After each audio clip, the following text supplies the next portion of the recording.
welcome back everyone, welcome back to another day, another season here of the TLMC, the Team Liquid Map Contest number 22, map judging stream number 2. I'm a host, VIP. With me I'm joined by these amazing players, and I'm joined by these amazing maps as well. Welcome one and all to something a little bit different here. This is the second season in a row that we are going to be judging for the Team Liquid Map Contest, and we did cover half of the maps last stream, if you weren't here for it, a couple of days ago.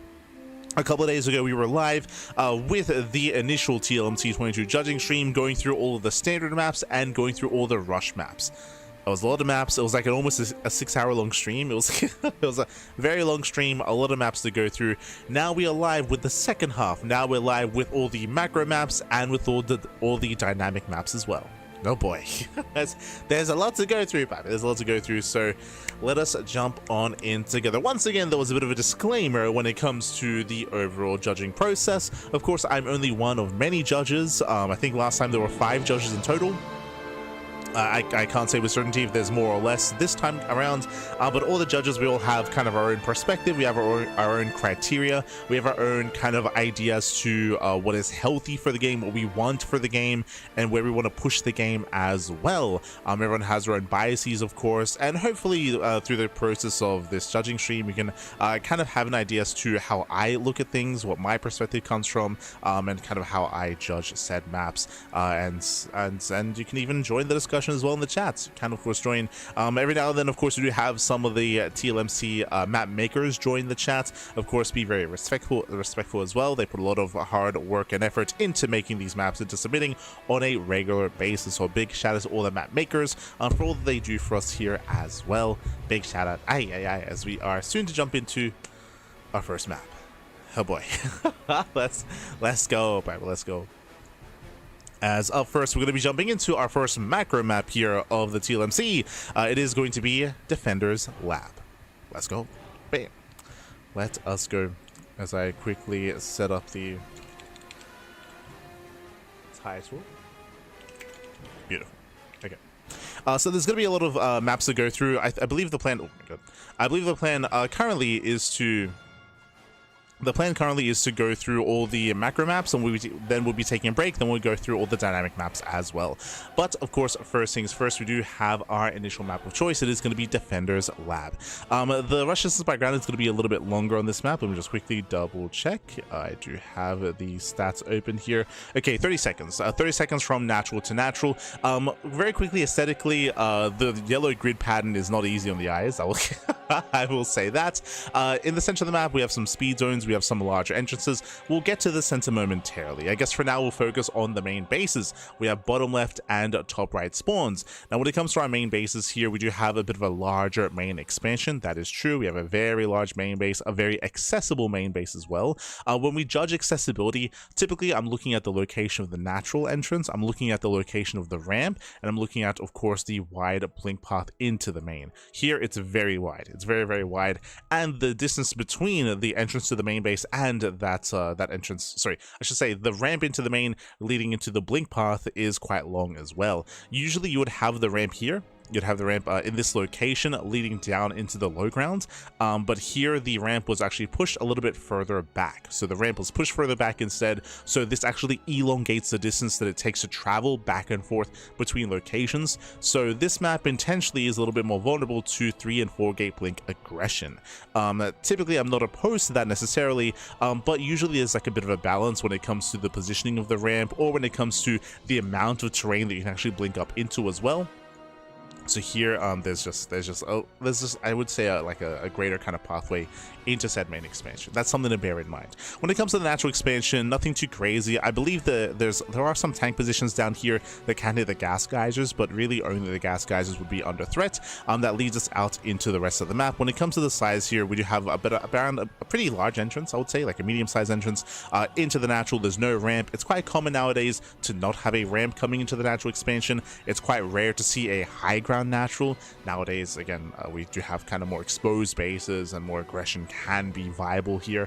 When it comes to our third locations, we have 2 optional third bases. We have the low ground third base on the left hand side, and we have the high ground triangular third base instead. So 2 possible spawn locations. Here on the low ground, it's very accessible. We have a very wide ramp here on the right hand side. As you can see, we have a pretty wide ramp on the right hand side. We have a more medium-sized ramp coming into it from the center of the map. Jesus, there we go. Let's click, and we have another entrance here towards the left.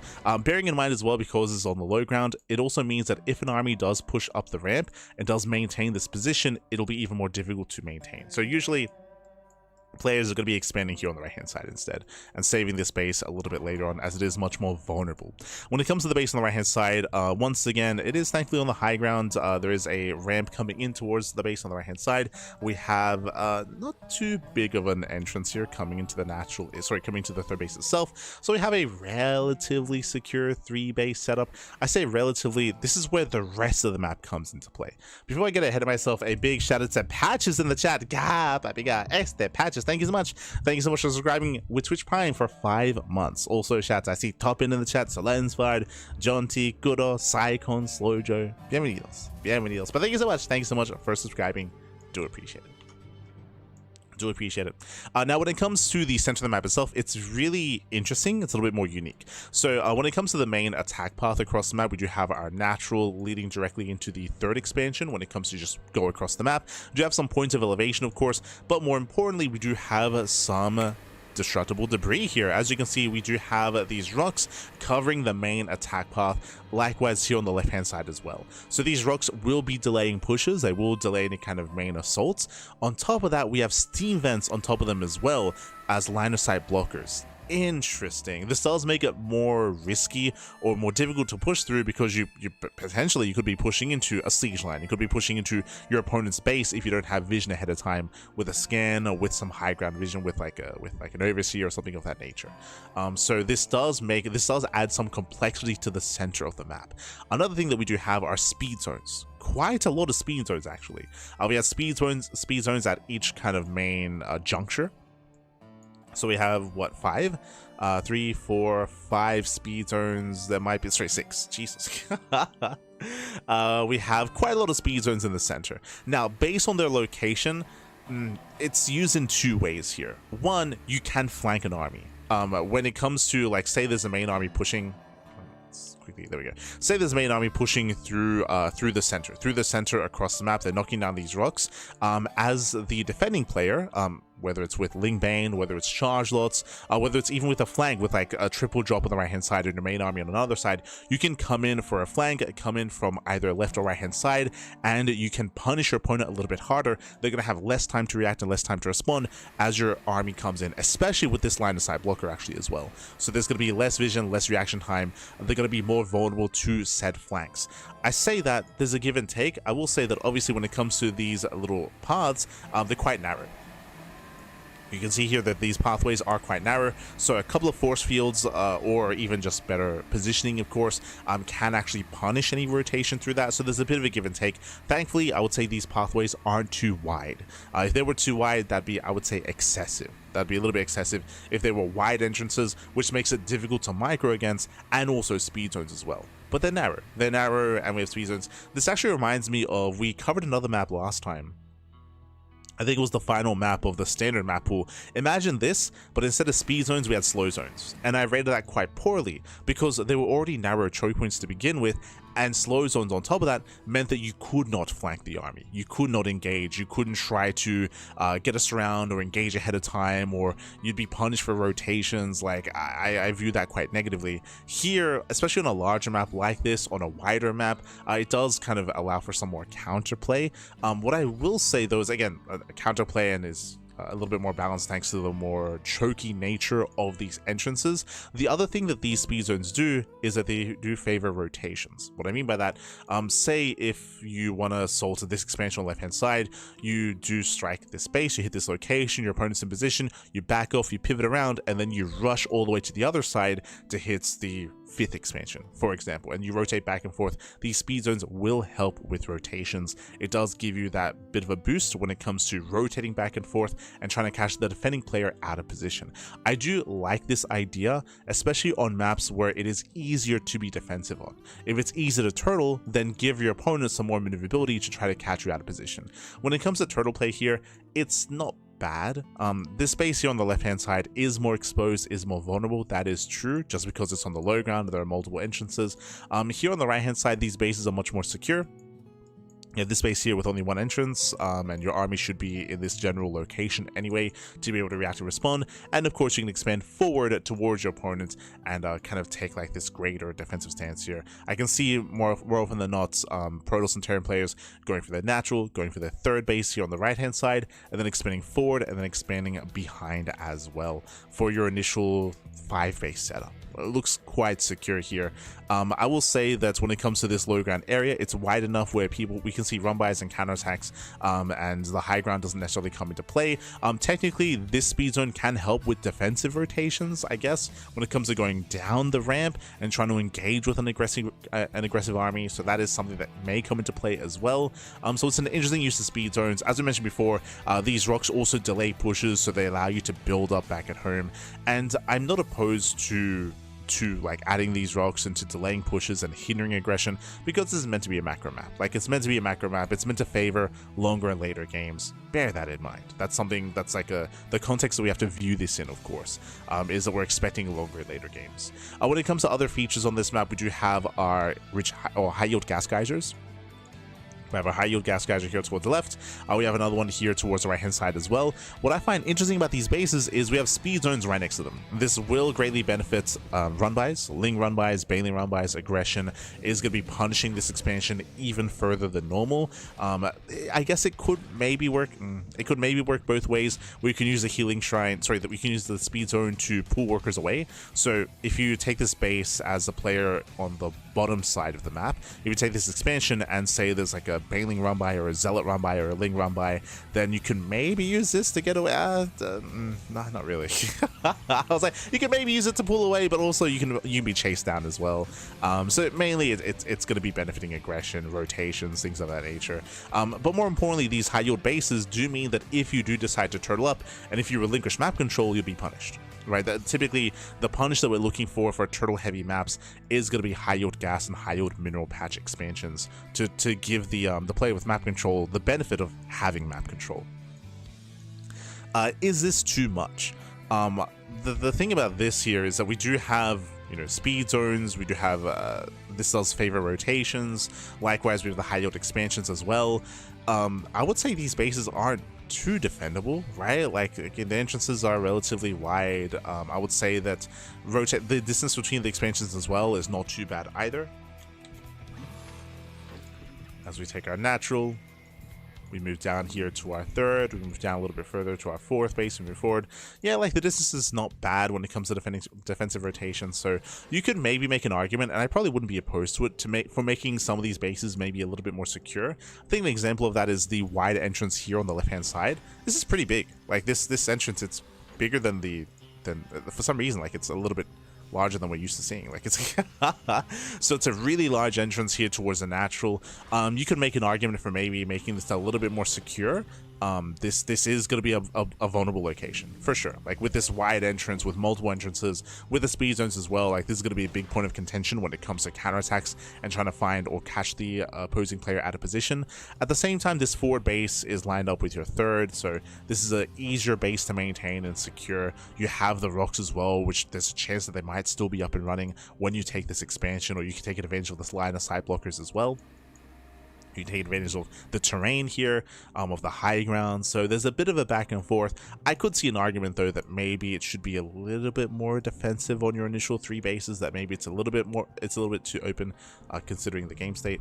But, oh, one moment, oh, sorry, something came up.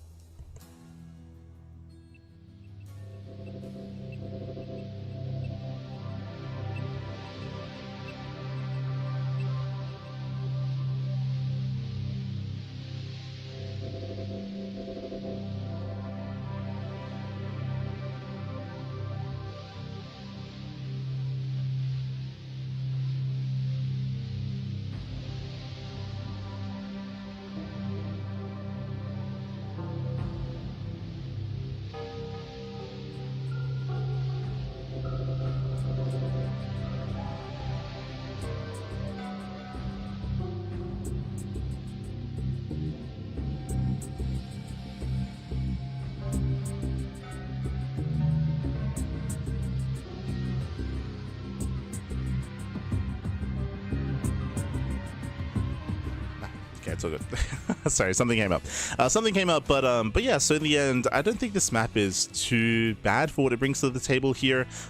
It isn't just like a purely turtle-heavy map. Like there are some counterplay options, which is always what I look for, right? I always look for that when it comes to these larger maps, and I always do give credit to the map maker for adding, you know, these features, whether it's speed zones, even the line of sight blockers, like the rocks, like the wider entrances as well, of course, the more accessibility. I think one thing that I'm not too fond of, as I've mentioned in the past, or I've expressed in the past, is how accessible the main base is. That's definitely something that I'm more reserved about, and something that I don't necessarily look too fondly on here. I'm not saying that there can never be a way into the main, but specifically here, especially on a larger map with a larger main base and more distance, that is something that does raise concerns in my mind. So that's maybe my biggest concern early on. Otherwise, yeah, I mean, it's not too bad. Aesthetically, I'm not too fond of it. I mentioned it before that the yellow grid is not easy on the eyes. Not necessarily looking something that I look forward to seeing, but regardless, I wouldn't say a bad map whatsoever. Interesting first macro map we are going to be looking at here today. And again, there are many more to come. It's gonna be a long stream, Pappy. I'm ready, Pappy. I'm ready. Let's go. Up next, we're gonna be jumping into Azure Shores. Oh.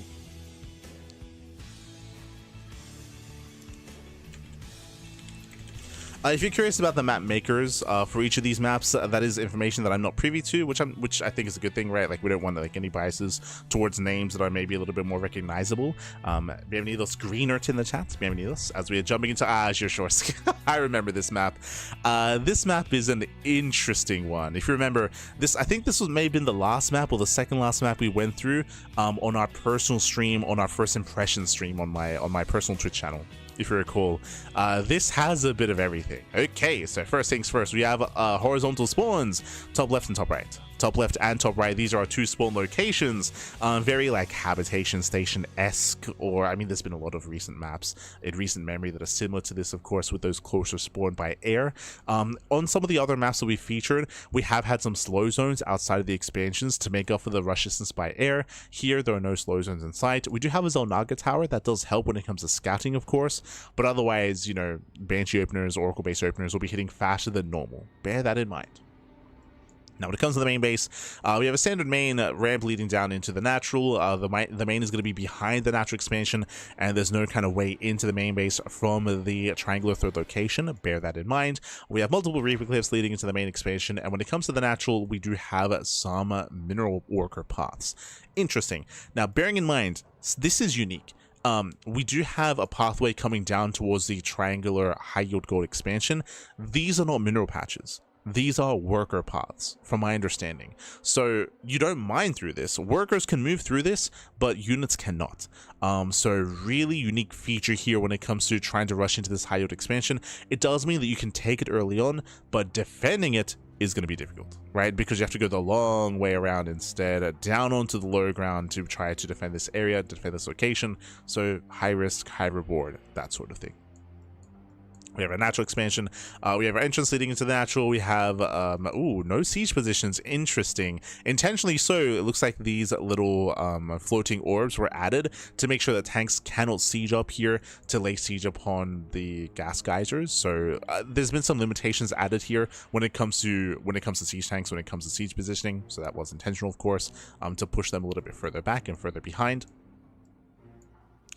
So that ramp can never be used, or this ramp can be used by workers. So workers can go down to expand, and you can pull workers back, right? So you can evacuate, right? You can evacuate workers back and forth through this ramp, but otherwise you cannot open it up.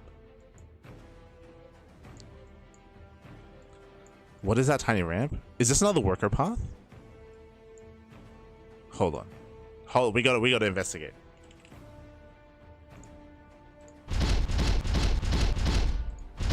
We gotta investigate. Let's figure this out. Let's add some, because that looks like a worker only path. But you know what? Let's get a couple of lings. Let's get a nexus, because that makes sense. I don't think it matters. Let's jump in for science. Okay, hold on. It takes a moment to load up. We'll see firsthand how these units interact. or how the terrain interacts. I'll need a moment because basically I'm using the map editor, and I believe the in-game stuff does reset by default, which is lovely, by the way.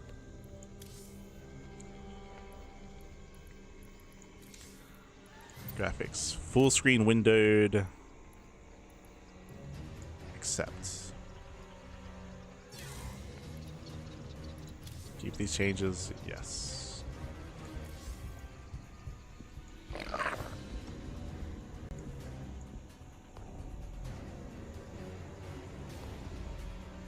Alright, this is going to be a little bit scuffed.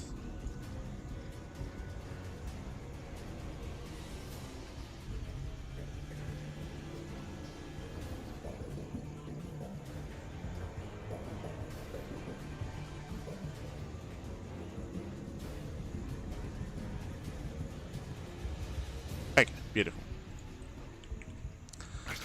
Okay, so obviously Zerglings cannot move through. As I mentioned, these rich mineral fields, from my understanding, cannot be mined. No, they can. Wait, hold on. Wait. These mineral patches, can they be mined? But they're only worker paths? Yeah, so this obviously is just a worker path. If you can see here, Zerglings cannot move down.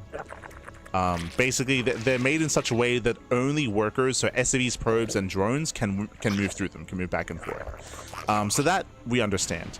But this, I believe, this is also a worker path, but you have to mine through it.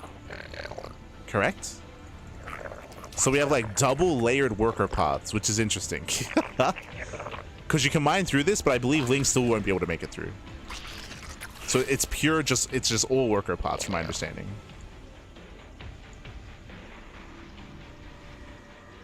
I should have made more workers. Mineral field depleted. Oh, where are we going? Mineral field depleted. Oh, wait. So my understanding is that these little crystals block units. No. Mineral field depleted. Oh, hold on. Okay. Let's move all this away. So, do you see the gray crystals? I thought those gray crystals were kind of like this stuff. That was my assumption. It looks like the crystals like blending into the ground. Can I move the camera? There we go. It looks like the crystal blending into the ground. So this is a worker. Sorry, this is just a regular like mineral wall. Okay. That's why they were different shaded. It's good that we found out. I thought it was a worker only path. It's one worker only path, and then this mines through. It's just weird coloring because it's like melting into the ground. Okay, good to know.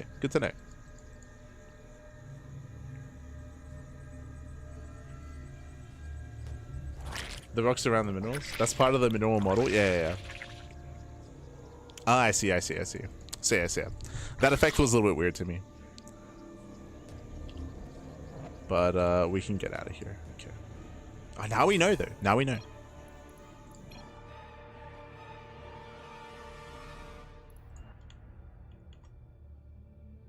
Okay. Let's go back in. We scienced it. We did. Okay. So my mistake. So these are just regular mineral patches. So you can basically, because of the worker path, you can expand faster. You can expand first, and then you can open this up, and then you can defend. Okay. So that means, so this is a much more accessible expansion than I initially thought. Okay. Good to know. So much more accessible, much more defendable. Is this too much then? So this changes everything, actually. Yeah, my initial perception was that it was going to be difficult to defend, but if it doesn't take much to mine through, it looks like two rotations to mine through these mineral patches, then what's the downside of expanding here, right? You have the terrain, so the main attack path is, hold on, let's have a look. So the main attack path is here. You have your own natural, so the main attack path would be come down here, go across with the speed zone, and then come down. So you have like time to react, time to respond. You'll be able to mine this open in time. Yes, you can also come in from the top side, bearing in mind that, but like, again, like trying to engage here is going to be a little bit awkward, going down the low ground, down to engage. Like this doesn't look too bad defending it early on. Maybe I'm underestimating the power of like 2 base all-ins and how difficult it will be to defend here. But like this high ground elevated position won't come into play, right? Like you won't have that high ground advantage when it comes to laying siege upon the natural. Likewise, yeah, you can't make use of this high ground area either, as it's walled off, and even if it wasn't, like it's not close enough to really punish this expansion. It is close enough to punish this base, that is true. This base is exposed, right? You have high ground here, you have high ground here, and you have high ground all over here. So this base is exposed and is vulnerable, but this one less so. Except for the fact that it is close by ground, right? That true, right? The other third is over here, much safer, much safer third expansion. Shorter rush distance by ground, easier to defend, or you have more time to defend, I should say. You have more time to defend, more time to react. But yeah, I don't know if there's ever going to be a reason for someone not to take this base. Yeah, it's interesting. Early on, I meant to say early on. Obviously, taking it as a natural will be a big risk, but taking it as a third base, I feel like, comes almost naturally. Meanwhile, winding it back here, we do have multiple high yield gas expansions. So we have this base here, we have this base here, which is more exposed, and we have another one here. We have so much high yield gas, baby. This is, of course, is a half base, right? We have 3 patches here, 2 patches here, so less resources, but it's on the high ground. And of course, you're expanding behind it, so it's a little bit more natural to take and more defendable because of that high ground advantage, and your army's going to be in this kind of position anyway if you don't take this expansion. Even if you do, right, like this is kind of going to be the main path. Now, coming into a longer later game, you do spread yourself a little bit more thin, right? In a world where you take this as your natural, you take this as your third, and you take this as your fourth base. These rocks will be expired by then, and then there's like multiple angles of attack, so you can punish this. You can come in from behind as well and harass. Bailing run by, zing run by, zealot counterattacks can hit here quite freely, as they could just go straight into the mineral line. It's an interesting base layout, to say the least, but we're not done. There's still a lot to get into. They appear to have rich gas blocked. This does. This one here does have a mineral patch here to block the gas geyser. This one has a mineral patch as well, true, and this, oh, they all do. I didn't notice this one. I noticed it for these other ones, but yes, so it looks like you cannot rush into the gas geyser as quickly. Of course, this is less applicable when taking it as a third, but this is more applicable when taking it as a natural, right? When rushing into the expansion. So this will delay the gas a little bit by being forced to mine through those patches. But that's not all. So we do have the speed zone, of course. We have the speed zone in the center, which does hasten rotations, so you can like back off, you can rotate to the top side, or just reinforcing across the map. It's kind of a weirdly placed speed zone because it feels like it only really benefits like scouting. Like I believe a regular worker scout will go through the speed zone to get across the map, and likewise just reinforcing and pushing across the map. It doesn't look like it helps too much with rotations. Otherwise, it would be closer here to the edges, right? Instead, it's in the center.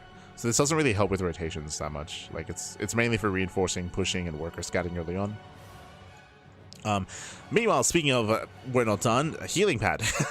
we have a healing pad that is covered by a no flyer, like no air. Sorry, it's an air blocker. We have an air blocker on top of it, and also rocks as well. So we have like double layered protection on the healing pad. So we also have a healing pad down here as well, and we also have a high yield gold expansion.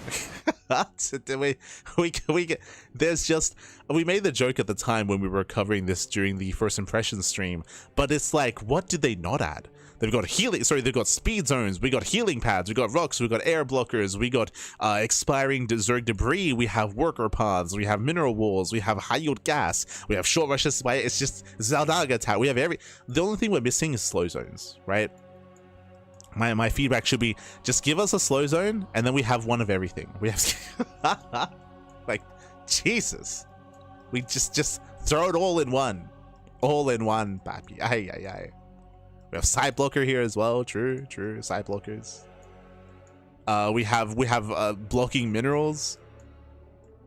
Ay. So just catching up with the chat.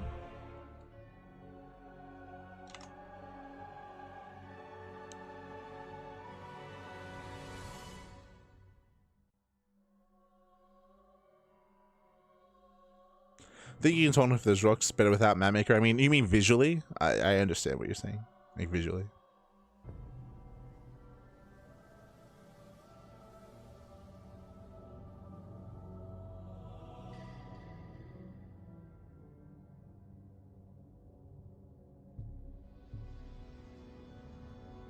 Take a shot every time there's a worker path map, and double take one if none of them make it to the ladder. What do you mean? We've had when I think of worker path, what about Celestial Enclave? What are you talking about?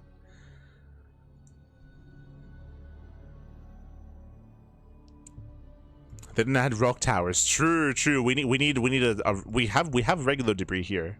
Regular debris. We need a rock tower that topples down and destroys mineral patches. We need. Oh no. So now a tower. So no, we got the tower. We got. I guess you mean like put together. You mean. Social Enclave doesn't count because patches made it. Oh, it doesn't count because it doesn't fit your narrative. True. Kappa. But when it comes to the map itself, it's interesting. There's a lot to take in. There's kind of a lot of factors coming to play as well. What are my concerns? Obviously, as I mentioned before, the shorter rush distance by air, I mean, it is counteracted by the Zonaga Tower to scout any kind of move out early on. That does help, I suppose, but it is still a bit of a concern here for me. Likewise, I don't know if there's enough to really punish this high yield expansion. Again, I don't know if there's really much reason not to take it early on as a third. Obviously, there's reason not to take it as a natural base.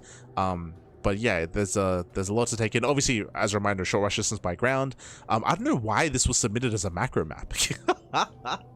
I don't understand why, Bobby. Like I feel like there's so much going on here. I feel like games are going to be ending quite quickly.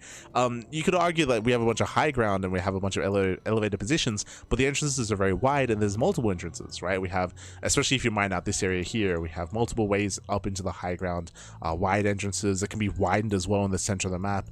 It's very accessible. So honestly, I expect a lot of all-ins. I expect a lot of all-ins, a lot of aggression on this map.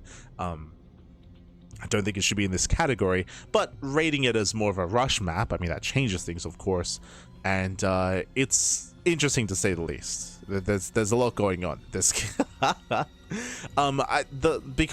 I believe that there's going to be a lot of all-ins and a lot of shorter games on this map, I'll be honest, I don't see this healing pad come into play. We had this discussion in the previous TLMC broadcast, talking about healing pads and talking about how, I think there were like 2 or 3 maps in the previous stream where there were like unhindered healing pads in the center of the map. I think it was like 2 or 3.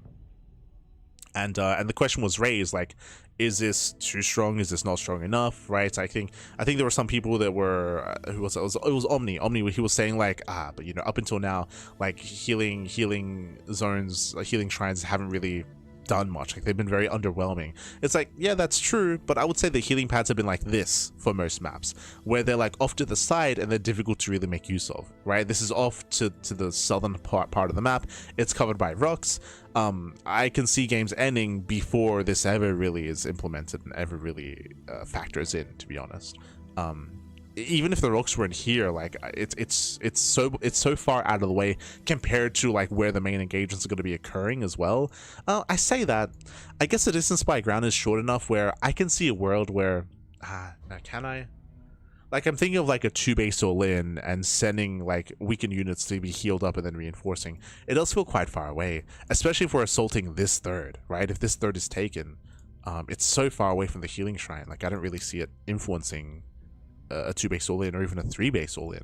Maybe a 3-base all-in, maybe, if we're hitting the 4th base, but also depends with 4th base is taken as well. So this is an example of a healing shrine where, because of its position and because of the debris as well, like and because of the air blockers, like I don't see it being used. I'll be honest. Same with the gold base. Like I don't see the gold base being used either. I just don't see a game lasting that long. Obviously, there's an exception, right? There are exceptions to the rule, and there's a chance that, you know, maybe we get like 1 or 2 games that actually last that long where we cut the map in half and we embrace that. But I feel like the trajectory and the average of games on this map will be ending quite quickly. If it never factors in, what's even the point? Yeah, that's a good question. What's the point of this? I guess that's what I'm saying, right? Like it's kind of weird. Like these two things here feel a little bit out of place because I don't see them factoring in, right? Like, because this map favors aggression so much, right? The map is going to be opening up. We have wide entrances. We're expanding towards each other. We already have a short rush distance by ground.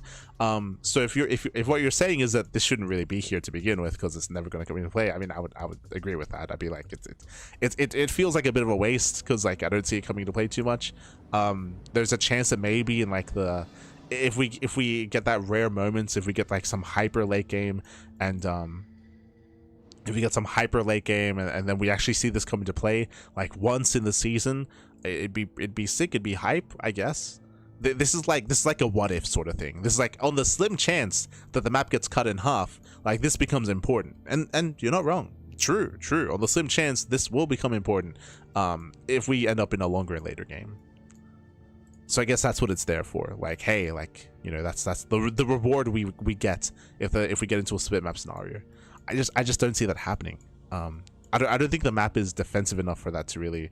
I guess what I'm saying is that when I critique this map, I'm not gonna factor this in. Like this is not a factor when it comes to the viability of the map. I don't think.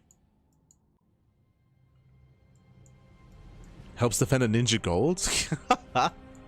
But the map is so small that even if you do take a ninja base, you scout it quite quickly, right? Like that's the thing. On larger maps, you can get away with ninja bases. Like I'm thinking of Missing You Today, right? Missing You Today has gold bases in the corner of the map, and Missing You Today is a massive map as well. Long rush distance by ground. If you watched RSL, we did see Maru. I think it was Maru. Or was it Björn? I think it was Maru. Maru, he took the ninja base. He took the gold as a ninja base on Missing You Today, and it went unscouted. But partially because of the size of the map. Here, because the map is so small, I don't see this being taken as a ninja base. Like, no shot. Like, it's gonna get scattered quite quickly. So that's again less of a factor, right? If it was a larger map, sure, right, then that's something I would consider a little bit more. But yeah, it's interesting. There's kind of a lot here. Oh god, I'd have to think back on the other rush maps, but I would say that I would typically kind of pit this map against the other rush maps, right? Against the other hyper aggressive maps. I would say that with those hyper aggressive maps, I liked the use of the healing shrine more on those maps. God, what was it on the Blackburn-esque map, right? There was like a healing shrine in the middle with air blockers. I liked the use of the healing shrine there a lot more than here.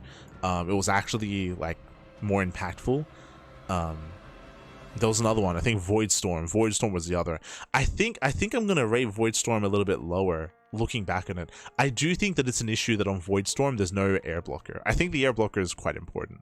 Like I think you need to be able to punish like early game Oracle and Banshee harass, and I think having like a freely unrestricted healing pad in the main attack path has that issue of like favoring that kind of early game aggression or early game harass really more than anything. So yeah, I think I'm probably gonna be rating Voidstorm a little bit lower than I thought initially, like looking back on the healing pad itself. Obviously I'll give that as feedback, but here I'm feeling a little bit reserved on this one. It's interesting. It's an interesting map. A part of me still feels like this base isn't punishable enough.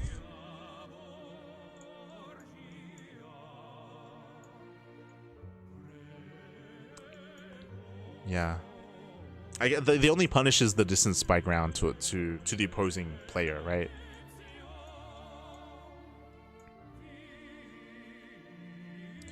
Like I think it's going to be quite common to see both players expand towards each other, and we just clash here in the center. It could make for some fun games. Could make for some fun games. Jesus. All right, interesting. Azure Shores. Azure Shores. Tanks seem good against it. I mean, kind of. Like, the tanks, they can support an army, but they're not within range of the base, right? Like, if you're referring to, like, I don't know, like a tank push from here, we have a blink, like a massive flanking high ground location, right? To come in from behind. I guess, like, tank pushes here, like pushes coming in from the Zonaga tower, I guess, because it would take so long to get behind it. Yeah, like, there's no way to flank an army coming from the Zonaga, right? no easy way to flank an army. So that's true. No, yeah, that's true. Like this being an attack path does seem quite brutal early on, bearing in mind that this opens up later, right? Like the center of the map.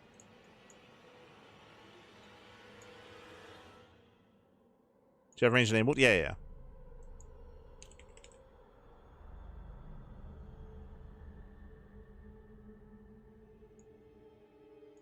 You mean like the high grounds?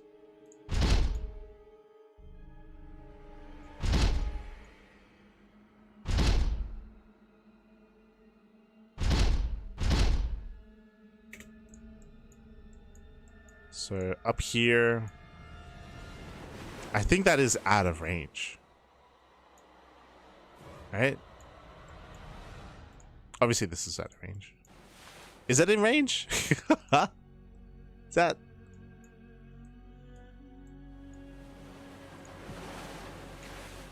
Huh? We need to bring out the ruler. We need to. No.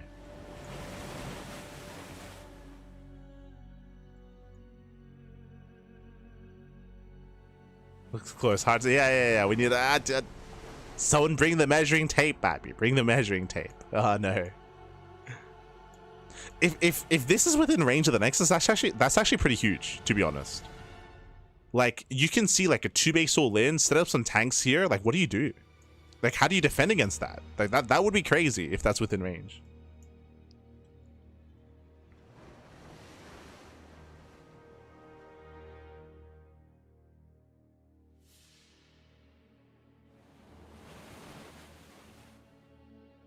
Time to science.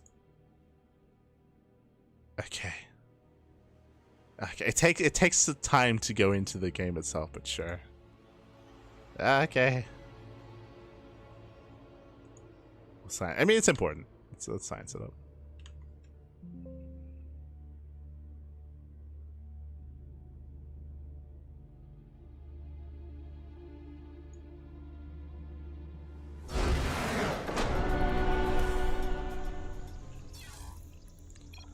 Options, graphics, full screen windowed.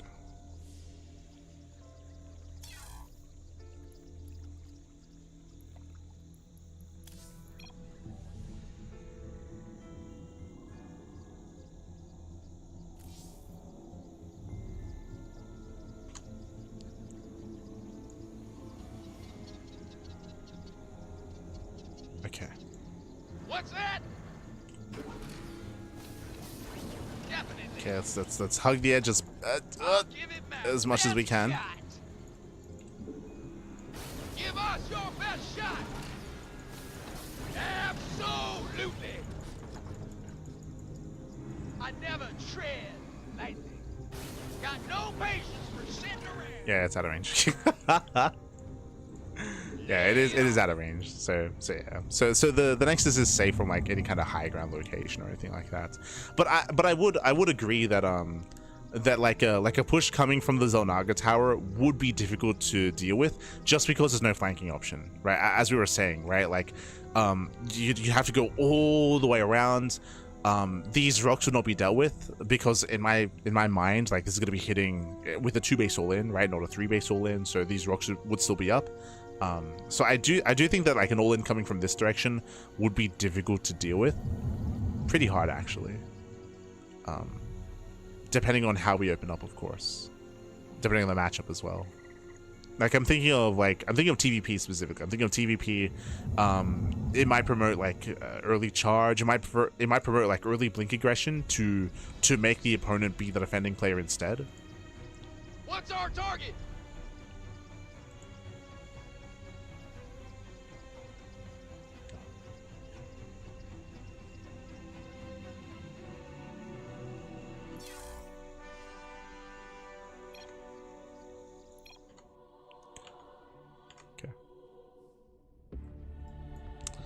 Okay.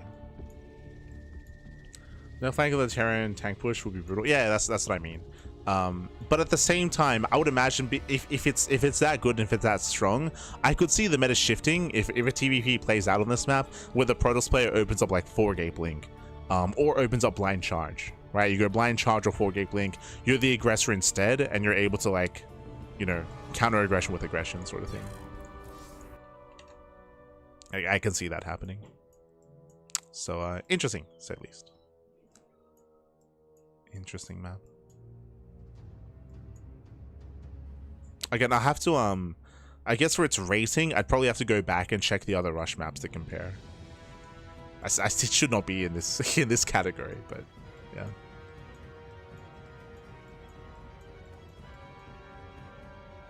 Maybe that's why you don't take that third. I mean, depends. As I mentioned, like, there are ways to play around that. Like, you can still take this as a third base and be hyper aggressive. That's not unheard of. I'd be excited to see if anyone's bold enough to claim this as a natural, even. But okay, this is Azure Shores. What were my notes on this map? Let's quickly double check. I believe I already wrote notes on some of these maps.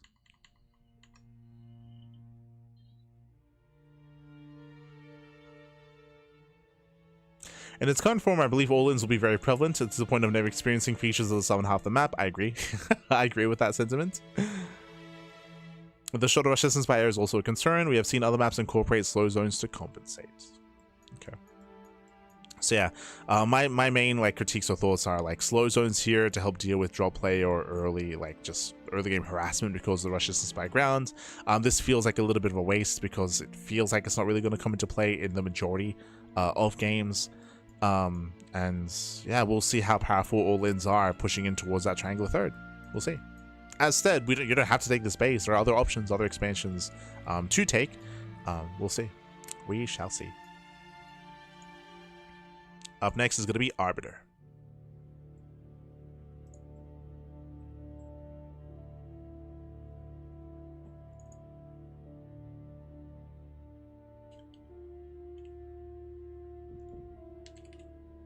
Beautiful. Okay, up next we have Arbiter. Back to the macro maps. Okay, so I believe bottom left and top right spawns? No. I remember this map, bottom right and top left. Yeah. I remember because I don't recall seeing this aesthetic used or this asset used much. So I think it looks pretty sick. I think it's used multiple times. Yeah. It's like scattered around the map, and I think in the center. I just scattered around.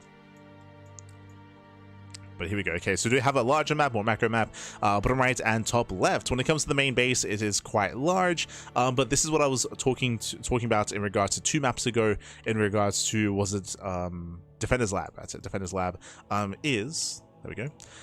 Is that even though there is a pathway into the main base, it's right next to the ramp. It's quite defendable here, so any kind of blink stalk aggression is minimal. We do have a wider entrance into the natural expansion, true, quite a large entrance here. But to get into towards that natural base, we do have the ramp a little bit further back, and it's a much more narrow ramp, a narrow entrance in towards that natural. Meanwhile, we do have our linear third and our triangular third base. This is a lot more what we expect to be seeing, to be honest. So we have our natural, narrow entrance into the natural. We have the high ground triangular third and high ground fourth base options. What I mean by that is all elevated. To get up here, there's a ramp a little bit closer to the center of the map, a bit of a medium-sized ramp coming in, another ramp here towards the left-hand side, but really you just have to make your stand here. Obviously, I will say that there are more defendable maps than this. If the entrance was closer to the third base, that makes it easier to defend. Because the ramps are further and closer to the center of the map, it's easier as the aggressing player to get up the ramp, right? To get up the ramp and to get up to this plane of elevation to push in towards a triangular third base. Obviously, the entrance is a little bit more narrow. It does open up as time goes on. So this is like a relatively accessible triangular third. Meanwhile, scrolling on over here towards the right hand side, do have our linear third base. Once again, we do have our entrance coming into it. We can expand forward and take another forward expansion also on the high ground. So we might even see a lot of players just expand linearly.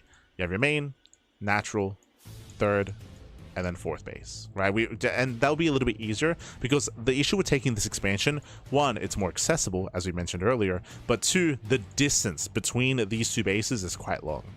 So trying to rotate defensively between this expansion and potentially even this expansion is going to be very awkward. It'll be easier to just expand in a linear fashion. Your bases are with each other. Your forward expansion here protects your third base, right? There's no like other alternate path. So on 4 bases, you have to defend this area outside of the natural and your 4th base, right? So you have to just leave your main army at the 4th base, you leave a minimal amount of units here at the natural / 3rd at this area in between, and then you have your secure 4 base setup. So most likely we'll be seeing that kind of expansion pattern for more defensive players. This base here will be taken by like Zerg players, right? They spread themselves, spread creep, expand, helps protect the high ground expansion as well when it comes to drop play. That's kind of what we're expecting. There's also an isolated expansion here top right, interesting, which may be a little bit easier to secure. It is isolated, like there are multiple ways in, but in general, your army should be in this position, in this general area anyway. When it comes to the pathway across the map, something that I'm not fond of is this. So this is a large map. There are a decent amount of bases. Let me just quickly double check some of the stats here. This is for Arbiter. So when it comes to the stats, Arbiter has 31-second rush distance from natural to natural, 16 expansions. Now, the issue that I have, there's also this low ground base. I remember this. I just missed that. Low ground expand with a high yield gas. Just like the previous high yield gases, there is a mineral patch here to delay, but there is a very valuable expansion down here. Now, do you remember what I just said when it comes to your initial 4 base setup, where if you expand linearly, you have your main, you have your natural, you have your 3rd, you have your 4th base, and you really have to defend 2 locations. This area at the 4th, where there are multiple entrances, to be fair, but this area here on the 4th base, and this area in between the bases.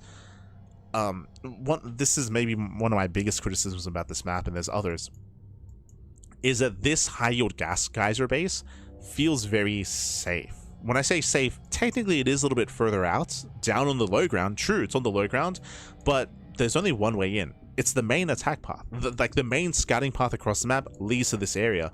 And if one of your locations you're defending is here, I mean, you can just push down and then you have your 2 locations, right? You have this expansion, this forward low ground expansion and the high ground. Like these 2 are going to be like the main areas to defend when it comes to securing your 5 base setup. 5 expansions, these 2 areas. Technically, there can be run bys here on the left-hand side to come in from behind. That is something to be wary of, but it still feels like the points of harassment or the ways to try to punish or engage into these 5 expansions feels very low, right? It feels like you don't really have many options.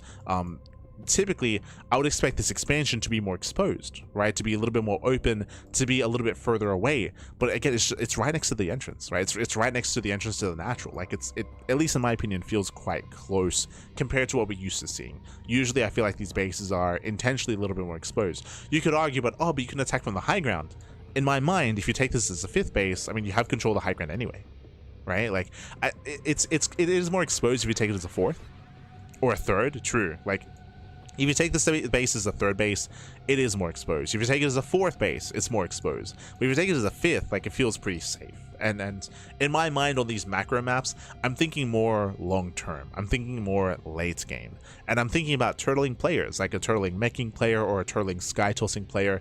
In my opinion, I feel like this 5 base setup feels pretty straightforward, where you have minimal site defense and minimal site defense and units here, and then you can just expand on low ground after you have control of the high ground with your main army, and then of course you can traverse back and forth. Like this, I believe, is traversable by Colossus. So I believe Colossus can go back and forth. So you have your main robo-based army, and then your Sky Toss, which doesn't care about this terrain either. So the short rush distance by air will make it easier to rotate back and forth these 2 locations with a robo-based composition and with a Skytoss-based composition as well. So this map does feel relatively easy to maintain your 5 bases with a turtling setup. Now, the other issue here with it being easy to get 5 bases is that one of those bases is a high yield expansion. Usually, how do you counter like a heavy turtly like base layout? Usually it's done with high yield gases, right? If there's, say, imagine this base. Imagine this isolated expansion on the left and on the right. If these were the high yield bases, whether it's high yield minerals or high yield gas, it would make more sense, because if the defending player is turtling up here in their corner of the map, then it's harder for them to take this, and it's easier for the player with map control to take it and use it against them. But here it feels like the high yield expansion is easier for the defending player to take, so that's not really something that can be used against them. The other issue that I had here is the distance across the map. So in my mind, right, this high ground expansion, this low ground expansion, they belong to the turtling player. They max out on their preferred army of choice, and then they can push across the map. That's all this is where they have to get. Like we mentioned earlier, right? And now it comes into play how this triangular third base is more accessible because the ramp into the high ground is further in the center of the map. Well, now you can see it come into play. The entrance to get onto the high ground across the map is right next to the fourth, right? It's right next to this forward base. So you have this expansion, you have this location, you have to cross this area, and then bam, you're on the high ground, and then bam, the main bases of your opponent are accessible. So it's a very short and very direct path across the map, which is something you do not see too often. So these are like the two big things that I kind of use against a map like this. Typically, if a map is easier to defend and easier to turtle up on, two things: I would want either high yield expansions to work against them, or I would want the center of the map to be more open.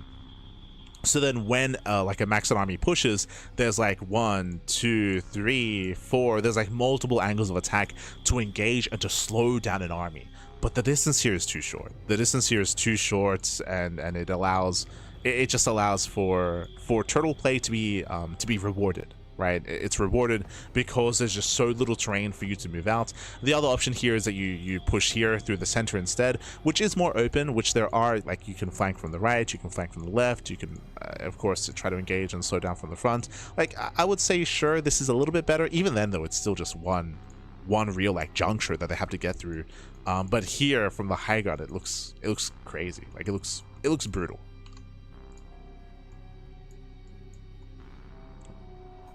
So just catching up. I'll get right on it. I'll make a race to start with cloak. True. But these are kind of like the big red flags in my mind when it comes to these macro maps. Like, if you want them to be defensive, that's okay. You can have like a secure 4 and 5 base setup, but there needs to be something to balance that out, some kind of counterplay available. And I feel like the short rush distance by ground, I feel like the high yield expansion, I feel like this benefits the turtling player even more so. And I would say that's a negative aspect of the game. I would say that's a negative aspect of this map, and that's something that personally I don't push for and I don't want to see in StarCraft, right? I want to see more back and forth. I don't want to see turtle play benefited too much. It can happen, of course, but as I mentioned, like, I would typically want some other things to try to counteract that sort of thing. So it's a bit of a shame because I appreciate some of the aesthetic of this map, but I do think that this map favors defensive play too much. Could creep tank across that gap, wouldn't even need that many. Yeah, exactly, for sure. Like, it's just too short. The distance is just too short, in my opinion. Obviously, it's still my opinion. But it feels like, yeah, it's just too short here to push into your opponent's bases from your own expansions, right? And it's too turtle friendly or too defensive. Obviously, like, this is a wider entrance here, so like more has to be dedicated to defend. But as we mentioned, like, it does feel like the points of contention are very few and far between with your initial base setup here. This would be different if, say, for like feedback or suggestions, if the forward base was on the low ground, if this was a low ground expansion, if all this was on the low ground, different story, right? Different story. Or if there was just more space in between, like more room, push this further back. There are other ways to do it, but yeah, but it's just kind of wild that this safer expansion is pushing forward towards your opponent. I think usually you expect this to be on the low ground, or you expect this to be closer to the right hand side, to the edge of the map, so you're not pushing into your opponent with your expand. Yeah, I think this might be like the biggest issue here. This expansion itself might be the most egregious thing about this map, because it allows for a forward kind of like launch pad to push across the map. It also allows you to defend the low ground high yield base. It's all on the high ground, so it's a solid defensive position as well. Like, it's like this. I think this base is just the biggest issue here, if you want to try to like hone in on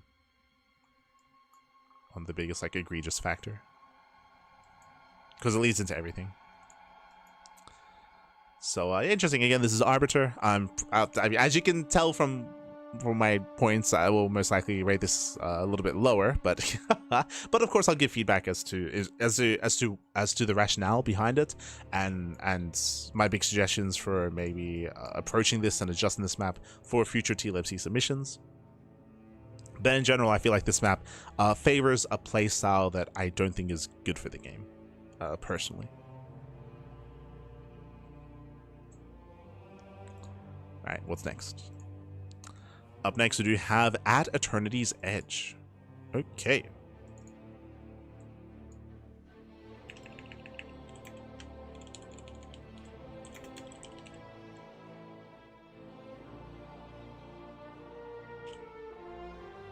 Bam. Beautiful. Okay. We have our next map. Whew. So we have our Central Zelnaga Tower. We're spawning in bottom right. Yes, bottom right and top left. Oh, I remember this map. This is one of the last maps that I did review on my first impression stream. But here we have a very large main. We have our main base, and we have all this space in the main. So much space that, bam, we even decided to have a proxy location in the main base as well. We have a kind of a quarter this area off, with these side blockers purely for proxy locations, to hide a gateway, a robo, Rax's, factory, what have you. This is something that we had a couple of times in years past. I want to say like in Heart of the Swarm we had this, but it's a rare sight nowadays. Also, shout out to the Moopies as they're watching Nova. SMH my head. We're all watching Nova. But yeah, this is a unique thing that nowadays isn't really seen anymore, having like this intentional area just for proxies. Not just for proxies obviously, but like drops. So if you're getting to the mid game, a medevac can unload here, a warp prism can warp in here, and if you're lacking vision, then they can take advantage of that. So there's multiple ways to make use of this. It's just something to bear in mind. When it comes to your own main, there's an area in your own main base which isn't necessarily safe. So you do have to keep vision on, and can be used against you later on as well. Again, it's just a feature that used to be more prevalent, but over time was kind of phased out. I'm not against it. I'm not against the idea. Because again, how do you counter that? I'll just get vision in there, right? Like a pylon, a depot, an overlord, a unit, just to like maintain vision of said area. Meanwhile, when it comes to our main base, we do have our entrance here into the main. It's closer to the ramp, so it's fine. Relatively defendable main expansion, just a very large main expansion. We have our natural, which is on the high ground, quote unquote on the high ground. It's on an elevated position. Likewise, I believe you can potentially lay siege upon the gas geysers. Yep. You're within range of the gas geysers, that's fine. Right. There are other maps that we've critiqued earlier, which has tanks within range of the mineral patches, which is crazy. Which, of course, I gave feedback against. But here, within range of the gas geysers is perfectly fine. Just to apply pressure, just to push in. Here, we do have, of course, the high ground elevated position. Unlike the previous map, these entrances are wide. These are wider entrances that can be opened up over time, right outside of the natural. We do have our triangular third base and our low ground third. When it comes to our two expansions here, this low ground third base is more exposed. There's like a medium-sized entrance here, a shorter entrance here for run-bys, harassment, ling run-bys, zealot counterattacks, marine drops to stim into mineral lines. So aggression can come in to try to punish the low ground expansion. The high ground base is more secure. It's on the high ground. There's still another like harassing path here on the right hand side. We have a bit of a wider entrance here, but it's on the high ground, so your army should be in relative position to defend this location. It's more accessible though, bearing in mind as time goes on, these rocks will be knocked down, these rocks will be knocked down, and that allows for a stronger push across the map. That is true. Bear that in mind. And I'm always want to promote this is the idea of the map opening up as time goes on, where a map is a little bit more constricted and constrained early, but does open up in the mid game, in the late game. Like, I'm always all for that. When it comes to our high yield expansion, we can take this as a forward fourth base. Interesting. It can be attacked from the low ground, bear that in mind. So you can attempt to harass this from the low ground. Likewise, we have 1, 2, 3 different attack paths, or we have a more exposed space here. You can come in from this side, and this area is more open as well, so there are multiple attack paths, and you can attack from the low ground. If you remember, the high yield base on the previous map, one of the issues that we had was that it was actually protected from the high ground behind it. Here, there is no protection, right? Like here, there's no expansion behind it that you can take to secure this position. The base is further back instead. So this is more exposed compared to the previous map, which is a good thing because you do want to like punish some of these higher yield expansions. Likewise, we have the speed zone. This also does benefit aggressive rotations. It means that if we had like a Ling run by or a counter attack or just a push across the map, we can actually hit this location faster, or we can hit this location and then pull away and escape and rotate faster as well. So this these speed zones specifically, I believe, favor aggressive play. That it really favor defensive maneuverability because your defensive army won't be in this location to begin with. So this is all just about favoring aggression. When it comes to, there's still a lot to get into actually, Jesus. We have the Zelnaga tower in the center. We have some high yield gold bases here towards the left hand side. Interesting. We have some distractable towers to kind of cordon off this area or to try to like limit this area here in the center. Yeah, interesting setup here for sure. It is interesting. So, first things first, rush distance. The rush distance by ground is very direct here. I can see a lot of 2.5 base or 3 base all-ins occurring. The reason for this is because you have your main, you have your natural, you have your third base, and then bam, it's just a straight line. It's just a straight line across the map, and again, it's not that far either. Usually, you would have side blockers, ramps, you'd typically have something to slow something like that down, but here it is very direct, which is not seen too often. Is that a bad thing? Is it a good thing? Well, I would say because this path is so fast and so direct across the map, it's similar to the critique that we had of Azure Shores, where like we have this gold base, we have like destructible towers, you have all this terrain here. I don't see much of this coming to play. This, you know what this reminds me of actually? It reminds me a little bit of Missing You Today, where Missing You Today like had all this complexity in the bottom left hand corner, but like the games they're not gonna really incorporate that sort of stuff. Like based on our critique and based on our understanding of the setups that we have, it's similar here, but I guess in a different way. Missing You Today was easier to turtle up on 4 and 5 bases. Here you have your 3 base setup, and then bam, you have just a very direct path. I can see German taxis. I can see just all-ins be quite prevalent here. Moving from one side to the other just because of that rush distance. I would love to be able to incorporate some of the rest of this map here, but it does feel a little bit more out of the way. I guess you could argue that if we start expanding in this direction more commonly, then that does open things up. Sorry, the OSC just ended. There we go. It does open things up a little to a more interesting game state. That is true, but I don't think there's much reason to. We just mentioned that this space is more exposed. Like this space just isn't worth it. Like taking these expansions, the incentive is supposed to be you take this as a third, you take this as a fourth, and you make your way towards the gold, right? To eventually take the gold expansion. But this area is just so open and so exposed and so difficult to defend. Why would you ever, when you could take a more secure third, push forward into the high yield base, and then push across the map, right? Like I think the incentives aren't strong enough to expand here on the left hand side. Maybe if the goal base was maybe this expansion, right? Like if this was the gold instead, then maybe, but like I just don't think the incentives are there.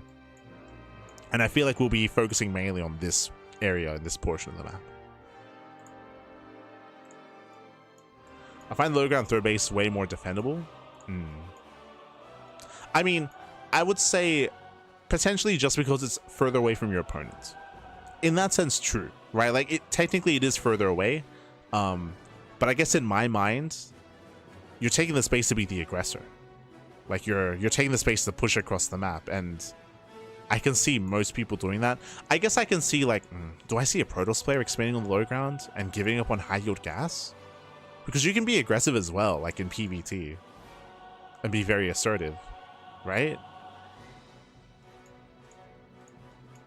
Like maybe I should say, I don't see players picking this map in a veto process to turtle or to play for a longer late game, right? It's like I don't think that's going to be the purpose, right? I would assume the purpose would be that you want to be the aggressor yourself, at least in my mind.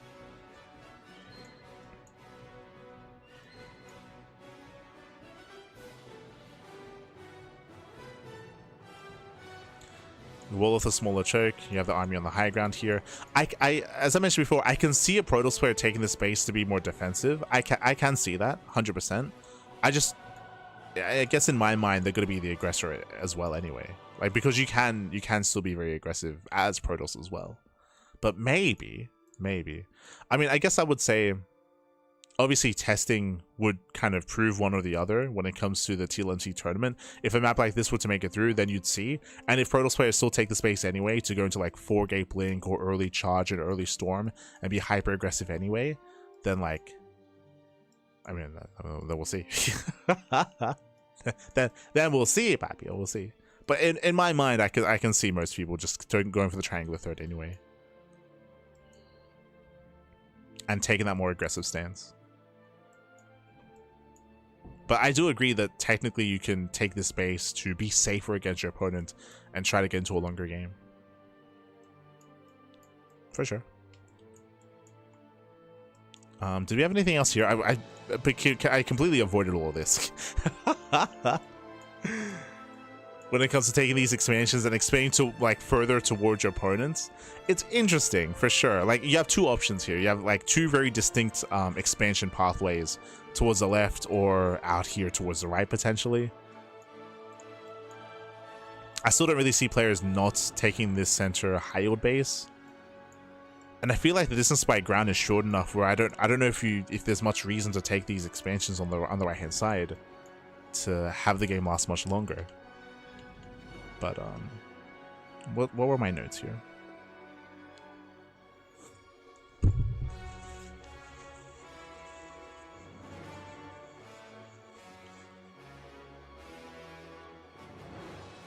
Yeah, my notes have said, personally, I don't think the low ground gold area of the map will see much play, especially considering the rush distance between triangular third bases and the temptation of the high yield gas expansions. Regardless, I look forward to seeing more of this map.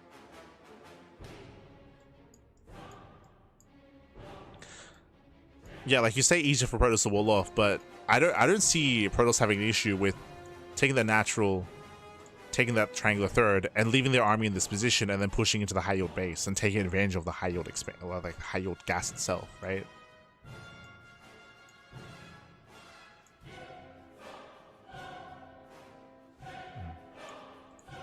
Because as I mentioned earlier, when it comes to like pushes across the map, we're used to seeing some kind of obstacles here, like when it comes to rocks or high ground or things of that nature.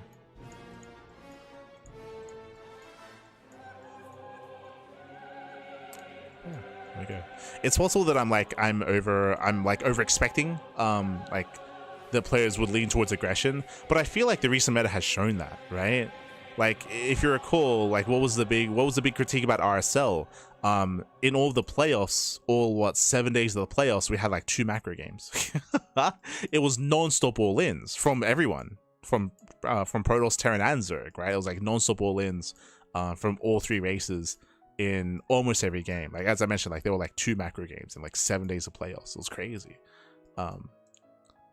So based on like the current trajectory of things, like I don't see players not like being hyper aggressive here.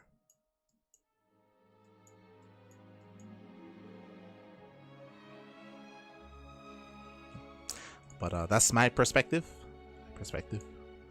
As that leads us into Bygone Slice.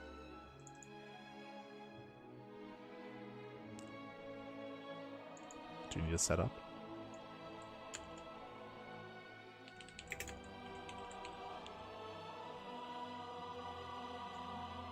Okay, oh, we got some slow zones. We do have our 2 spawns, bottom right and top left. Here we have our main expansion, a little bit more accessible, true. A little bit more accessible here from the third base.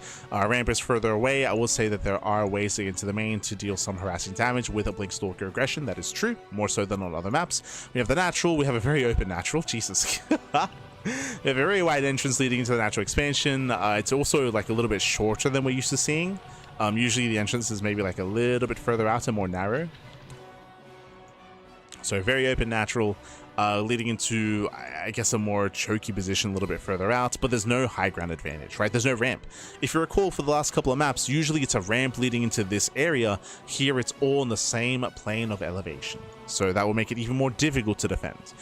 What is more defendable though, we have the triangular third. Triangular third base, very, very close ramp, so this is a very easy position to maintain. Very narrow harassing pathway into the side, and a bit of a wider entrance here, but again, like your army should be situated if this is your third expansion. Meanwhile, we have our base on the right hand side, only one entrance as well.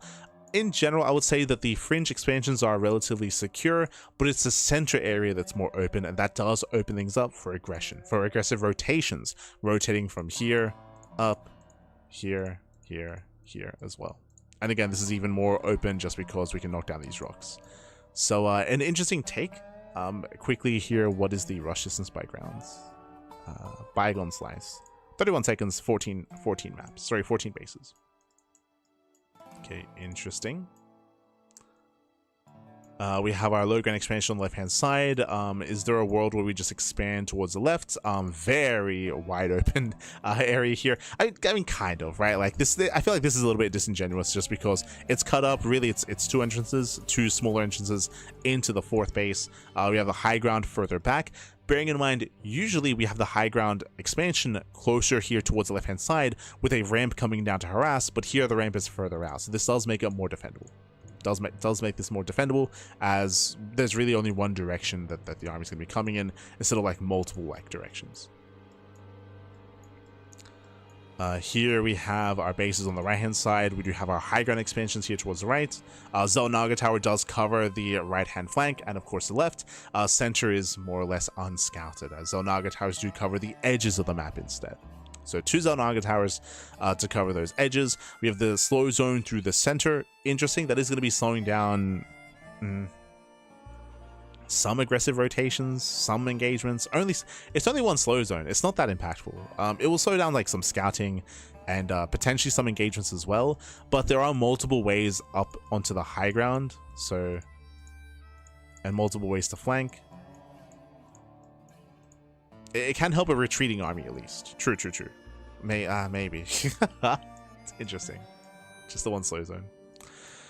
When it comes, I mean, sorry, I guess what's more important, it does slow down the main push, right? So we mentioned earlier that this area in between the bases is very accessible. I guess this is the one thing that does help, is that main pushes, main all-ins specifically that come through the center are going to be slowed down, and you can punish the army by engaging ahead of time, right? You can have your army situated here, engage ahead of time, slow something down, land some storms, or just engage and have a better fight to try to dissuade all-ins, at least through the center, and force pushes to be coming in through the ramps instead. So you can force that out, which I can see happening, right? Like you have your direct path, you go through the center, and then to the low ground, and then up the ramp, or off to the side. I can see that happening. What was the rush distance? 31.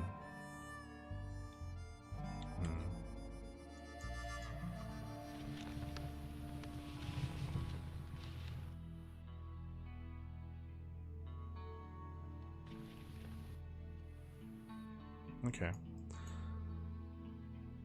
The map is actually a little bit larger. It doesn't seem that way, but it does have a lot on the edges, right? Like there's like a lot of expansions here towards bottom left and towards top right. A lot of expansions.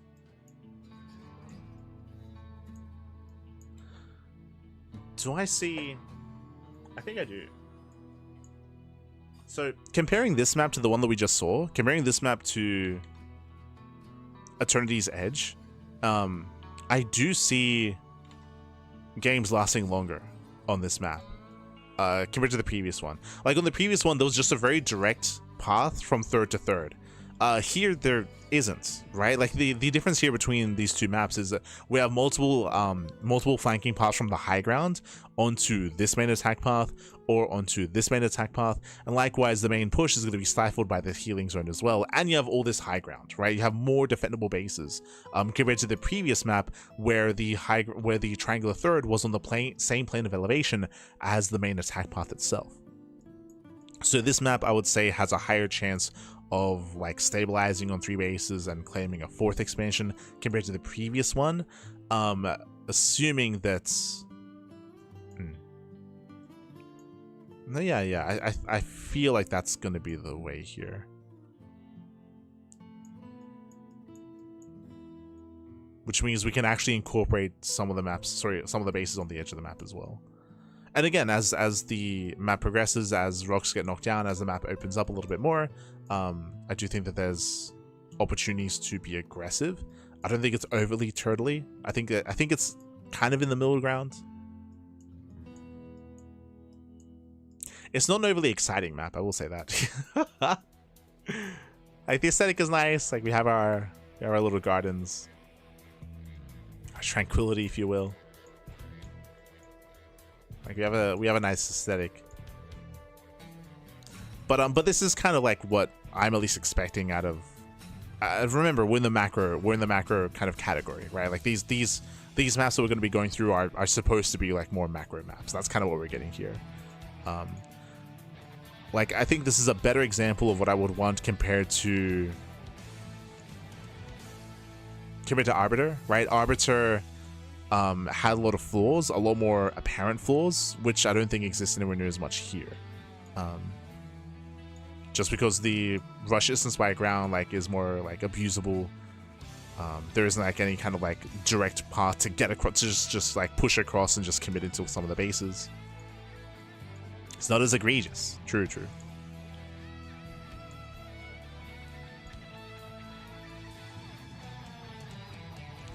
you check and see in Proto Swing Wall the natural? I believe we've had examples of that before. Jesus. Hold on, what do we say for the map itself? Bygone Slice is a map defined by its expensive open spaces and emphasis on late game macro play. I would agree with that.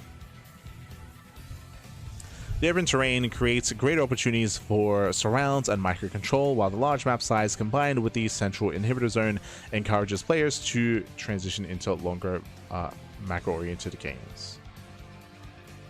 Wide data areas are designed to support aggressive airdrops. Okay, cool. Hold on.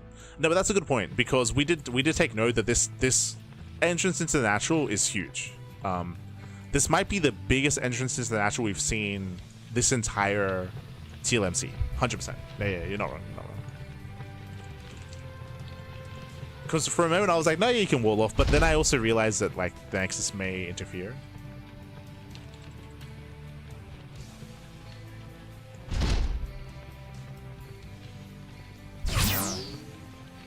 It'd have to be here.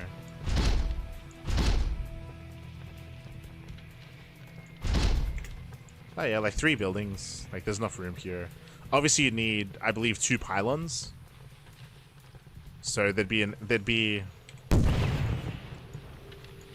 you like set up here and then you have to set up a second pylon to fully wall. This is an issue, right? Like, no, actually, do we start to get creative? Do we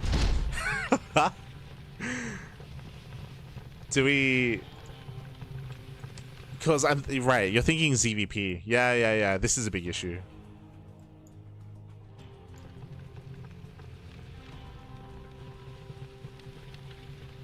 This reminds me of God, do you remember the map which had a, this is not as extreme, there was a triple Nexus ramp coming into the natural. Do you remember that? God, it was the map with Ruin, where Ruin played the Wall of Ruin.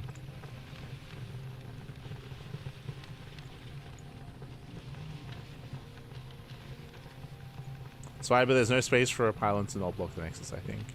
I mean, no, I think you can set up your pylons, but the thing here is that I believe you will need a second pylon to get a full wall off, and specifically, like, I guess we'd have to get times. The slow zone does help a little bit, but I'm thinking of like a 12 pool, right? I'm thinking of like a 12 pool drone pool or something of that nature to get across the map to fully wall this area off. Like it will take quite a bit to have that happen.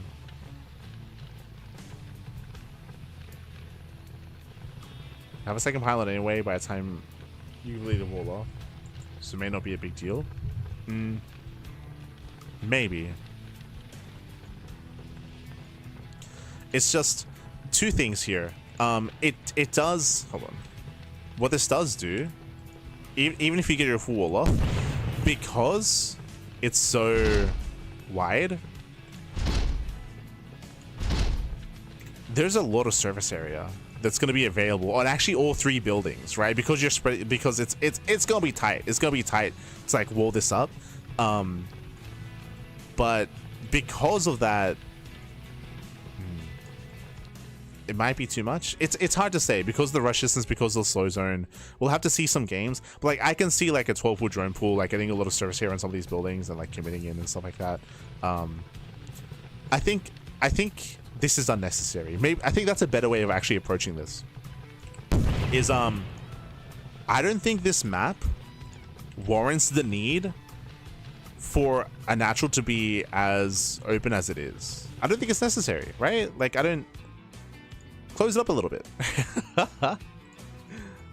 Like I don't think it's necessary to have this be as open as it is at the moment, because this is already open, right? Like this is already like a big entrance into the crossroads that are your 4 bases, right? Like this, you already have a big entrance here. We don't need a big entrance here. I think that's what I would say, is maybe less so about the implications of it, but more so about the necessity of it. I don't think that because of how open the main attack path is, we don't need this to be open as well. I think that'll be my main feedback. I don't think it's necessary. For example, like if we had a more narrow entrance or even like a ramp coming up into the high ground, then you could argue that like having a more exposed natural base is more warranted, because you'd make your stand at the ramp instead, right? Like that's where, in the mid game specifically. So yeah, I think maybe that's what I'll say, because it doesn't take much to just close this up a little bit. Just close it up a little bit. I don't think there's much reason not to. Okay, cool. Cool.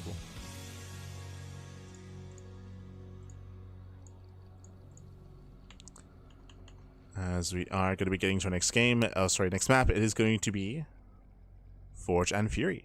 Let's go. But yeah, overall, like this isn't. We've seen worse maps. Like this isn't too bad. It's not overly defensive, not overly turtle heavy. It's relatively open, allows for counterplay available as well. I think the one thing that I would say about it is it's not a very, at least in my opinion, it's not a very exciting map. It's like it's cool. It's not too bad. Maybe some changes that we can suggest here and there. Maybe the main base is a little bit too vulnerable and too exposed as well when it comes to blink play from the low ground. So a couple things here and there. It's not bad. Let's go. Forge and Fury.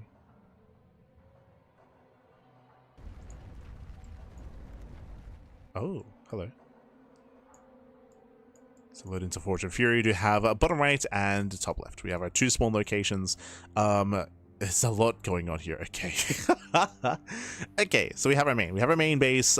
We do have our natural. I don't know if you noticed this, but specifically we mentioned now in the last game the main base was more vulnerable and exposed to blink heavy play. Here we have all these crates. We have all these crates. This is intentional to make it so that units cannot actually get close enough to actually, you know, blink in, or to make it less accessible, I should say. To make it a little bit less accessible, to make the main base a little bit more secure. Likewise, we have our ramp coming down in towards the natural. We have our natural expansion. Again, this is fun fact, this is more slimmer compared to the previous one. And we also have a narrow ramp coming up into the high ground. So a narrow ramp coming up in towards the bases. We have our natural. We do have our third base. The one thing about this map is it feels like there's only one third base option. Yeah, it does feel that way. I remember reading the map maker comments of this map, and they mentioned how they're like, oh, there's 3 different options. Kind of. There's our linear third, there's a low ground third, and then there's a triangular third as well. But what I will say is that the distance between your natural and the triangular third, it's quite long. It's quite far. I would say the same about the low ground expansion as well. The thing about expanding here on the right hand side is that at least it's on the high ground, so you have that high ground advantage. So you have a bit of a stronger setup here. So having to rotate between bases, you're not punished anywhere near as much by taking this expansion. It does feel quite risky to take these other bases.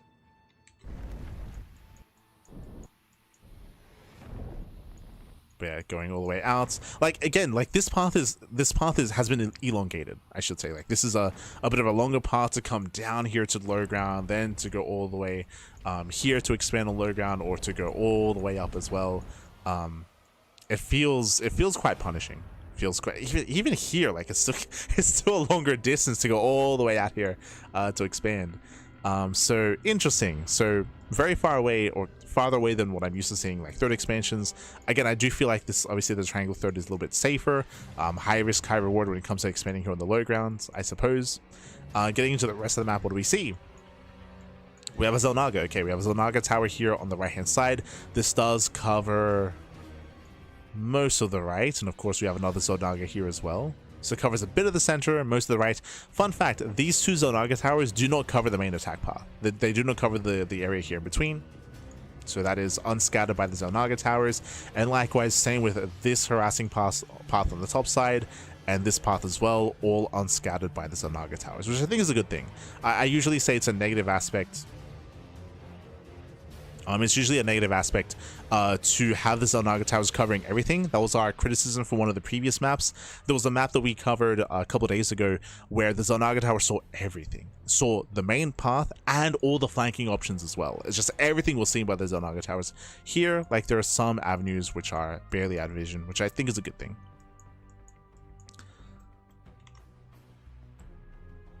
So just catching up. Lots of Leyland type expansions, I've noticed. Yeah. Likewise here, as you mentioned, we do have the patch here, which does kind of delay the gas geyser from being taken. Oh, patches. He notices the patches. Ah, I see what you did there. True. He does notice the mineral patches. So we can expand linearly here towards the left-hand side. Once again, the distance between this base and then coming down to the low ground here as well, like you're spreading yourself quite thin, it feels. But on the flip side, I guess the benefit of spreading yourself thin, I say benefit, something that helps you, is that these ramps are quite narrow. Right, this entrance here, compare this to the map we just saw, right? The map we just saw, it was so open, pushing in between the bases, and even the ramps leading into the third and fourth base were very wide, very wide ramps. Here, very narrow ramps, very narrow ramp here, narrow ramp here. This is obviously a little bit wider compared to this one outside of the natural, but still on the narrower side of things. So much more narrow. That means that you have a stronger defensive advantage on the high ground, right? You have the greater concave, greater arc. Splash damage is more brutal here. Force fields, like all that good stuff. Like it's more difficult to engage and push up these ramps. So you can technically defend these locations with minimal units. You don't need your army in position. That does change here as we move down to the low ground on the linear fourth base. Xel'Naga tower, though, if you control it, will get eyes on any kind of main push, so you do have that heads up. And of course, your main army should be more or less situated at your more exposed expansion if we do expand here on the right. I would say that this base is more freely taken, so if you take this fourth base, the fifth base is literally right next to it. And it's even more defendable as well. So kind of a free expansion alongside your linear fourth base. Otherwise, we can take the forward expansion, and I would imagine you want to be aggressive with this. I would imagine if you take the low ground and high yield base, you want to be hyper aggressive and commit into an all-in. The rush distance by ground feels relatively short. Let me just quickly double check. This is Forge and Fury. Oh wait, sorry, I should rename. Forge and Fury. So Forge and Fury, un momento. 31 seconds. That's average. Okay, average rush distance by ground. So average rush distance, we don't have like any speed zones. The attack path is very direct, but once again, very narrow. Right? Once again, narrow attack path here, narrow attack path here. It's a very choky map. Looking at it now, like all these ramps are very narrow, very choky, very abusable if you're able to keep up with the rotations of your opponents. Even some of these larger ramps are on the smaller side. Compared to the map, I guess it's all in context compared to the map we just saw, where we had some big wide ramps. Like everything's a little more narrow here. I mentioned earlier the distance between your natural and your triangular third. Here you're protected by the rocks. You can expand on the left hand side. You have your high ground advantage. This also is another option, an alternative for a 4 base setup. True. This is another alternative. The downside is that technically, if your opponent's being aggressive, they can push in, they can knock down these rocks, and there's a shorter distance to push into this expansion. This base technically is more vulnerable to all-ins, but because of these rocks, you have time to react and time to respond. True, you will have time to react, time to respond, and you have the Zolnaga Tower as well to see things coming ahead of time, potentially. Yeah, it's an interesting map. Would I say it's turtle heavy? Not really. Kind of. I mean, I do like how accessible this area is. So if you expand here on the left-hand side and expand towards your opponent, then this area here is more open, is more vulnerable, more accessible. You can knock down these rocks, of course, to open up this area a little bit more. And as we mentioned, the distance between, say, this base and the natural, it's a little bit longer. So yeah, I would say there's some counterplay options. It doesn't feel too turtle heavy, for sure.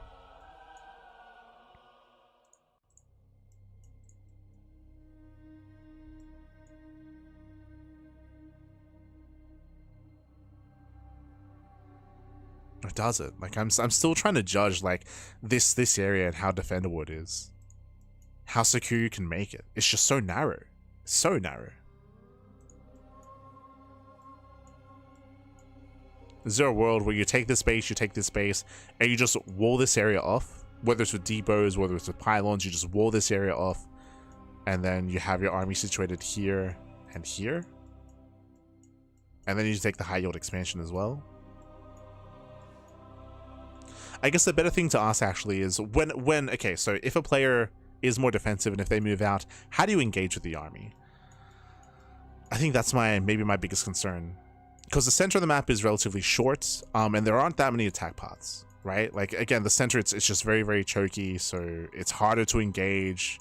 As I mentioned, like, the ramps are a lot more narrow. Yeah. That I'm not so fond of. I'm generally not fond of maps that do have just really, really narrow, set, like, very, very, very constricted and confined center of the maps. This I'm not too fond of, just because it's just very difficult to engage and just slow down the push. I think if you want to have a map like this that is like all choked up and like difficult to engage, I feel like usually the balance of that is have more exposed bases. It's one or the other. You can have like really turtle heavy secure expansions but open center, or closed center and open expansions, right? Usually it's like, at least in my mind, it's like one or the other, right? I don't think these bases are open enough. They're further apart, that's true. They are further apart, but they're still very defendable. That's why I was looking at this earlier. That's why, like, I was thinking in my mind, like, technically you don't have to, like, it takes very little to like secure this position, and you can just focus everything here. And this area is accessible, but it may not matter just because both of these, like, does this area matter if like the ramp is so narrow, like this entrance here and this entrance here, right? Like, it's like, yeah, like, I think it is a little bit too, it's a little bit too constricted. I'm not fond of it.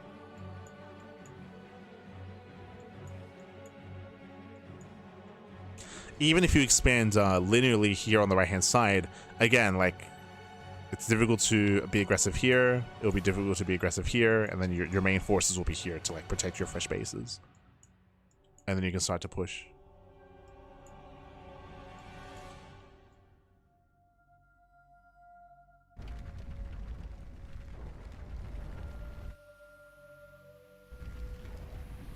Once again, I should also mention though that distance is a factor, and that's the one, like, saving grace is the distance between expansions.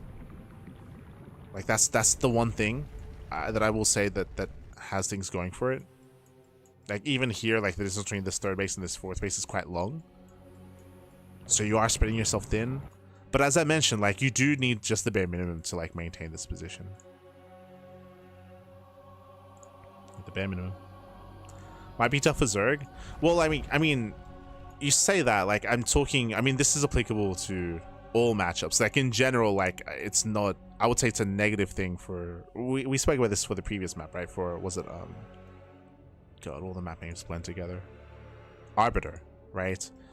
Where the idea of it being relatively easy to maintain like a high base count and push across the map, and for there to be no counterplay, I would say it's just unhealthy for the game.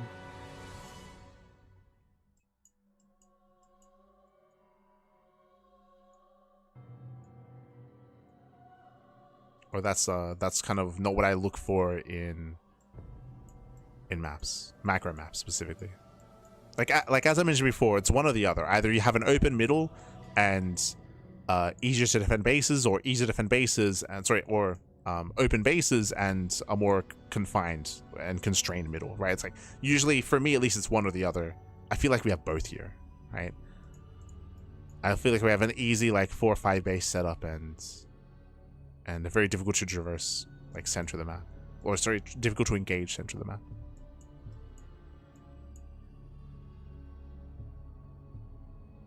Yeah.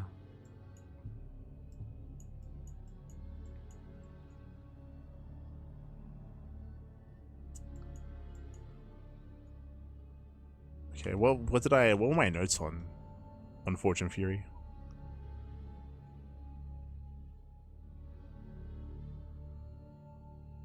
Yeah, I think but once again, I also want to emphasize that because I keep trying to bring up the distance, because I have misjudged distance between bases before, and I have kind of like miscalculated because of that in the past. But like I think I stand by the fact that I don't think the distance matters if you can defend like these further away positions with the bare minimum anyway, right? So I think that offsets that. All right, next map at Luminous City.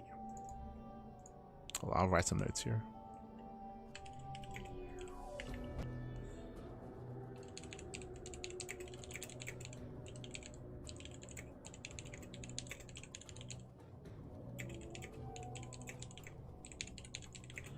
And likewise.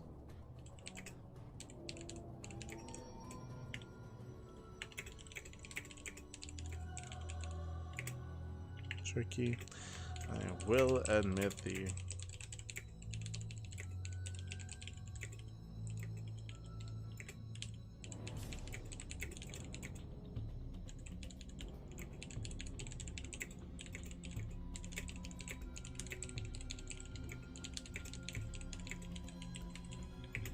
okay.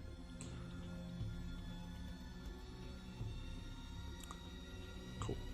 All right, up next we have Luminous City. Okay, so just setting up.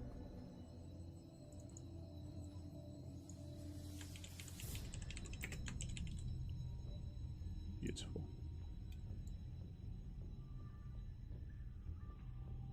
Rate every map 1 and say needs more Arc of Janus. Only the AVEX maps. My assumption, by the way, we'll get there, is that Silver Moon City was also an AVEX map. Obviously, I don't need you to confirm or deny, but it felt very suspicious seeing 2 Warcraft 3 maps in the submissions. It was very suspicious. Aye.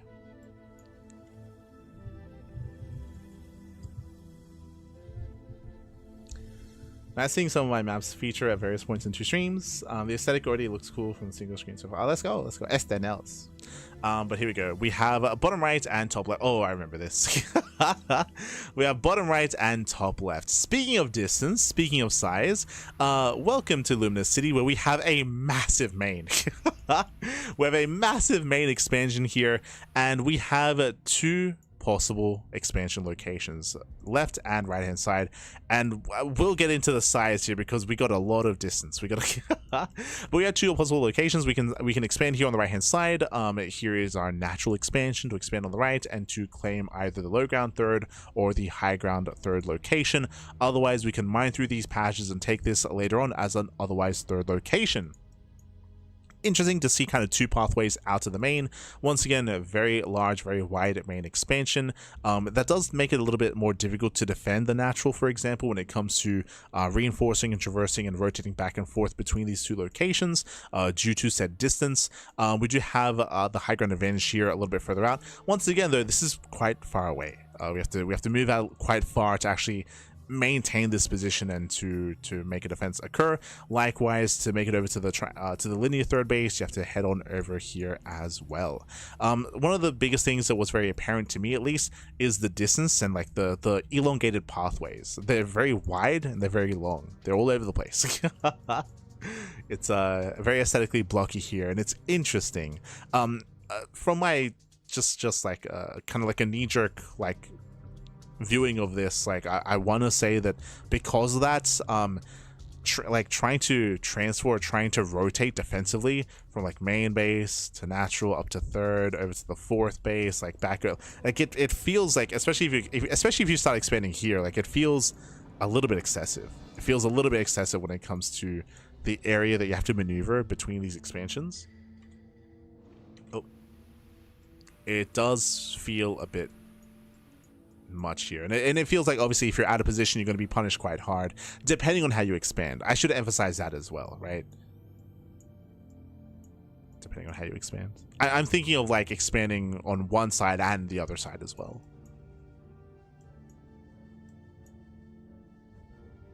Didn't make Arc of Janus. Now I was referring to Silvermoon City, which is another map that was submitted. We'll get there. We'll get there. Long distance mining will be across the galaxies. True, true.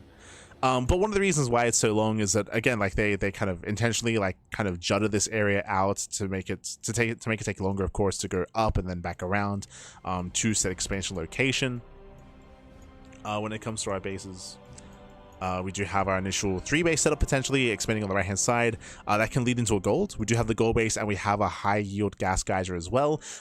As you can see here, there's a refinery on it. Basically, you have to do, from my understanding, it's a neutral refinery. You have to destroy it. You have to destroy the refinery, and then you can build your own gas geyser on it. So delayed gases here, it'll punish, say, like a ninja expansion. It'll take a little bit longer for the gases to get underway if you try to rush into it.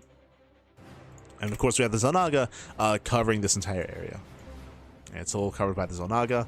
I would imagine we have one here. Yep, same thing. So same thing over here. Another high yield gas geyser, also with the refinery, also covered by the Zonaga tower as well. Interesting.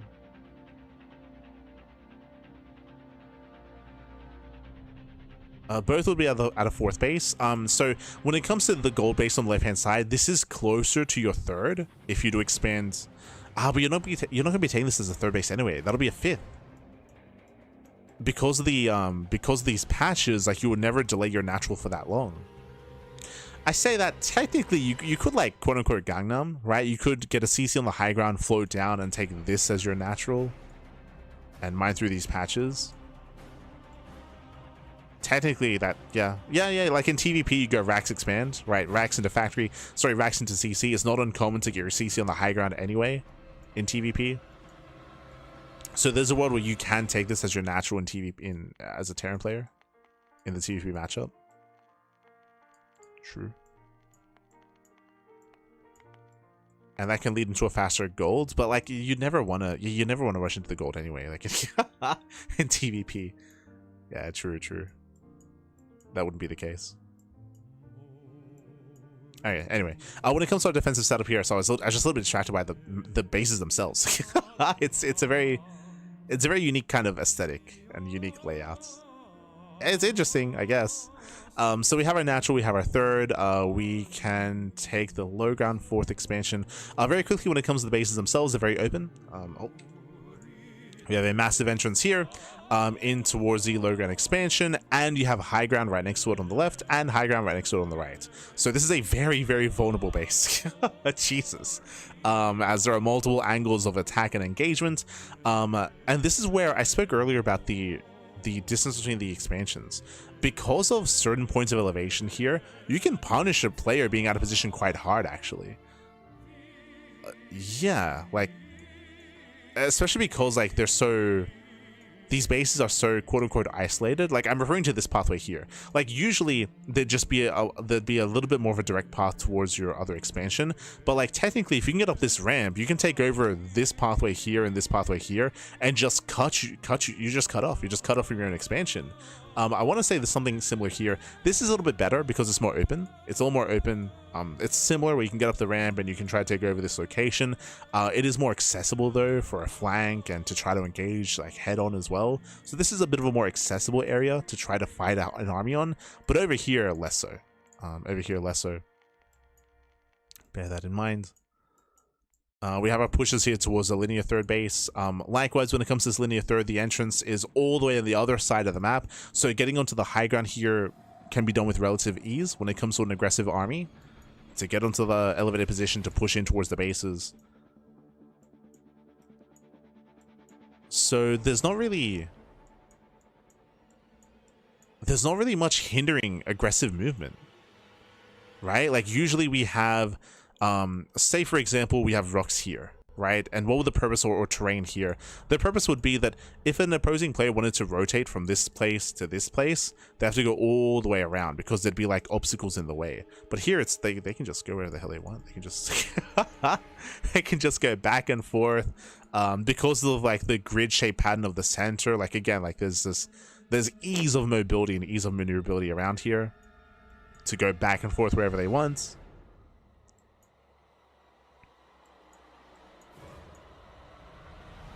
Yeah, it's this feels quite punishing. So I do think that it might be better to expand on the left-hand side to take over the high ground, situate your army here, expand on the low ground, and like respond to any kind of aggressing army. Because your main base will be more secure because you have a very narrow entrance into the main, and you just abandon all of this. But yeah, the map feels a little bit awkward.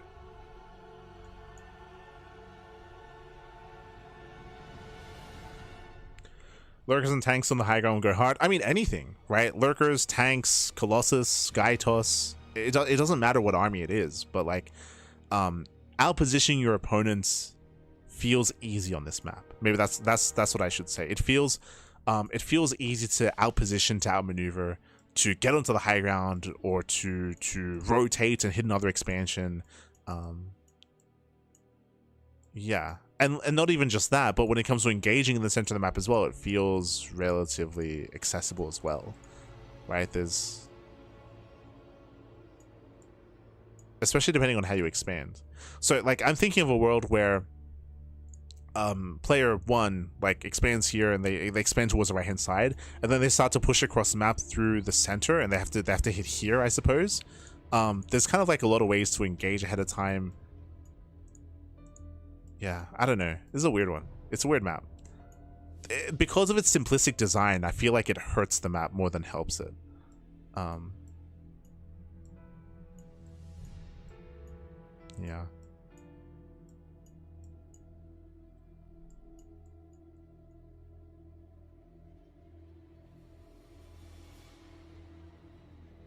I don't think it looks necessarily bad, but it's interesting. Interesting. It's unique, sure, for sure. It is unique when it comes to, again, the sizes of these bases and the amount of area that we're using is unique, but it feels very punishing for whoever doesn't have map control.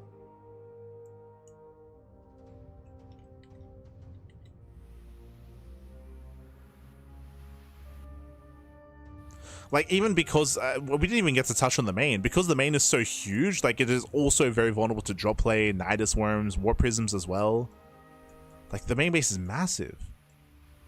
But that also goes in line with what we said earlier, how you can punish like being out positioned pretty hard. Where if you happen to be even at your third, even if you're at your third base, like racing back over to your main and reacting to what's happening in your main base is it seems quite brutal.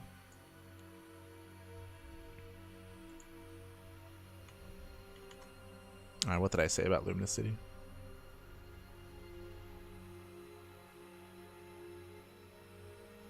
There are certain concepts here that I enjoy. The gold base is available to deter turtle heavy play. The sealed gas geysers, the mineral wall leading to the alternate third base, the attack paths in the center. The main issue I see is the size of the main and the distance between expansions. Specifically, the pathways are longer, punishing positional play and map awareness even more so than on standard maps. Personally, I feel like this is a step too far. Yeah, I think I'd kind of more or less stay in line with that. Where the distance between expansions, the size of the main. I think I would say like how open this center is maybe more of a negative thing as well. Like it just feels very open and accessible, which leads to being able to punish the defending player even more so as well. Yeah, so it's a bit much. All right. Up next, we have Modernize.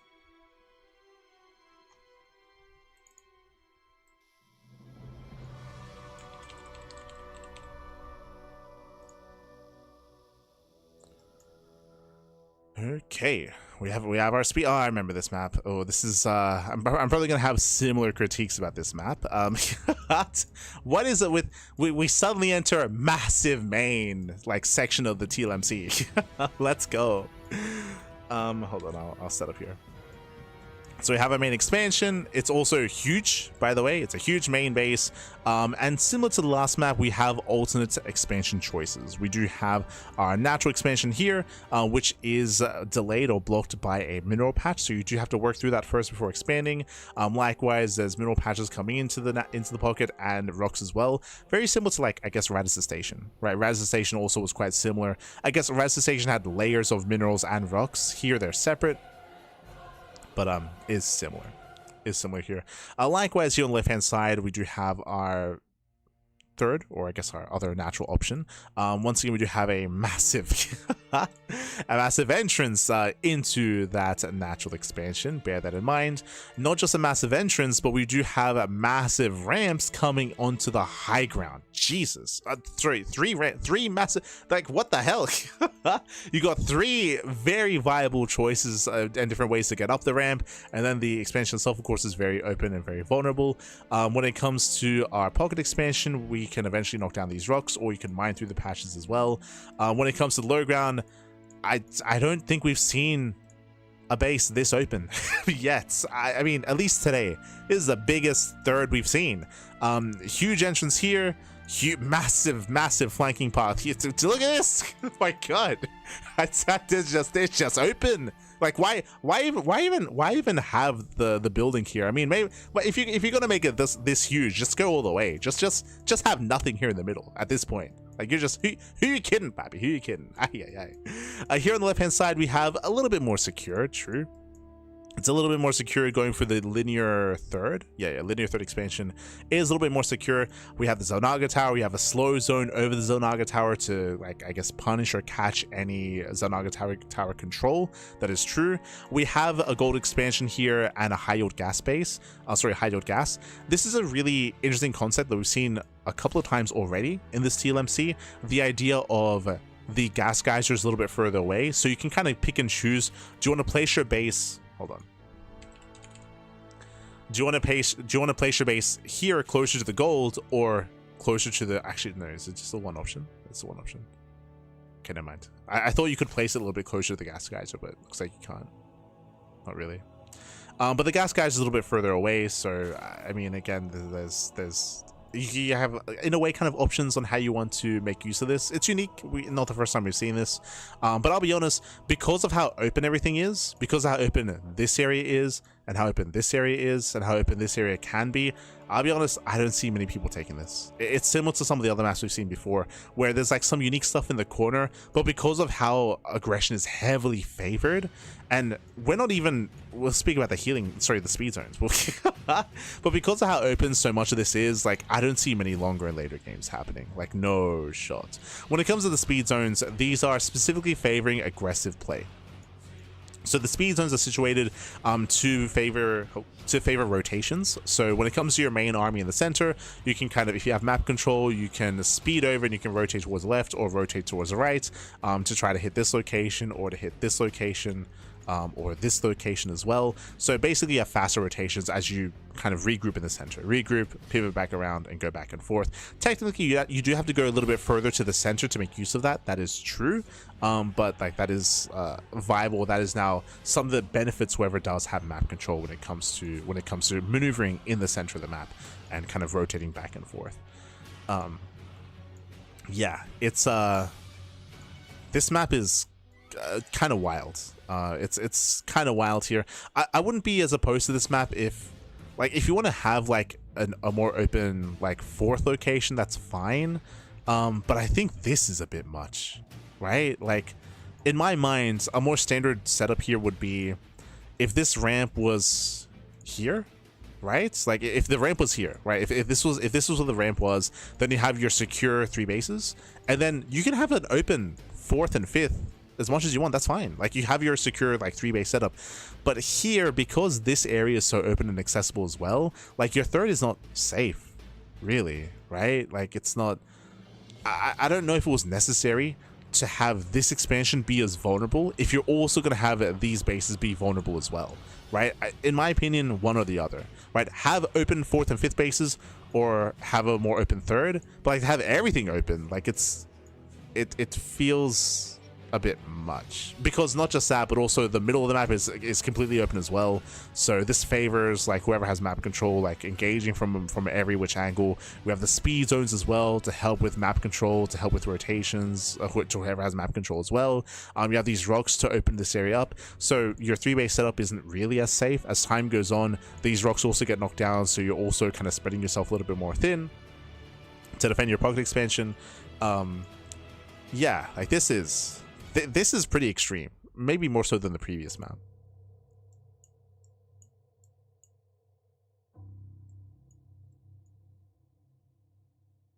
I believe those speed zones will be destroyed by falling rocks. Specifically, this tower can be knocked. Does it? Obviously, this speed zone is left alone.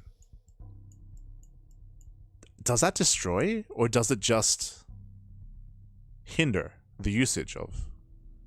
Because it's not covering the center, right?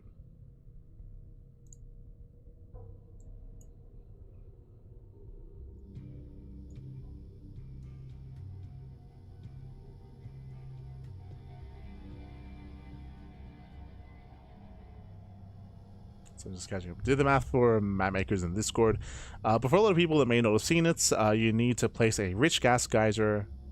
I think it just hinders. Yeah. So these speed zones will stay up. The tower here doesn't destroy the speed zone. It just like limits the amount of area that you can use the speed zone. So it just limits. So I was just reading the comments. You need to place a rich gas geyser 5 squares away and still use 3 workers from the town hall for it to have the equivalent income to 6 per trip versus 8 per trip. So a rich gas geyser that's far away is negligible in distance if a player just parks at their command center in between.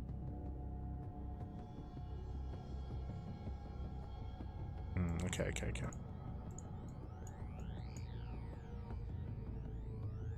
Yeah. Does hinder. So, I mean, on the one hand, you could argue that even Radisson Station had a little bit more counterplay here. Obviously, the argument for this map would be that that they want aggressive games. They want to favor aggression. They want to favor. But I think this is too much, right? Like, because otherwise I'd be like a hypocrite. We spoke about this on the God, what was the other map? Was it Forge and Fury? God, all these map names, they all blend together. But I think it was Forge and Fury where the bases were very defendable. And so this is the inverse of that, right? Where the bases were hyper defendable and the center of the map was very choked up. So you could just beat turtle heavy and then push across the map and you wouldn't have an issue. You wouldn't be able to engage. This is the polar opposite, where you have your bases being very open, very accessible, and you have the middle being accessible as well. I would have one or the other, right? Either, like, that's why I mentioned earlier how, like, have a ramp here, have a more secure 3-base setup initially first, and then you can have like an open 4th and 5th. But here it feels like everything is open and everything is accessible, and it's just yeah, it's this is the other end of the extremes compared to Forge and Fury.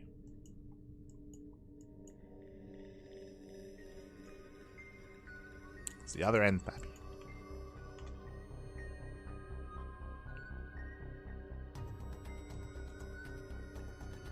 So what are my notes on this? Interesting use of pocket expansions, opening up attack paths as the game progresses. Speed zones allow for easier and faster rotations from the aggressive player. Typically, this is to counteract a more defensive base setup. However, the bases shown here are incredibly open. The distance between bases is also quite long, which also punishes defensive players even further. It's an interesting take for the size of the map. However, I prefer a more give and take approach on maps of this size. True. I wrote those notes a couple of days ago. Okay.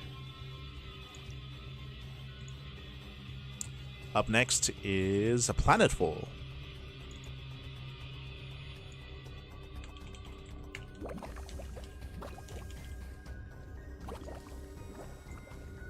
Hello, Kerrigan. Jesus. This reminds me of wasn't there a map, not with Alarak, but it was like a map with like a Cthulhu creature like off in the corner. Now we have, I think, multiple Kerrigans. Just the one Kerrigan. Okay, let's go. So let us take us to our expansions here. So we have bottom right and top left spawns. We have relatively secure main bases. We do have our natural with a more standard entrance into said natural base. True. Technically, low ground is within the range of the gas geysers, and here we can see the entrance to the natural with a couple of ramps. We do have a medium-sized ramp here coming in towards the natural. We have another ramp here on the right-hand side as well. And then we have our triangular third base, which is on the high ground. So we have our 3 base set up all on the high ground. Here we have a more narrow entrance coming into said third and a wider entrance on the left-hand side. So here, like, this is a lot more standard than what we expect on seeing here. We have a bit of a more secure third, army situated here outside. We do have the low ground expansion, which only has one attack path. Usually we're used to seeing these low ground expansions have like a secondary path to come into harass. That's not the case here. It's just one entrance. Like technically, like Rumbites can come in from the right hand side, but still just like the one kind of main attack path in towards the linear third. Okay, interesting. So a relatively secure 4-base setup. There's potential to be aggressive. You can open up the ramps a little bit more, but for the most part, like, these high ground positions should be well defended. And likewise here on the right hand side, there's only one main path, so we have a relatively secure base setup. Un momento. Where do we go from here? As we have our fringe expansions on the right hand side. Looking at the main attack path, looking at the terrain here. So engagement options are a little bit more limited because of Kerrigan. Kerrigan's in the center, so we do have kind of like a big sectioned off area. So if we're looking at, say, a push from the third base to push across the map, we have potential flanking options through the line of sight blockers. Yeah, we have routes here on the left and right. They're a little bit more limited, but this is nowhere near as constricted or confined as we have seen previously, like Forge and Fury. Okay. Yeah, same when it comes to like pushing in here. Okay.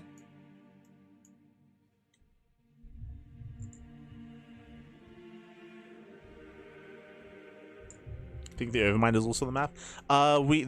There's I think that's what the Overmind is. There he is. But there's multiple. Yeah, there's this one as well. We got the Undermind. So I will say it's quite rare to have like a Zerg aesthetic like this. It's interesting to say the least. There's a lot of orifices. There's a lot, and the Kerrigan, of course, as well. Fun fact: like the previous map that we just saw, was a Modernize was a more quote-unquote Zerg map than this. This is more reined in, which I appreciate. Like Modernize was like hyper open everywhere, open center, open expansions. Here we have high ground positions. We have more choke points as well. We have limitations on how you can flank and engage an army in the center of the map. It's not overly open. It's not overly narrow. It's not bad. Unique aesthetic. What were my notes on this?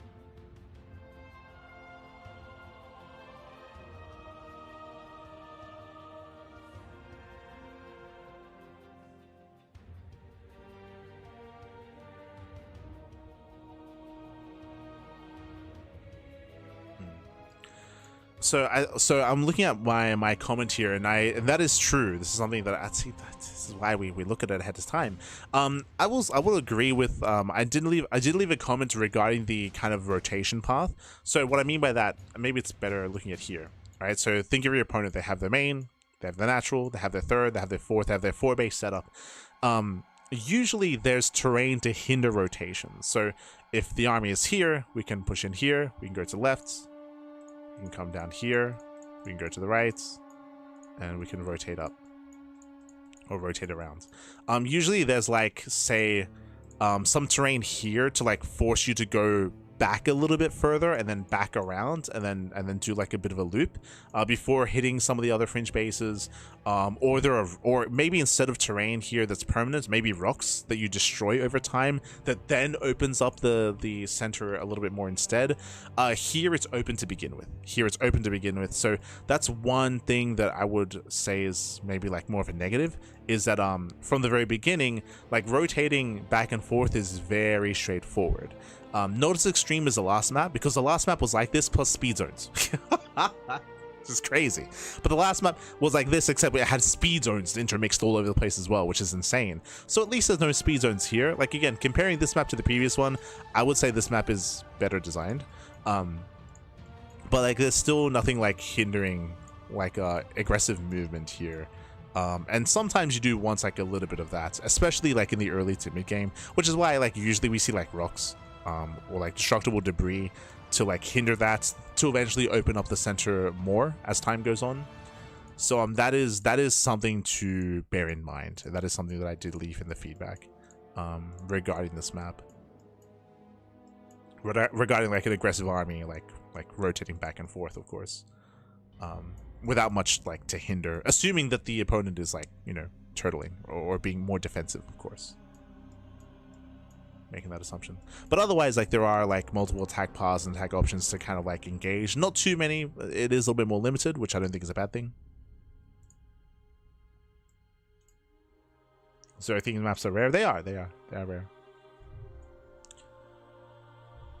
So yeah, this isn't too bad, but as I mentioned, like there's definitely maybe some concerns here. And I would like maybe suggest to like add something to like hinder movement. With some rocks.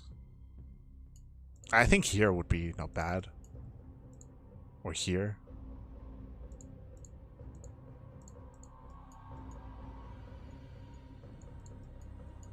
Otherwise, yeah, it's about. Let's go. Cool. Este Kerrigan.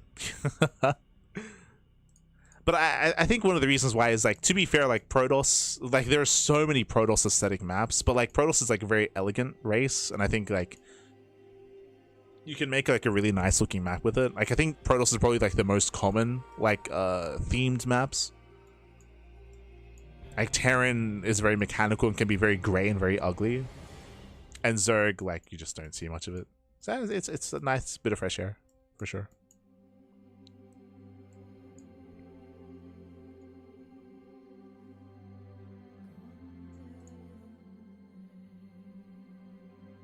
All right, platform 17. Next map.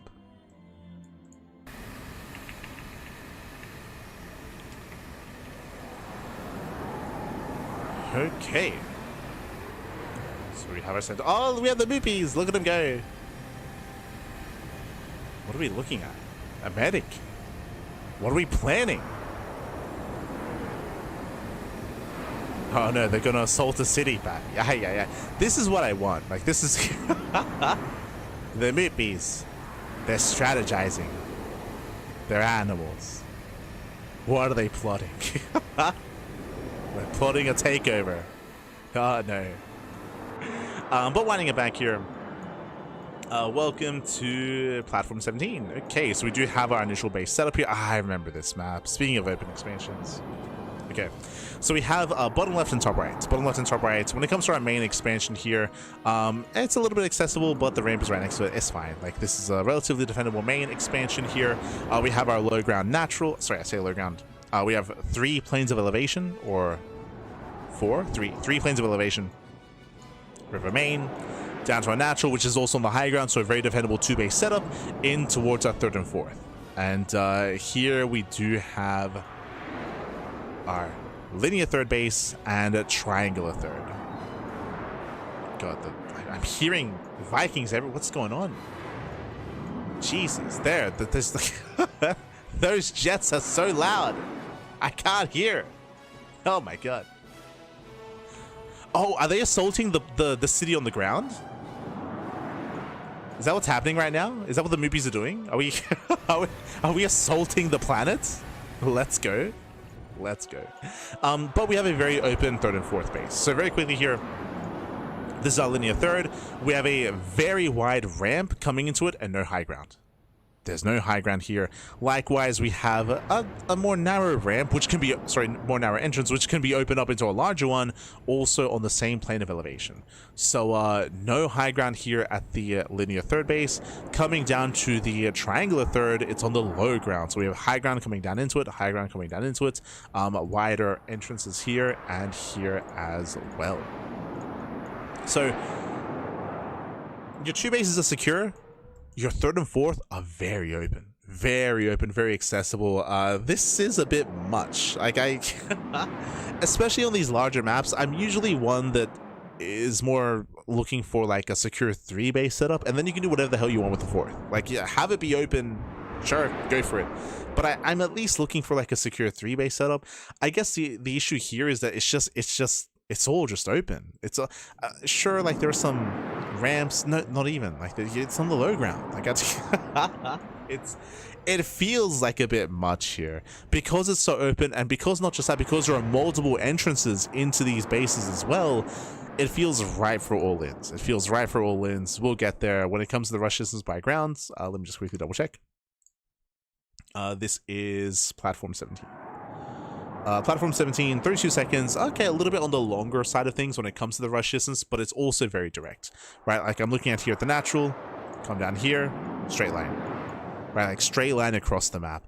We mentioned this previously on some of the other maps, but usually when it comes to rush distances by ground, especially if the bases are this exposed, you want some high ground. You want some high ground, some points of elevation, or some line of sight blockers, or some like destructible towers, or some rocks, or some way for the defending player to engage ahead of time, right? Like give the defender the opportunity to like fight the army, to pull back, to pick away at the forces coming his way, to flank the army as well, to just buy time to get back to their bases and to formulate a defense. Technically you can do that. Technically the distance here it's long, right? It's a longer distance between, you know, from side to side, but it's just a flat area. Like there's no like big defender's advantage aside from this one choke point, right? That there is one choke point which doesn't have to be used, right? You can rotate over to the high ground to push down if they take this base as a third, or they can just veer up towards the left and then come in with this much wider ramp instead. And there's not really much here, many obstacles to stop them from just rotating down as well. So this feels overly open, overly aggressive here. It favors that a little bit too much on a low base count. And what's a shame here is that we have all this other interesting stuff. Like we have like gold expansions here, double gold bases. We have the high ground expansion on the left hand side as well. Over here on the right hand side, we have like a pseudo island base here, which can be fully walled off. We have some other, I would say, more exposed bases, true, but some other expansions here on the right. We have some weird terrain here with the Zonaga Tower with line of sight blockers. We have high yield bases on the high ground, true, we have these high yield expansions. Like this is all really cool and really interesting, but I'm repeating myself because I said the same thing earlier. What was it about? Was it no, not Azure Shores. Was it Eternity's Edge? I think it was Eternity's Edge, but it was that map where there was a disagreement with someone in the chat saying like, oh, like, you know, we can just see like a defensive base taken on the left hand side, but it's like the aggression is too tempting though. Like the aggression is far too tempting to expand towards your opponent and to commit. I feel like here the temptation is far too great to like punish a player. Like these bases are really interesting and all, but this is what, a fifth, a sixth. Like these bases don't come into play until a much later game, and you have to survive this first to get to that. Even here, these are all on the low. The gold bases are on the low ground as well, and they're exposed to the elements. So it feels like a step too far. I think all I would have wanted is like a high ground third, any one of these. Like make this one on the high ground, make this one on the high ground, or even if we had like debris here, right? Like a choke point here, a choke point here. I think even I don't even know if that would be enough though. But regardless, like I do think that we're a little bit too exposed here with our third and fourth bases.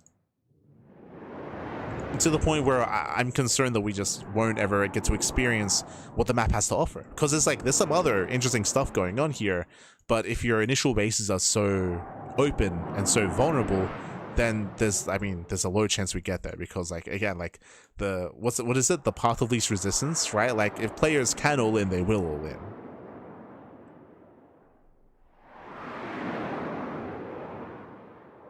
So just catching up. The third and fourth phase feel like a 2v2 expansion. They do. They do.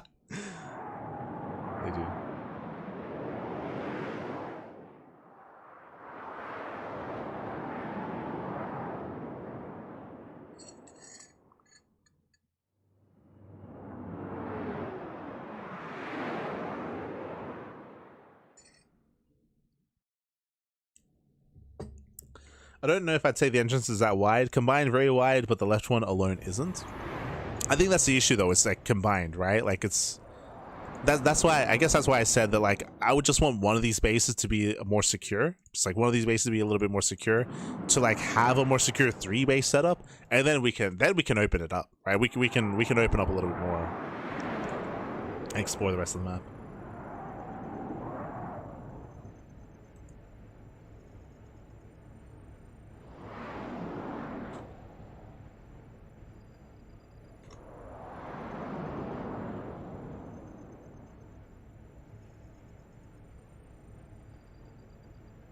Yeah, the towers will create a 1,500, 2,000 debris, so a slight bug out unless it's intended.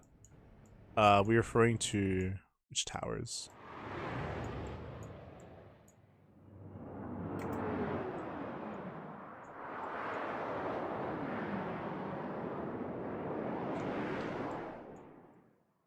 I mean, these ones? Oh, they're stacked. Oh, right. I see. I see, Pappy. I see. It might just be a bug, I would imagine. I think that's like an easy thing to have like an oversight on.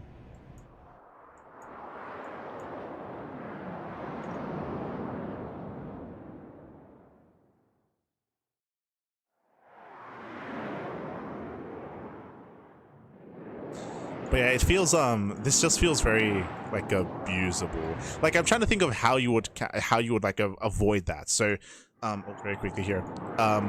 If we're I think it's too difficult to take this as a third and this is a fourth base, no shot. So alternate universe.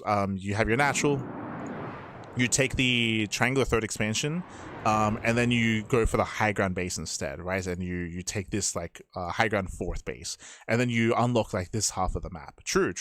Or even maybe the high ground gold, sorry, the high ground high gas base instead, maybe. But like this all feels really accessible. Maybe that's better, obviously, because you can wall this area off quite easily, wall off the high ground, and have a more secure 2-base setup. Depending on how you expand, you spread yourself more thin. Like this still feels very open as a third. Like your third base is still a lot more vulnerable. Here you take this space, you expand here, you take the gold. Like it's still the same thing. Like I don't know. Like I'm personally, I don't think I'm very comfortable with the third base to be this open, specifically the third base. But maybe I'm a little bit closed-minded in that like outlook. Because I'm thinking back on Tourmaline. True, like Tourmaline is a map that did have an open third, had an open third and an open fourth base, and had a short rush distance by ground. True, like I should bear that in mind, that like Tourmaline does exist, and Tourmaline isn't too bad. So if we can exist in a world where Tourmaline is a thing, like we can exist in a world where this is a thing. True. And you could argue that this map is maybe a little bit better than Tourmaline, because I would imagine this has a longer rush distance by ground, and has a little bit more complexity when it comes to the mid game.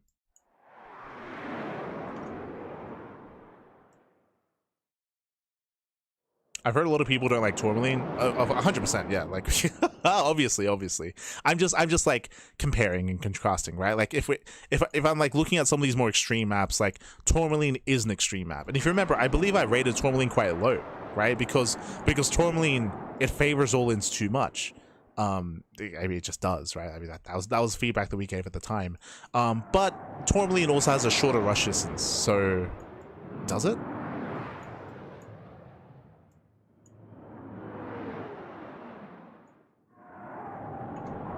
Hold on.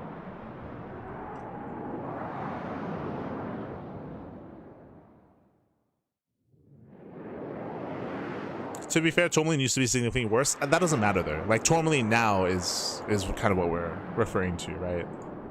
Could a map be worse? It could always be worse. I mean, true. Hold on, let's have a look here. I'm checking tourmaline. Tourmaline was in standard? No shot. Tourmaline has a 29-second rush distance by ground. This map at platform 27 has 32 by 3 seconds. It's pretty comparable. It's a pretty comparable rush distance.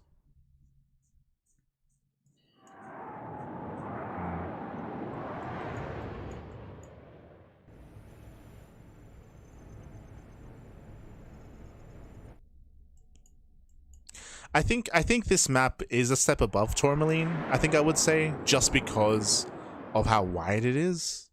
And we have had a couple of games on tourmaline which had led into longer games, I guess. I knew I was forgetting something.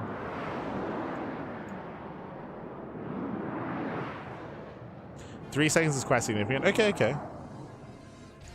I'll take your word on that. So it is longer. So that does make this more acceptable, right? Like, if we're comparing this to tourmaline, and the distance between your third and fourth base is shorter as well, so it's easier to defend, specifically compared to tourmaline, because tourmaline, your third and fourth bases are split between the like elevated position in between, right? Yeah. Now, I can come in. I can say this is better than tourmaline. Does it make it good though? That's the real question. Like, is it still what we want? It's very extreme. I think regardless, it's a very extreme map. It's very extreme. It's very bold. Is it too much? Maybe. I mean, you heard my reservations. Like, I'm not comfortable with having a third base this open. I'm not comfortable with it. But maybe we can hold back a little bit on being as harsh on it. Plus 3 seconds, completely playable. I mean, you say that. I don't think that's going to dissuade a bunch of all-ins from happening. And I would assume that all-ins will still be quite favored here. So I need to make that clear. Is the rush distance by ground longer? Yes. Will that dissuade all-ins? No. Right. I think we should make that clear. Like, that's not going to stop all-ins from happening. Is there a higher chance that because of those 3 extra seconds you're able to defend against that all-in? I mean, given the defensive position that you have here, it seems quite difficult. But at least the distance between your natural and your third is quite short. That does compensate, right? Like, that does compensate things.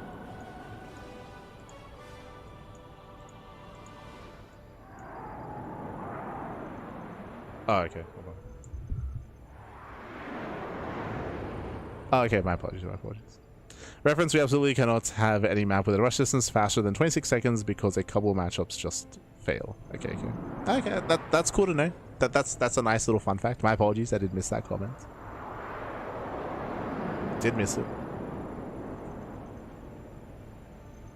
So now I could have some exciting games. Yeah. Like, I'm still torn. Like, Roxas is bringing up ZVP. I'm thinking of all matchups. I'm thinking of all matchups and all-ins, right? I'm thinking of like TVP all-ins with like 2-base, like tank-based pushes. I'm thinking of, we mentioned earlier, 4K wouldn't be too amazing here. I think of like early charge, early storm. Like if you've been watching the TV meta, you would know that there have been some builds where you go into 2-base High Templar, into 2-base storm. You get a late 3rd expansion, and you push with early storm across the map with charge, and then you just break it open. Like Jesus, like yeah, like these early storm pushes that we've been seeing recently will work wonders here in PvT. Like for example, yeah, like in general, all-ins will be quite strong here. I'm just having a hard time judging whether it will be too much or not. I think I'm leaning like because I did say that coming into the season I wanted to be more experimental. Like I did say that, like I wanted to be a little bit more open to certain ideas, but I have a hard time like embracing this design. Having a hard time. I'm more willing to be more exploratory with the healing pads and the healing shrines, more so than like open 3rd bases. But yeah. So I'm torn on this one. For now, like with an asterisk, I'm not looking at it too favorably, but we'll see. We didn't get to. I mean, so talking about not being favorable. Like we've been fixated so much on the bases themselves. When it comes to the main attack paths and main pushes, we have a bunch of flanking options. They're quite wide as well. It's very open. Yeah, I think I'm convincing myself more and more that I'm not too fond of this. I mentioned earlier that like usually if you have like open bases, then have like more confined or more constricted center. But here it's also, I mean, it's not as extreme as like some of the other maps we saw, like with all the speed zones. True, it's not that extreme, but it's still like quite open, quite accessible, I should say. Especially like in a world where we do take these bases, like these rocks are going to be knocked down, this central area is going to be more open than what it is currently, right? With these rocks being knocked down, with these rocks being knocked down, so we can open up the center of the map even more so than it currently is, which does make it easier to come in and flank the army and come in from behind. Yeah, I like the more that I look at the center now, because we've been fixated so much on the bases, like it feels too much. Yeah, okay. Like I'm set in. I'm set on that.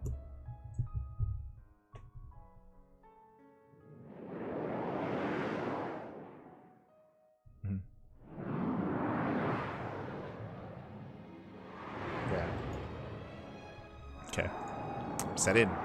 Up next, so we're going to be getting into Sanctuary 3. Oh, we crashed. Never mind. We'll get there.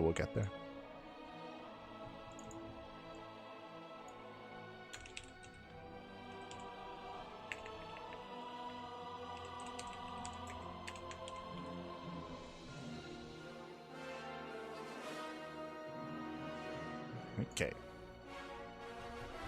So yeah, sorry, we were just a little bit too fixated on the bases themselves without looking and taking in the rest of the map. Sass. We didn't have to spend as much time there.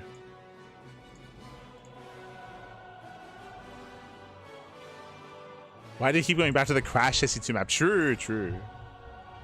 No.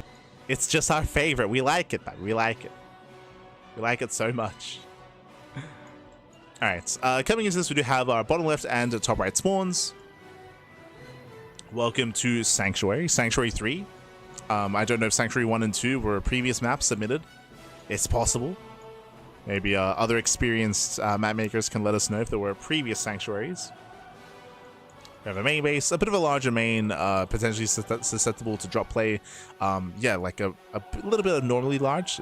Part of it does jut out, so that can come into play. We do have our secure main base, a secure main base entrance in towards the low ground. We have the high ground here as well. So relatively secure 2-base setup. We do have a Reaper Cliff off to the side to get into the mineral line, to get a scout off. Likewise, Reaper Cliff into the main base as well.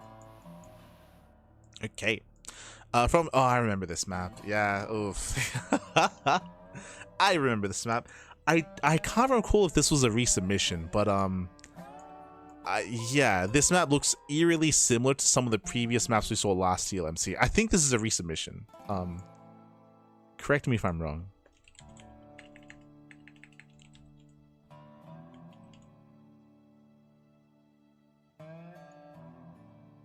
I remember trying to look for the name Sanctuary and it wasn't there. But there was another map that's like eerily similar to this in the previous TLMC. Anyway, for now, we have a security bases. We do have a low ground linear third base here towards the left-hand side. So we have our low ground expansion here. We do have a center expansion also on the low ground, and we have our triangular third, which is a lot more secure. Once again, we do have this area in between the bases, which can be abused. And unlike on previous maps, there are rocks here that can be opened up to make the natural base a little bit more accessible to potential aggression here in between the bases at least. But when it comes to our initial 3-base setup, again, it does have the high ground.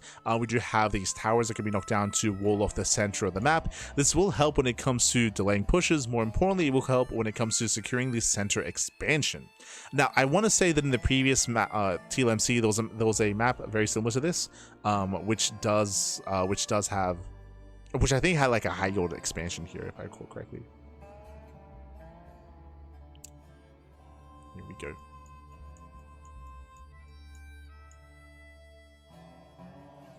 Measuring openness could be useful to place hatcheries at bases too. Okay, we could. I mean, I don't think that would change our perceptive of the previous map at all, I feel.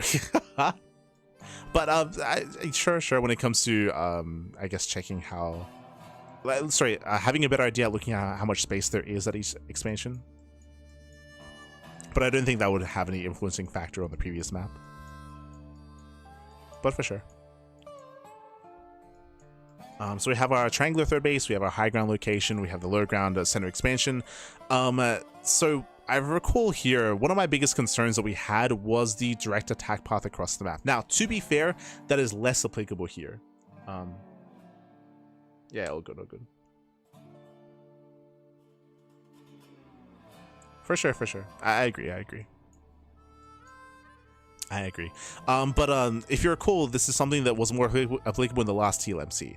That was the idea of going for 8 Raxes. Jesus, 8 Raxes, they were so common last year. And of course, for a reason, they are no longer as prevalent. They're quite rare nowadays. But the reason why I bring that up is because of the attack path across the map. So you can take your natural, your third base, you can build up with your 8 Rax, you can push across the map.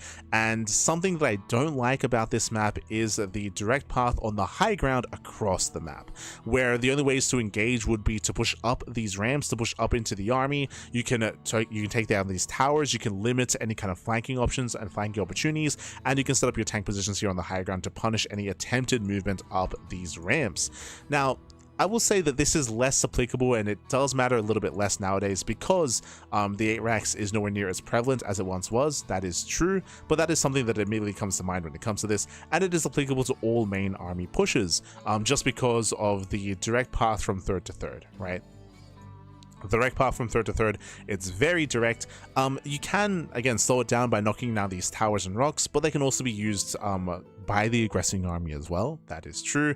And again, like I typically don't like the idea of all this being on the high ground, just because it does make it so much more difficult to engage with the main army. The best chance you would have is to counterattack, and go for counterattacks and run-bys and attempt to delay the push and delay the move outs and to buy time that way, of course. And I should also mention as well that there are ways to open this up a little bit. There are some rocks. There are some rocks here towards the center of the map which can be knocked down, which can be opened up. As I mentioned before, you can also destroy these rocks as well to buy a little bit more time. So there is a little bit of counterplay here. That is true. It's just I'm always a little bit wary about these main attack paths, which are all on the high ground, which are on the same plane of elevation from third to third, as you typically should be taking the high ground third base. So that's something that I'm always a little bit wary of when it comes to favoring aggressive play. Bearing in mind, as what I mentioned previously as well, is that aggression has been very heavily on the rise as of late. So attempting to like stifle that, to dissuade that, I would say would be a positive thing coming into this TLMC, just because of how many short games and how many all-ins have been prevalent throughout the current meta. I will also say that it's always difficult to really say that with certainty, because we had the same criticism last TLMC about how we knew that a patch was on the horizon, right? We knew that a patch was on the horizon leading into post Team Liquid map contest, and how that may influence and impact the meta. And it's hard to make decisions on maps based on the current meta, because that can always change, especially if a patch is coming out post TLMC, and it feels like that might be the case this time as well, which is frustrating to say the least, because basically we're making decisions on maps with like incomplete information as to how it's going to impact the rest of the year. potentially. And that did happen with the last TLMC because of the patch did change things, right?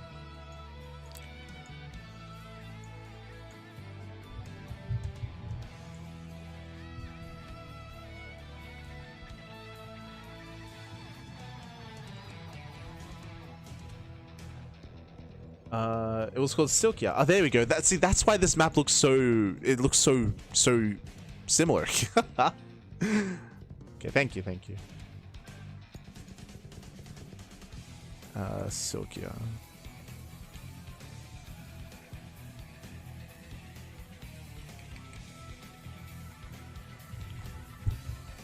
The attack path from sorry, so I'm going to read my comments on this map last season, and we'll see if they're still applicable. No surprises here. The first line of commentary was in regards to this attack path, so that's why like this looks really familiar to me. Like it like burned into my mind. But let's read those comments and let's contrast and compare. So the attack path from third to third is very direct. Due to the rocks are blocking off ramps, secure tank spots and choke points, this is an ideal map for ARAXs and 3 base all-ins. The 5 base setup for Terran is also very secure in TVZ. PVZ, the portal spaces will be more exposed, and there will be aggression potential in macro games. Let us open up the minimap here. So it sounds like the rocks were positioned in a different way previously.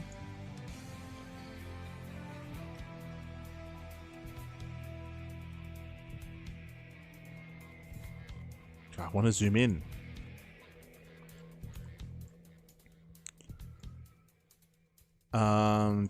Okay. So previously, okay. So previously, this low ground position wasn't here, and it was this fourth base was on the same plane of elevation as the third. That would have made for secure 4 base setup. True.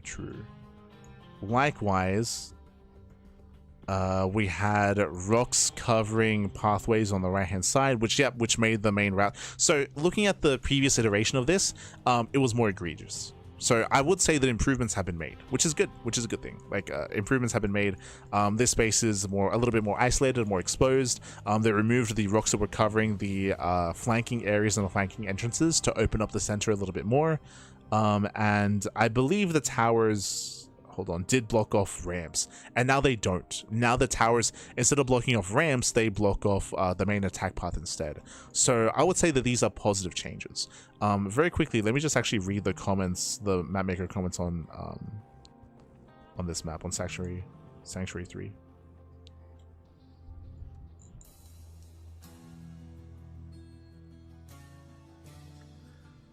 So this is where I said this previously. I'll say it again just because we have yet to mention this stream and this broadcast. But something that I do wish, and I do hope that I don't really see it changing, but may as well just vocalize my concerns. This is where I wish that map makers that have resubmissions do leave some notes. That point out and that do bring to light hey, this was a previously submitted map, and feedback was received, and changes were made, and things were changed here, and that would point out those changes made, because I would say that this map has benefited from that. I would say that this a lot of positive in my opinion. Of course, everyone's opinion, right? There may be some people watching that are no, we should have had a more secure center path, and we should have had those rocks, and we should have been able to wall off the area and all that stuff. But I do think that this map has been greatly improved. And if Avex didn't point out that there was a name change, I wouldn't have noticed that, right? So I see this in a different light as a result of that. I mean, I was already talking about how this main pathway is less important this patch anyway, because there are less, again, ARAXs aren't a thing anymore, so there's less importance here. And to be fair, we were bringing up the fact that this can be used to delay and to slow down the push, and that was an intentional change made recently as well. So that's cool. That is cool. I feel like previously this was a high yield expansion, but I might be crazy. What were the notes that I left?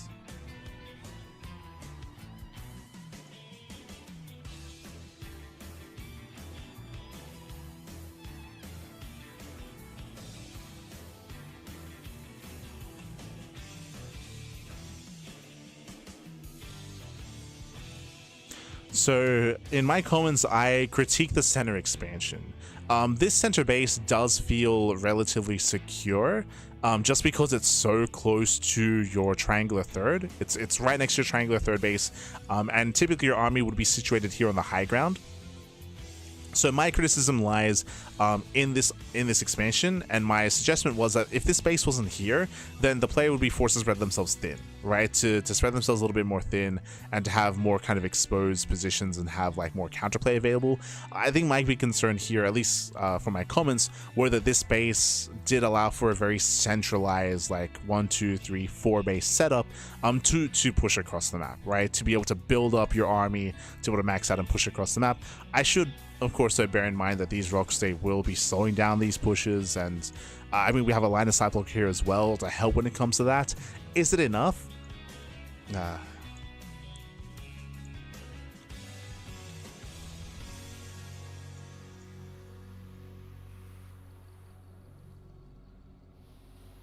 Is it enough?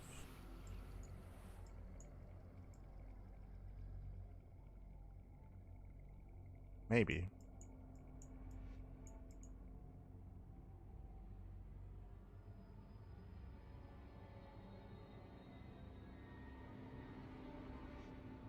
What's the rush distance? Rush distance is, let's have a look here.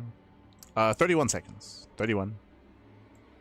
So would we say that's like on the lower end of things? Like obviously like when it comes to rush distances, I think the shortest we've had is 26 seconds. 26.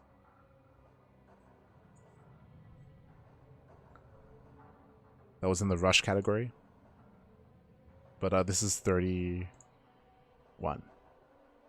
Which isn't too bad, but I'm sorry. That's natural to natural. To be fair, we are looking at third to third, which is a little bit different, which I don't know the rush distance of. From third to third base.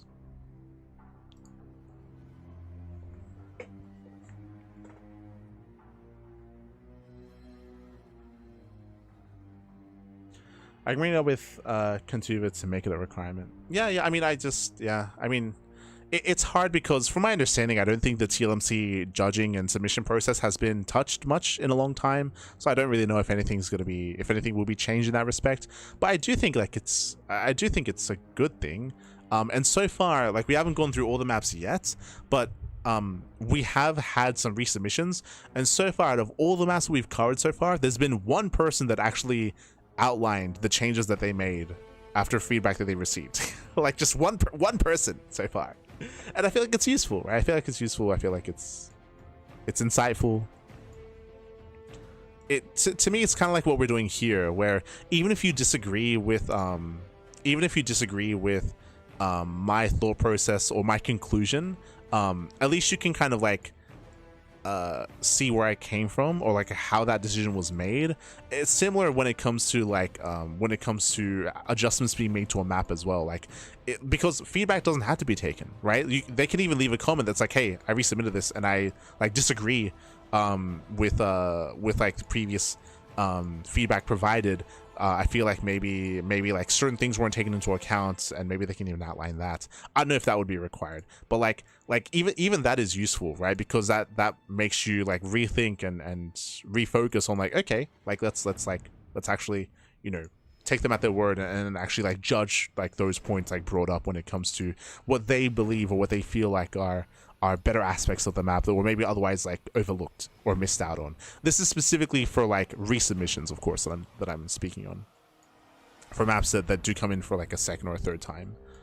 But yeah, anyway. So when it comes to the map itself, yeah, I do really enjoy the changes that were made.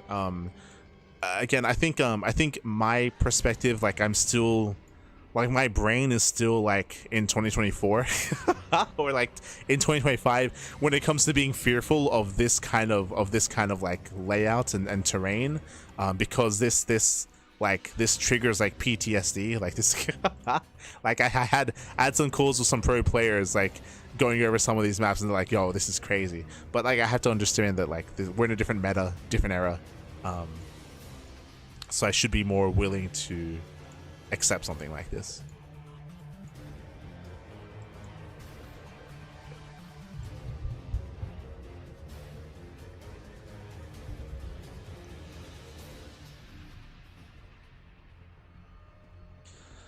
I'm not great at judging natural distances. To be honest, we might need to start doing third to third rush distances too.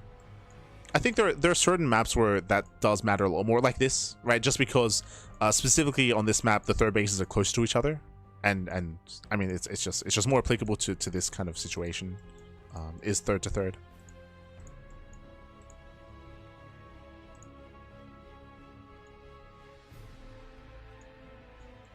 Or you expand towards your opponents.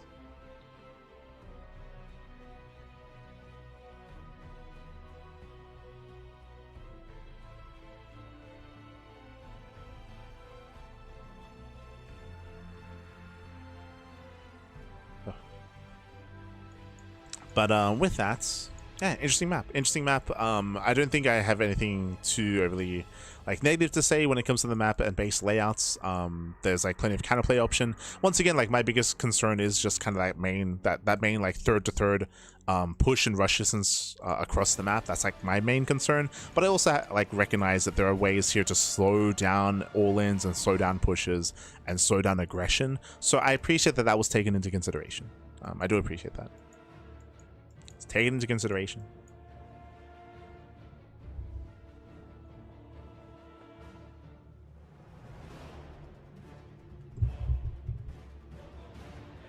I remember pre-retirement special and Marine Lord really got on my case about third distances when it came to judging if maps felt big regardless of map bounds. I can understand that. Pre-retirement for me, okay.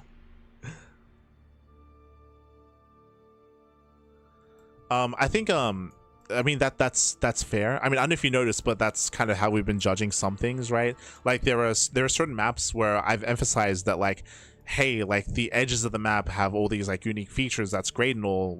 I think we said this for like 2 or 3 maps already, but like because of the directed distance between third and third, like the likelihood of games lasting that long is quite short because hyper aggression is like more favored, and we're going to be seeing more pushes, more aggression, more all-ins because of that, right?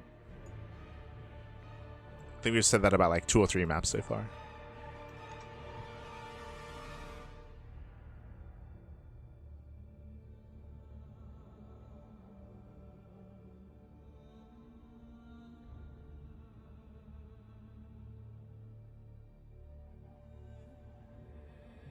Oh, good. All right. With that, next map. So what I'm hearing is I should submit Evo's Monty Hall next TLMC. Good luck getting to those thirds. True, true. Feels Monty Hall, man. Aye.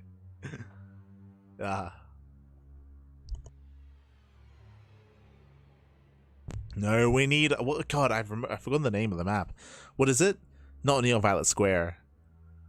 God, the island map. Bring back Island Mass Sappy. Let's go. Let's go. Kappa. Up next, we have Shadow Garden. Un momento. Neo Isles of Siren. There we go. That's it. Bring us back Neo Isles of Siren, Pappy. True. Unironically, I do enjoy that map, even if it favors certain play too much. Enjoyed that map as it's no longer in the map pool.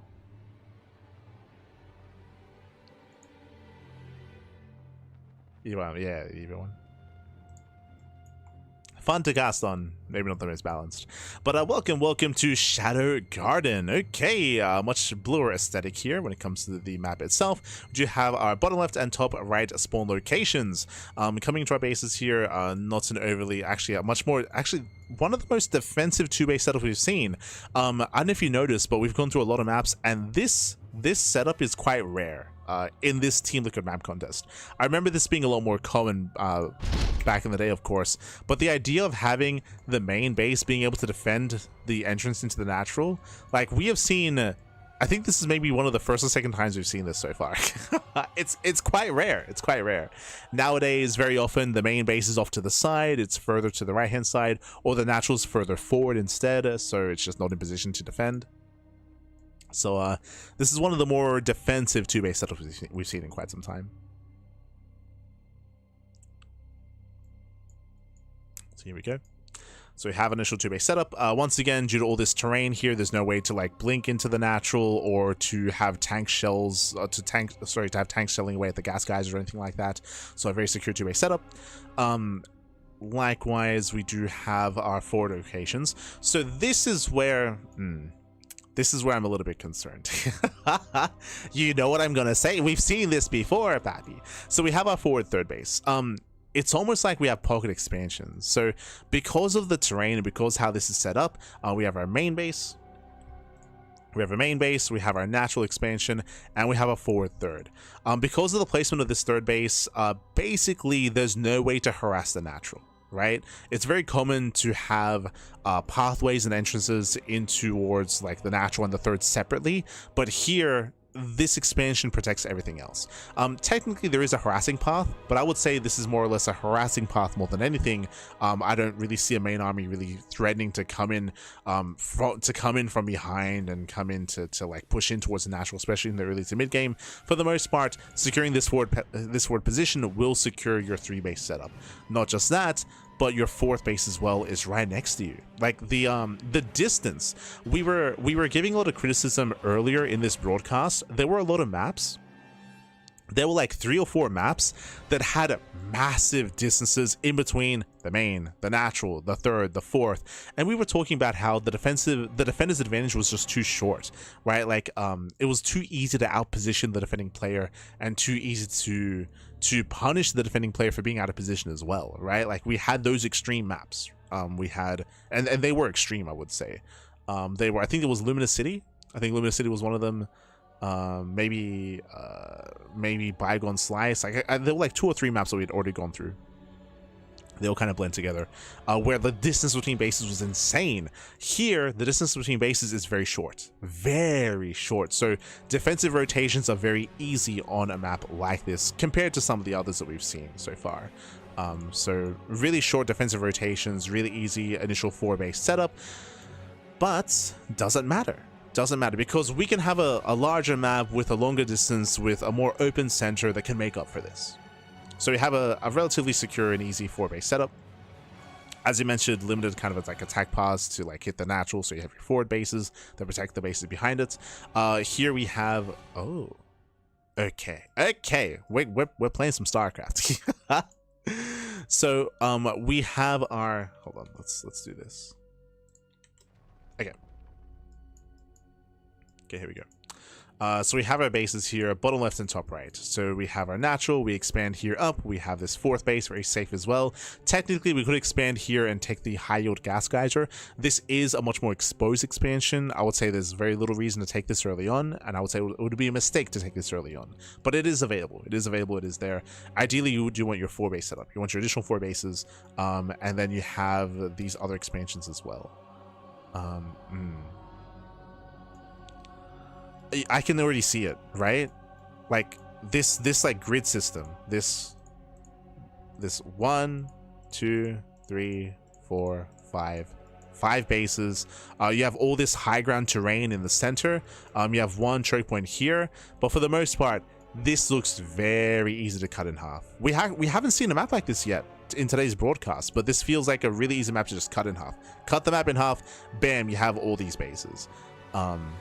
If you want to slow the game down and go for a split map scenario. Now, when it comes to pushing across the map, there's very little room here. This is kind of like the area in between half and half, right? Like cutting the base in half or the map in half. We have this low ground area. I would say it's relatively open. So if you try to push in, depending on your angle of attack, bearing in mind that in my mind, I'm like imagining a situation in the mid to late game where these rocks shouldn't be here. So these rocks should be destroyed. These rocks, this debris as well, so we can clear all of this up, just because it looks quite easy to defend on 3 bases, because you have the high ground set up here. I'm imagining no early game cheese, no early game rushes. I'm imagining a lot more kind of like macro, like mid to late game instead. The center of the map should be a little bit more open, and when we push through the center, the problem here is that even though it does look like there are ways to potentially flank an army or try to engage from another angle, the distance here is just really short. There's just so little room. There's just so little room here in between one half and the other, specifically in between your high ground and your opponent's high ground. Because once you get onto the high ground, then it's go time, right? Like, that's the challenge. The challenge is getting onto the high ground. But the distance is so short. So short.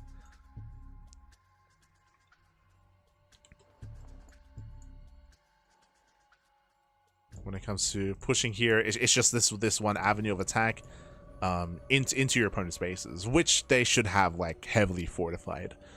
I'm thinking of like a TVT matchup. I'm thinking of TVP matchup as well. There just aren't many angles of attack because your natural and your main are so secure. Like, this is it, right? It's pushing up here, like pushing up into this high ground location, into this high ground location, or you have like one harassing option. It's very limited. It's a very, very limited map.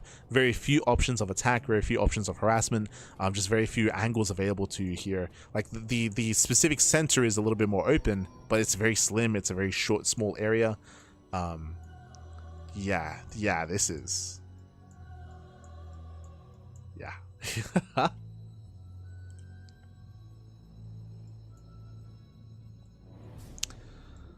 So, with how far the third is, I mean, if you're talking about the distance between the third base and the natural, this is, I mean, we've seen longer. Like, this is fine, I would say. Just because of the likelihood of a player, like, coming in from behind, and, I mean, this would be mainly used to, like, harass the natural more than anything. I would say the distance between the natural, the third, and the fourth base is quite short, is what I would say. And I guess I shouldn't be measuring the distance from the natural into the third. I should be measuring the distance between this entrance here to the third, right? Where there should be SimCity to begin with. So, yeah, I would say this map is very congested. Very, very congested. Short distance between bases.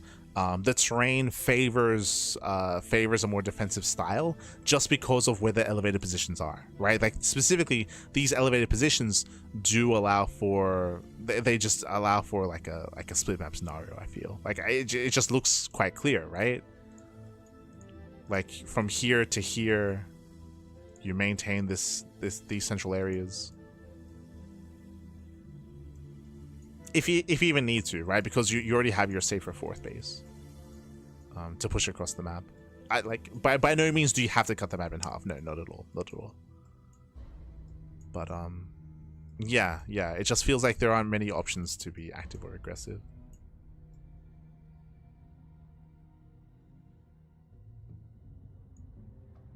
It is.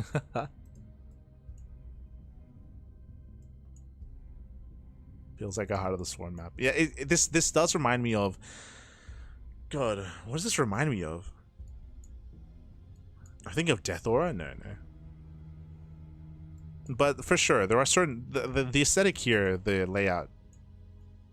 Like, it feels a little bit older. It feels a little bit nostalgic in some ways.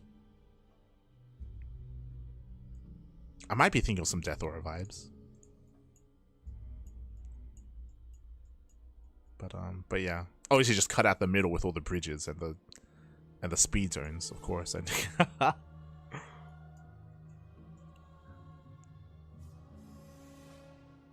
But yeah, this is, and it's a bit of a shame because I believe this is also a resubmission, right? I believe or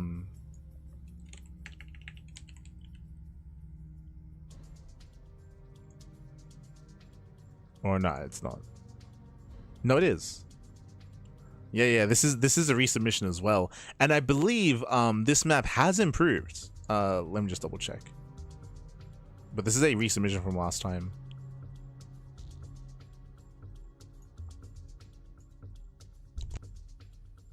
So previously it was even worse. Previously, imagine this map, but that's why like I feel conflicted.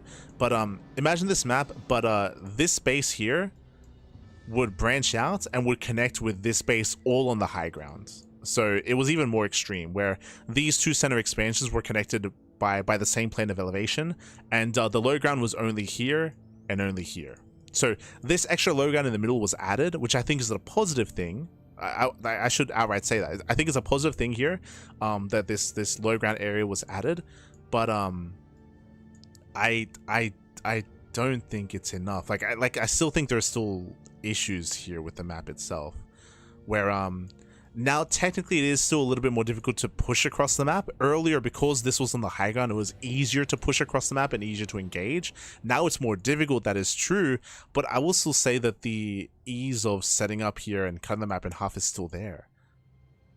Like, it still feels very confined. What's the size of the map? Hold on. Shadow Garden. Like, it's not a small map.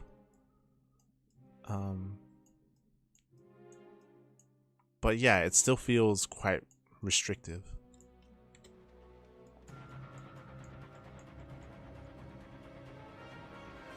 I feel bad because this is a resubmission and changes were made, and I think there were positive changes.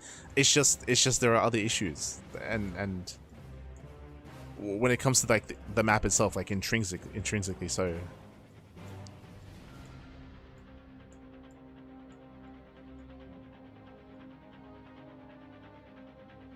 Ah, feels bad, man. This map feels like it's super choked up. It is, right? Like it just is. Like it's just, yeah.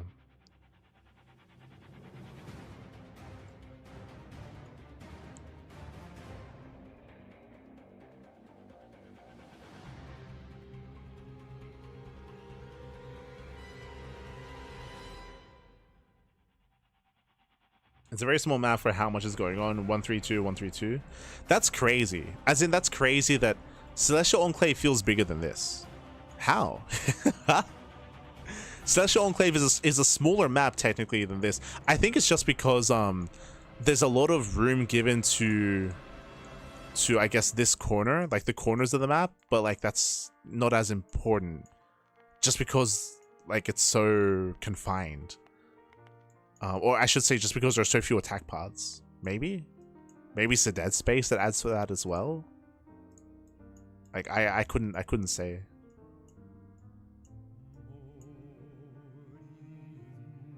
What if the rich gas expansion was low ground? True. No. Yeah.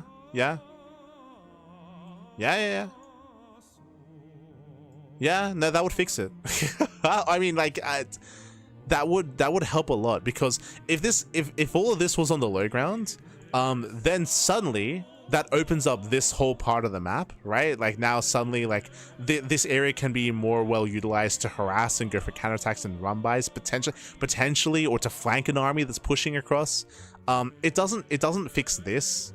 Like I do still feel like this fourth base is very safe. As I mentioned, like it's just so close. It's all so close. I would want this fourth base to be like further out. The fourth base to be a little bit further away. This to be low ground. That would help. Yeah. That would be better, in my opinion. I just realized that there's multiple. When you said, "What if the high yield gas was on the low ground?" My first thought was, "We have it. It's on the low ground." But it's like, oh right, there's just so many. I remember that one of the reasons for this is that technically, if a player were to turtle up here on 4 bases, and then look to get their 5th and 6th base, we do have some high yield gases that can be used against them. Technically, the player that has map control should have control of the high yield gas on the high ground and both low ground gases as well, right? Both expansions. And that is a way to counteract this. That is true. But but that does help when it comes to like efficiency, but it still leads into a really slow game, right? Like it still leads into like into just a turtle heavy style, which even if the aggressing player has the economic gas advantage by having 3 high yield gas geysers, like I think balance wise that does balance things out, but I don't think it's like I don't think it leads into a good game, right? Like I don't think it leads into a fun experience. Like that's like I don't think this, right? Like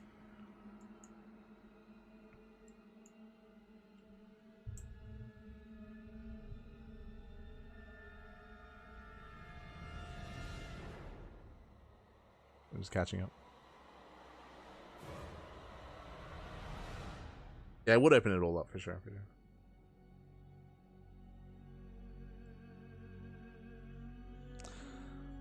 It's really good way on Zerg because I can find his IMO for Ascendance for your Terran or Protoss. Good for mech though.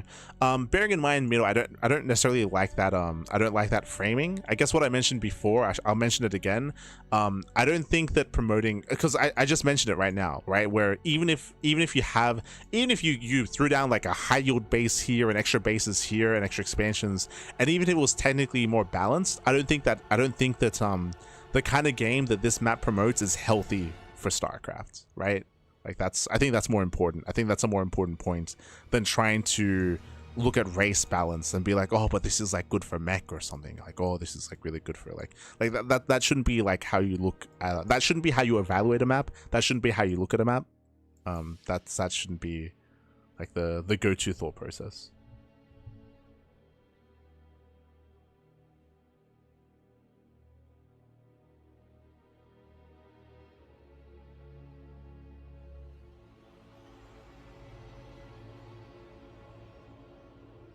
It's a discussion about Celestial in the chats. Yeah. For sure. Fair enough. So yeah. I mean, I would say Celestial's more open than this. It is. I'd say Celestial is more open than this map. Thankfully. And partially because it's a way into the natural, with those destructible rocks. But yeah, I just feel bad about this map just because this map is a resubmission and changes were made, and I think they're good changes. I just think there's just a little bit more intrinsically negative about the map. But I do agree with Handyman in the chat. Making this high yield base on the low ground would fix a lot. It wouldn't be amazing, but because even then it would make the fourth base more accessible as well, right? It would help for sure. I think that would be one of the ways to adjust this map for the better. But yeah. All right, Shadow Garden. Up next. Where are we dropping? Up next, we're loading into Silver Moon. Let's go. Silver Moon City. If you recall, I was referencing this map earlier, Silver Moon. How we had this is the second Warcraft 3 of this TLMC contest, which is totally not suspicious. But we had Blackrock earlier, and now we have Silver Moon. Aesthetically, it looks pretty good. We have bottom left and top right spawns. Silver Moon, of course, is the main city for the Blood Elves in Warcraft. I love how we have like the God, I can't remember what it's been years since I played WoW, but this is like meant to be there's like a name for this, right? It's like called like it's not called the pit, but it's got a phrase. Like I think this is basically where the ship crash landed, right? Was it a ship that like crash landed and like smashed through? Was it like yeah, can't quite recall. Where the scroll? Oh, true. What? No, sorry. Was it? God, I can't remember the lore. Was it the Scourge pushing through? I can't. It's been a long time since I played like the Blood Elf starting zone.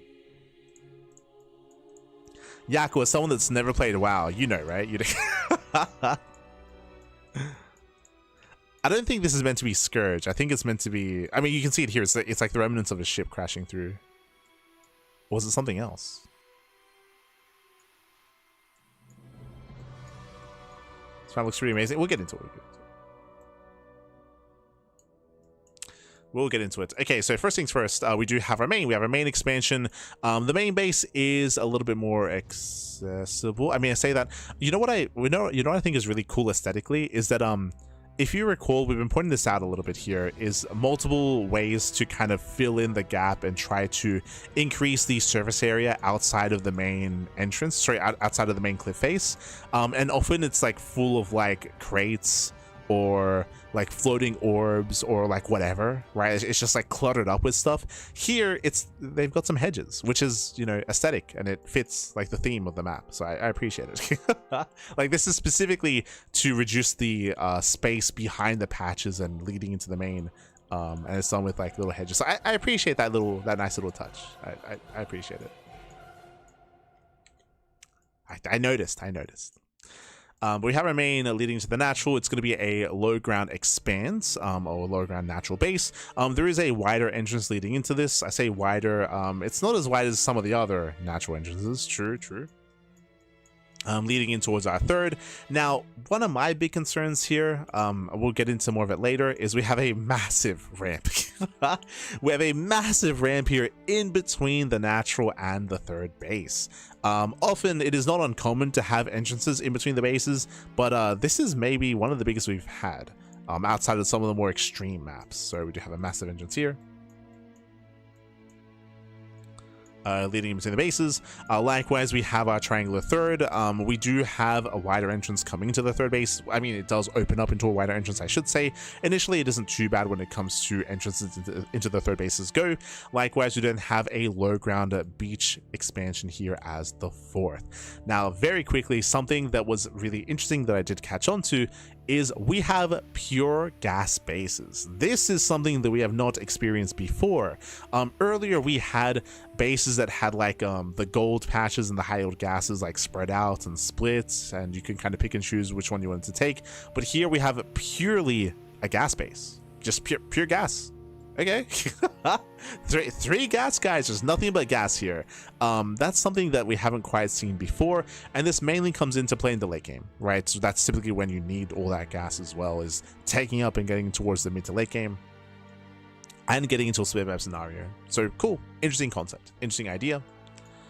We then kind of branch things out. We do have a base here in the bottom right hand corner of the map.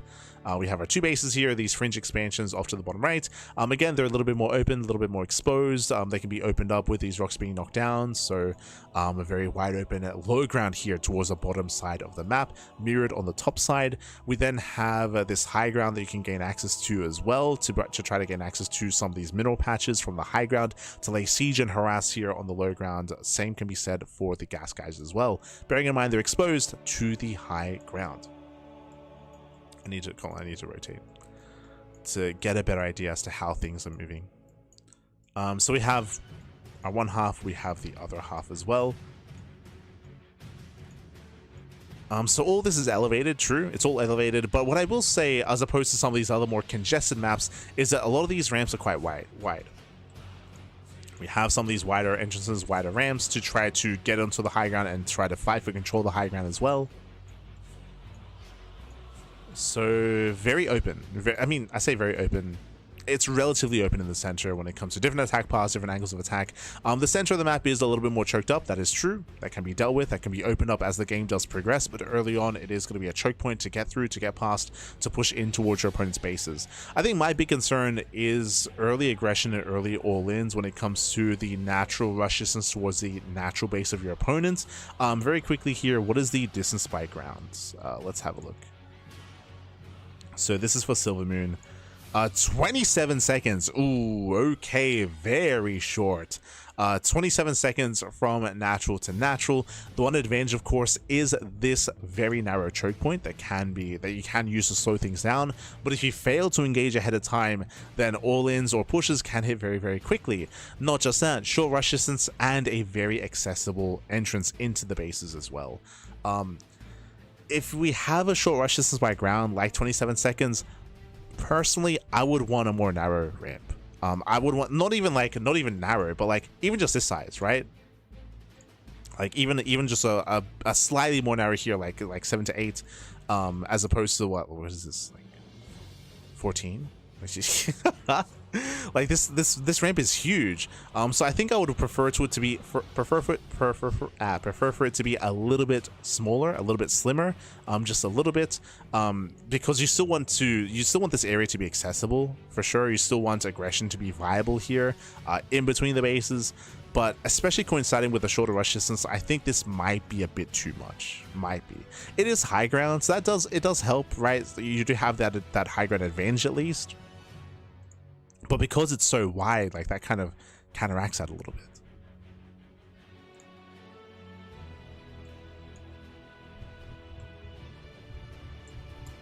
So I'm just catching up.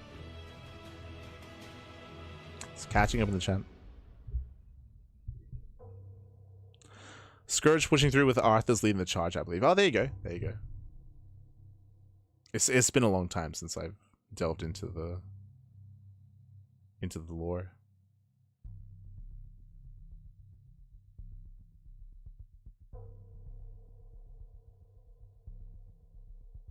Do you think that the colors need some refining? The black is a bit much, but I do like the red and white. I agree. I think the color palette can be adjusted for sure. I think it can be for the better.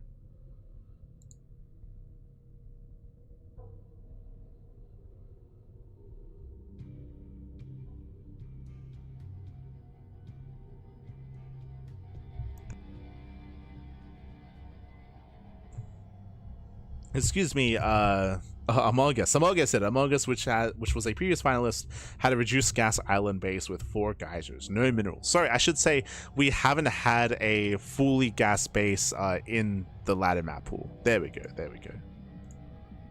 But it looks like we've had one before when it comes to TLMC finalists. No, did Among Us make it to the finals? No shot. That's embarrassing. That's oh no. Kappa. Was Among Us was the one that was like had the Among Us like character like imprinted onto like the main? Was it the main base? And I think, did it have like a healing shrine in like the corner of the map, right? Like it had a healing shrine off to the side.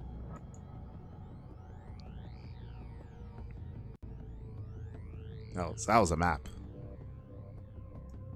Aye. But yeah, short rush distance with a very accessible area in between the bases. That is my biggest concern. If it wasn't for that, I would be really interested to see how this map plays out, because I do think that the center of the map has a nice mixture of like being open but also being a little bit more confined early on. Obviously it opens up in a longer and later game, but because of that will be allowing players to actually embrace the map itself and get a 4th expansion and potentially explore the edges of the map as well. So I think this map has a lot of potential, but again, my biggest concern, my biggest criticism is the area in between the bases being far too open, considering the likelihood of all-ins being occurring because that shorter rush distance. What are my notes given here?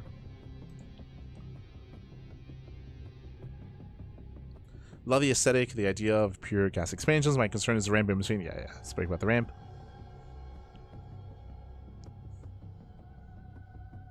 And that's basically like all the feedback that I gave was the ramp, rush distance, aggression.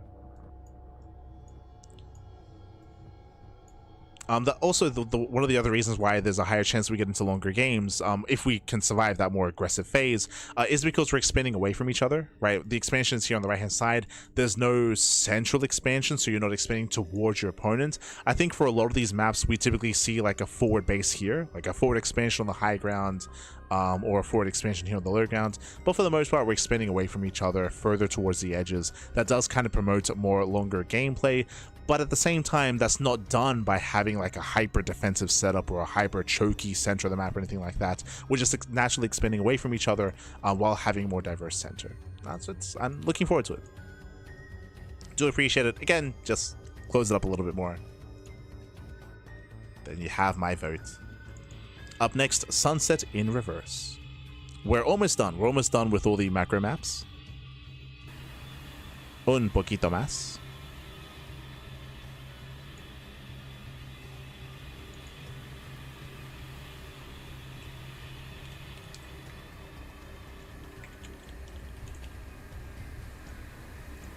Okay. Okay, here we go. So we have bottom left and top right. So we have a bit of a larger main base here, relatively defendable. Sorry, I keep wanting to twist and turn. Yo, are we getting deja vu? Are we? So we have our main base on the high ground. We have our natural here. It looks like 3 planes of elevation. We move down and we have a very open area here in between the bases. You thought the last map was open and accessible in between the natural and third base? Bappy, we have nothing but space down here. Nothing but space. Then we have a low ground third and another low ground third expansion. Is this even more difficult to defend than the last time we saw this. Remember in the previous map we had a very similar setup, except instead of the high ground being right outside the bases, we had just really wide bridges leading into the expansion. Here you could argue this is more brutal because, Bappy, we have high ground right outside of the third at both thirds. Like what? Like what? Like how do you defend? Like, thankfully the high ground is further away, so the base itself is safe. The base itself should be out of range of like tank fire and things of that nature, but it's still very, like, it still does allow for like a siege point, like a staging ground to launch out, to push into the expansion, to push into the third base. Very open third and fourth expansions here. Does lead into somewhat more secure bases on the edges. So we can say, for example, we have our natural, we take our low ground third, and then bam, we expand off towards the left hand side instead, and we expand in a more linear fashion, which is going to be better. Like, I don't think you ever want to take both low ground bases. I think you either expand towards the left or you expand towards the right. Like, you one or the other. No show you ever take both. Not with this kind of setup here. If you expand linearly, you also expand away from your opponents, which I would say is a good thing here. I think you have to. So you expand away from him. We have some elevated positions, some high ground. You have a high yield expansion here on the low ground instead. This is all still relatively open, relatively accessible, especially once these rocks get knocked down. Then you can open everything up. There's rocks here, rocks here, rocks here. So in a longer game state, it's a very open center of the map, very open. You could argue maybe too open. I think I would agree. Like, I think the center here does look a little bit too open and too free to kind of like attack from any angle you wish, any angle you want. And when it comes to expanding here on the right hand side, Jesus, there's a lot of bases here, but once again, it seems very accessible. The terrain is made in such a way where intentionally, like, there's just very little terrain to help you defend. Like, usually we have at least like a little bit of like a jutting out position here, so you can set up like a tank behind it, or to like disrupt any kind of move outs. You have some rocks out here to create like a choke point. Yeah, it's a very wide map, very wide actually. What's the rush distance? So if, say, we expand aggressively towards our opponents, the distance here, I think from natural to natural is quite long. Let's have a look. So this is sunset in reverse. Let's see. 32 seconds. So yeah, so standard rush distance from natural to natural at least. And again, you want to be expanding away from your opponents, I feel, for the most part, if you want to be the defending player.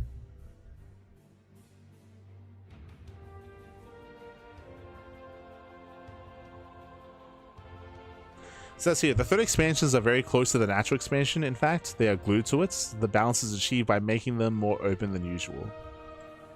Like, they are close, I guess. Balance is making them closer than usual. The problem is that, yeah, like the natural is relatively secure. If your argument is like, hey, the third base is really open, but like, hey, you're gonna be at the third anyway, right? But like, it's so open that you could bypass and head towards the natural, or like when we're getting into a longer game and taking a fourth base, you're more spread thin. If you're cool, like I usually say, like my stance is usually have an exposed fourth, but at least have a secure three base setup. Having an exposed third base, it's a bold move. It's a bold move that I think most players are against. If you recall, we were wrangling with the idea when we compared Tourmaline. We were talking about Tourmaline earlier and comparing it to one of the other maps. And I think this is a little bit more extreme. Like, Tourmaline has your exposed third and fourth bases, but Tourmaline at least has certain terrain in the center that does allow for like different lanes of aggression, different lanes of attack. Here it all opens up. Right, it all opens up, so it's all very open in the center. So trying to push, like, so on the one hand you have the open expansions, on the other hand you have the open center as well, right? It's everything's open. It's just all open.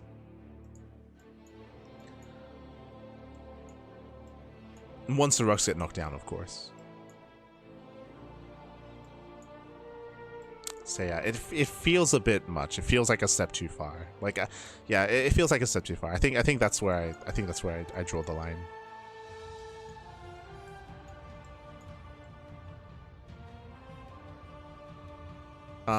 Because of the long rush distance by ground, and I believe this is longer than the previous one. You could argue that I think there's maybe a stronger argument that can be made that because of the distance between bases, there's a higher chance that we actually get to experience some mid game. I think I would agree with that.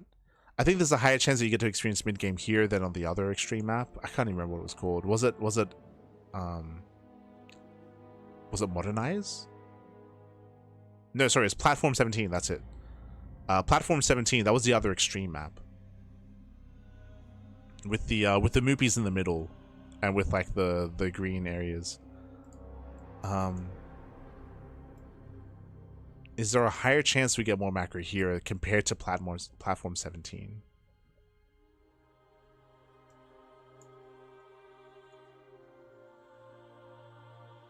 They're both similar. Today's maps are so wide open, one after the other. The open maps stand out. We have seen a couple of maps that are. I mean, remember we just criticized one for being hyper congested, right? Like that was Shadow Garden, right? Shadow Garden we criticized for being like overly defensive and easy to cut in half. But these wide maps, they stand out, right? Like they stand out in your mind for sure. But there have been other extreme maps. Like we just had Silvermoon. Like Silvermoon seemed good. Like I think we had positive things to say about Silvermoon overall. But there have been a decent chunk of maps like this, which I think are a little bit too open and too extreme.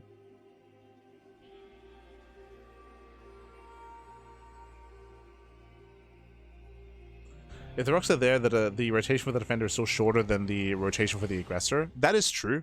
I think it's good to bring that up here. Because of these rocks specifically is what you're referring to. Rotating from this position up and around is an obstacle. That is true.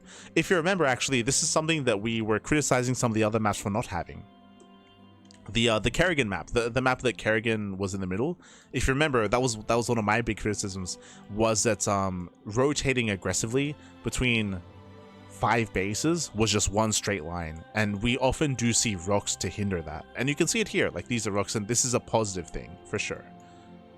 I would agree with that, but the downside here is that because the center of the map is so open, you're correct that aggressive rotations are hindered by this, but when all these rocks get cleaned up, how do you push?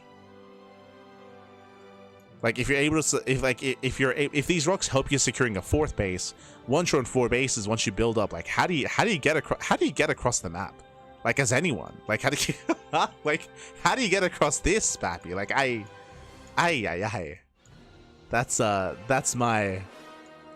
that's my issue here. How do you get across the map? How do you push? How do you be aggressive? Like as the more defensive player initially, whether it's Terran, Protoss, or even Zergan's EVZ, like that's the issue that I'm seeing. But you're correct in saying that like this is a good thing early on, but because the center of the map is just so open, like it just doesn't even matter. Like it's oh god.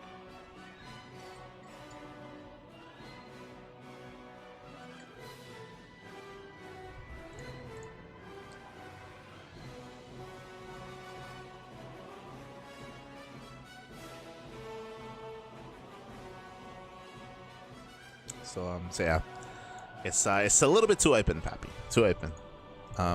Again, what did we say previously? Usually I'm like, have open expansions, but have like a more closed up center, or have a more closed up center and have more, or have an open center and have more like defendable expansions. Like have typically like a balance of one or the other. Here it's just everything's open. And I feel like that's a step too far. What were my comments on this? Sunset reversed. I'm not opposed to having an open 4th base, but to have almost every expansion be incredibly open alongside having an open center of the map feels too excessive. I understand the distance between natural and 3rd helps with this. However, despite that, I still think this is a bit too much. Okay. Up next, we have Everbloom. We're almost done. We're almost done with macro maps. We are getting there.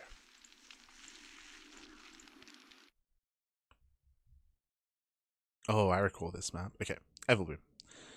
So we have our main. We have our main expansion here, relatively defendable main base. We do have, I believe, ways in. Yeah, we do have a... okay, sorry, I should say a relatively open one. I believe Blinkstalkers can actually get into the main base and can harass that mineral line, so a bit of a more open main expansion, a little bit more accessible, maybe that's a better way of putting it. We do have our low ground setup here at our natural. We have a more narrow ramp coming into the natural, and we have a bigger entrance here on the right-hand side. I would say pretty solid two-base setup here. This pathway leads into the third base. Once again, narrow entrances here, wider rush or wider like harassing path on the right-hand side. But for the most part, your three-base setup here is pretty secure. We have a low ground area here. We have a low ground area here. So you have your three bases, and then you have options with how you want to expand. Oh, hold on. I have to restart my soundtrack. So when it comes to fourth bases, you can expand forward towards your opponents, where you do leave yourself vulnerable. This area here is quite accessible to try to be aggressive and harass. Likewise, you can rotate down to try to apply pressure to the third as well. So you do leave yourself vulnerable if you do expand forward. Otherwise, you can take the linear expansion instead on the low ground.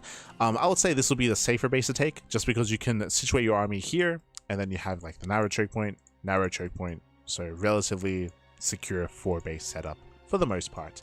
The downside by expanding here is you're expanding away from your opponents, so you can't take as an aggressive stance. When it comes to pushing across the map, this has a nice little mixture of like not being too open and not being too closed, right? We have some high ground, we have points of elevation, we have side blockers. The map does open up by knocking down these rocks, allowing for multiple attack paths, but because of the elevated positions, because of the side blockers, like, and because of even these rocks that be knocked down, like there's like counterplay options available to you. The other interesting feature about this map is the high yield expansion. This is a really weird one, I'll be honest. Like it's a hybrid base, but there's only one patch? Two? Yeah, there's only two patches. That's kind of weird, right? Like I remember seeing this earlier in my first impressions. It felt kind of weird to have like why like usually I feel like it's like half the patches, right? Usually we have additional gold patches here, so why not make this like a full gold or add a little bit more to it? It feels a little bit weird just because the base is pretty isolated. Right, you have your main, you have your natural, you have your third. This base itself, it's cut off from the rest. Like it is a very isolated expansion. I would want it to be a little bit more rewarding if you take a base like this. It feels a little bit weird for it to only be two patches. How many maps left? 3 more maps left from macro, and then we have dynamic. So 3 more from macro. So I don't think this is a bad map. I think there's a nice like balance of when it comes to like defensive play and more aggressive play available. I do think that this hybrid base is a little bit weird, just because it feels like we could give it a little bit more. We could give it a little bit more when it comes to incentive to taking it itself. Otherwise, what was our other bit of criticism? Let's read up on our notes. I don't think I have many. Yeah. Don't have as much else to add.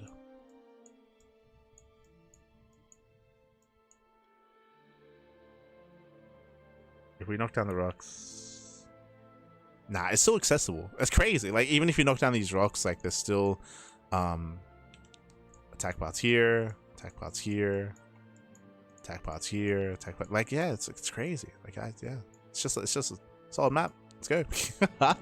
Once again, I think I said this about one other map so far, is that like this map isn't extreme one way or the other. Like there's a nice balance of things here, but it's not a very exciting map to me.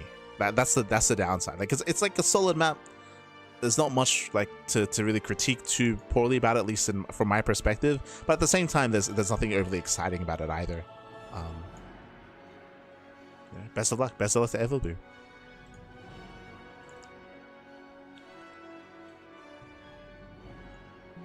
Okay, up next, we do have Water Garden. I didn't change the title, my bad. Water Garden. Can you draw the outlines? Oh, my bad. Sorry. I saw that late. I'll try to keep up.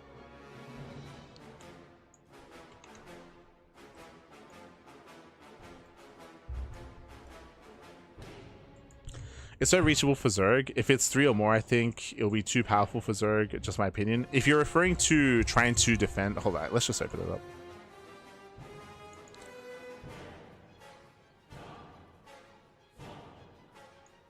I guess you're saying that it's too difficult to maintain a 3-base setup? Sorry, a 4-base setup? So we... Oh, sorry. Are you referring to the hybrid expansion? Ah, right. You're referring to the... Sorry, there you go. You think that it will be too powerful if it's like a full gold base? Maybe. Yeah, maybe. I mean, it doesn't have to be a full base. Maybe one more gold patch. but that can be a concern, right? Like the distance here between the bases, like maybe you don't want to make it too valuable. Maybe instead of having the gold base here, have it here, right? Like this low grounds, like hyper exposed base. That could even be a full gold, and I don't think there'd be much issue with that, right? Like low ground expansion, far away from everyone else. Like there could maybe be like a better argument for one of these other fringe bases to be a high yield expansion. Yeah. I can see that for sure. It's just to me, it's just weird that this is the hybrid base, right? Like it's a bit odd. It's a bit weird because we're not benefiting too much from it. So why is it there? I don't know. It's a bit odd. Right. Next map, Water Garden. Very nice aesthetics. It does have nice aesthetics. All right, now we're going under the sea. Let's go. We do have our spawn locations, bottom left and top right. So we do have a bit of a larger main, but for the most part, it should be fine. Yeah, we have terrain here to deny any kind of blink play. Blink play will be here. Your production will be here, so your main base is relatively secure. We have our high ground natural, so we have our high ground expansion. So once again, a pretty stable 2-base setup overall. Pretty stable 2 bases. The color scheme is a bit odd. It feels like low res, right? I don't know, like the the contrasting colors. It feels a little bit odd. But we do have our high ground third. So we have our high ground linear third base. We have a high ground fourth or triangular third base as well. So relatively secure high ground bases. The entrances here are a little bit on the more medium side of things, but because it's high ground, like this is a pretty secure position. It's really the area in between the bases which is more vulnerable. But even then, we have side blockers and we have this area split up thanks to the pillar in between. So in the end, this is pretty defendable, to be honest. Like it's a pretty secure central area and pretty secure triangular third and a pretty secure linear third base as well. So we have our 4-base setup. We can instead expand here towards the right hand side. This is where you do open things up a little bit more. We have a wider entrance on the right, and we can abuse this area in between the bases as well. At least a little bit more. This map does feel a little bit more choky, but actually, I was gonna say it feels more choky, but we have this entire central area. Okay, so when it comes to a main push across the map, you can open this up, you can knock down these rocks, you can knock down these rocks, we have this area as well, and there are multiple angles of attack in the center, if you can open up the rocks, of course. True. So we have relatively defendable bases, but we have a more open center. Hey, if you remember, that's kind of what I'm looking for. If we have defendable bases, have the center be open. If we have less defendable bases, have the center be closed. That's kind of like my loose kind of thing that I'm like generally looking for, is like that kind of like back and forth like counterplay.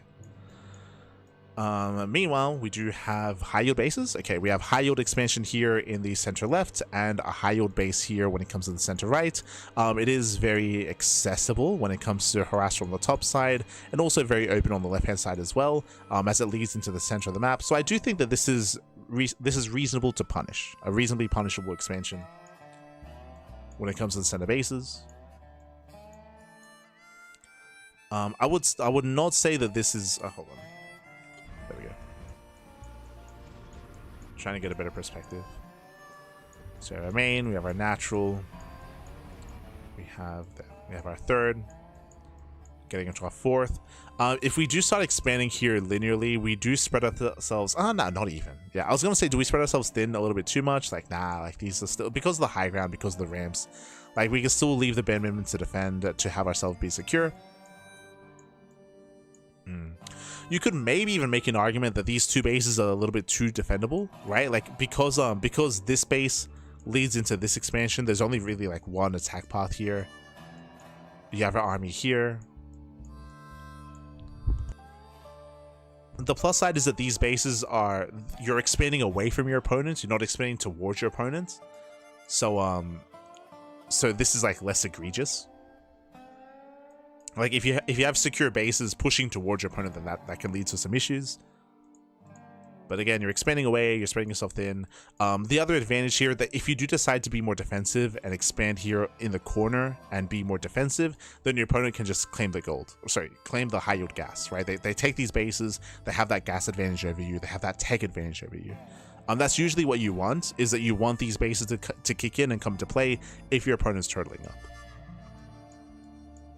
to punish that turtle play.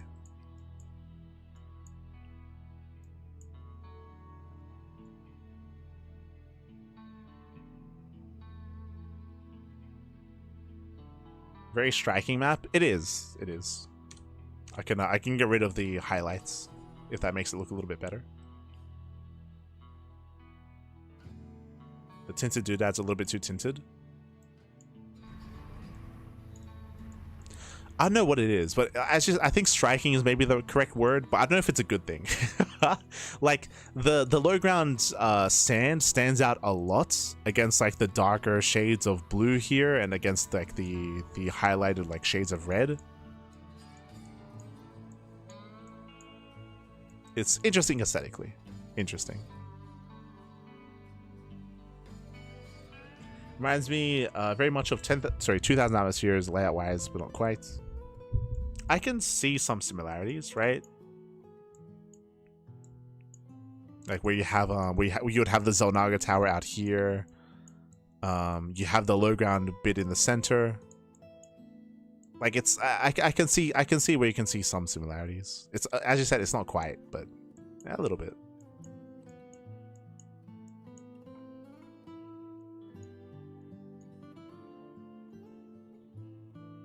Needs an in-between texture. Yeah, that's what I mean. Like I think here, like this bothers me, right?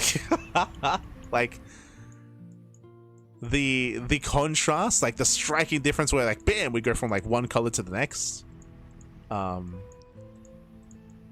It feels wrong. Like it stands out to me. It stands out aesthetically.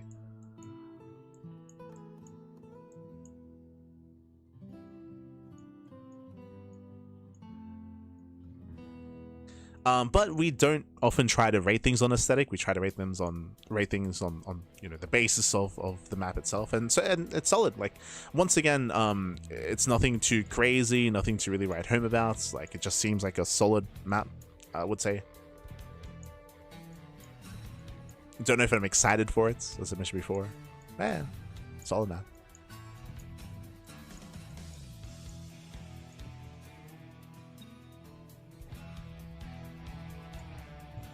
Trying to stick to mostly talking about aesthetic. Yeah, for sure.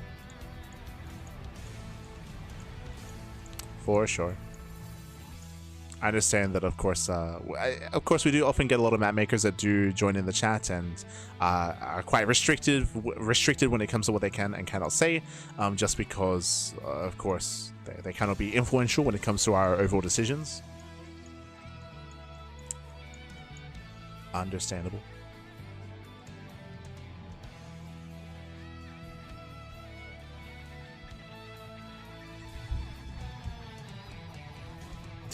I see the music in the chat. Oh no. Oh no. Not like this. All right, up next, final map here for the Magro section of the TLMC 22. Up next, we do have a Wave Breaker.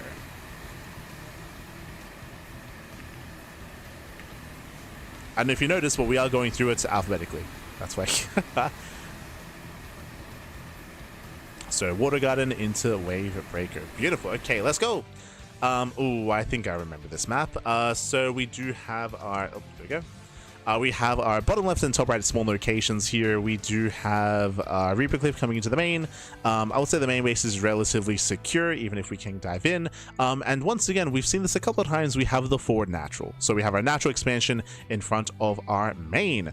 Now, this does complicate some things when it comes to Reaper scouting. It does mean that your Reaper has to go through the natural into the main base to get scouting information. That does make it a little bit different. We do have some identifiers here, I believe, for the Reaper Cliff. So we do have those. We do have these identifiers here to jump into the main base to get some vision, to get some scouting. So that is available at least. I don't think there is a Reaper Cliff here. Okay, sorry. There's. Oh, yeah, there's another. There's no icon. So we have a Reaper Cliff from the natural mineral line into the main base as well. So we have a couple of Reaper Cliff options. But again, this is a little bit more limited.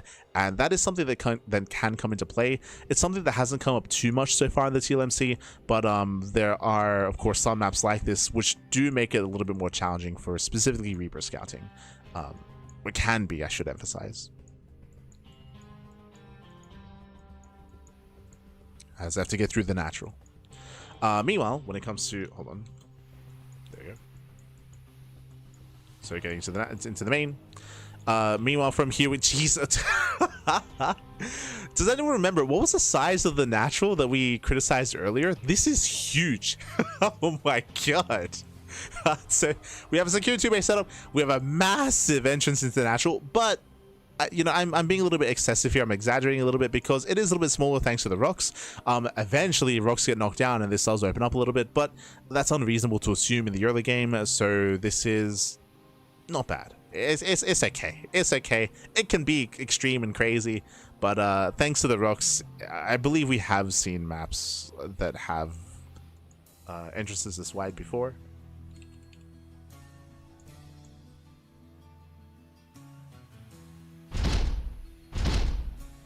Yeah.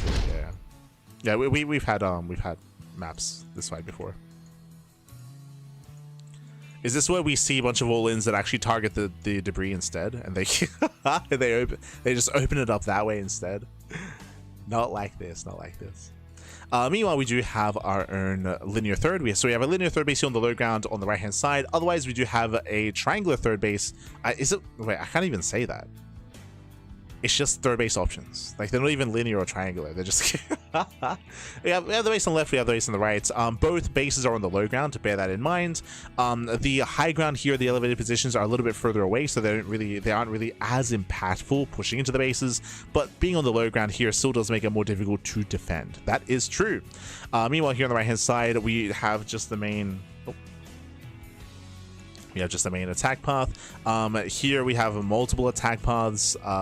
Multiple attack paths instead. So the base on the right-hand side is going to be a little bit more secure. Safer to take, and I believe also expanding away. Kind of. Yeah, it does, and this also does for the most part expand away from your opponents. So a little bit safer here, expanding on the right-hand side, then pushing up into the high ground. The terrain here is... Jesus, it's sometimes a little bit hard to tell what is elevated, what isn't. So this is the same plane of elevation. There's just a lot of yellow lines everywhere. Jesus. So same plane of elevation. We do have a choke point coming in towards the third expansion. Otherwise, we have the high ground here in the center. A lot of high ground, actually. Really interesting terrain. We haven't experienced this yet in the TLMC. Obviously, we have a bunch of speed zones in the center. That does speed up scouting across the map and also aggressive pushes through the center of the map as well. That is true. This doesn't really benefit rotations. It's mainly about main pushes. I guess a little bit rotating back and forth from here across and then back over. Assuming that we have expanded in this location, though. If we just go main, natural, third, fourth, like fifth, if we're focusing on right-hand bases, then this doesn't really help too much when it comes to rotating. Maybe a little bit towards the natural, a little bit. Yeah, so they can come into play. They can come into play. When it comes to taking the base on the left-hand side, we start to expand towards our opponent's more safe expansions, so we can be more aggressive here. We can knock down these rocks to reduce the distance it takes to get across the map, the time it takes. I'm trying to take in All the elevation though, Jesus. There's a lot going on.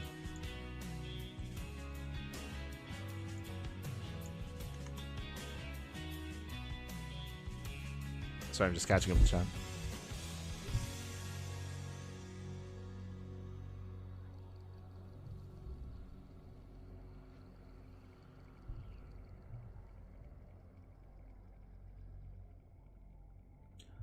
Really excited for dynamic maps. We'll get there. We'll get there.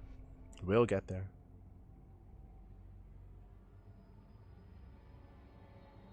That's all the 3-player small maps are, I guess. Yeah. We haven't gone there yet. I actually I usually, like, I've gone through all these maps ahead of time and written down notes. I have not looked at all at the dynamic map section. That's all left completely. I'm blind. I'm blind coming into that. Oh, those are some serious colors. True.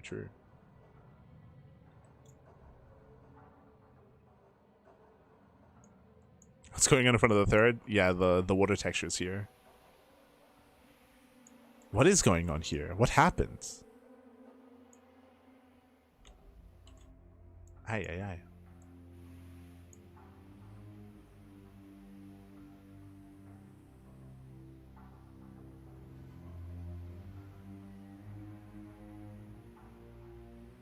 Saturated, probably the better word. Yeah, for sure.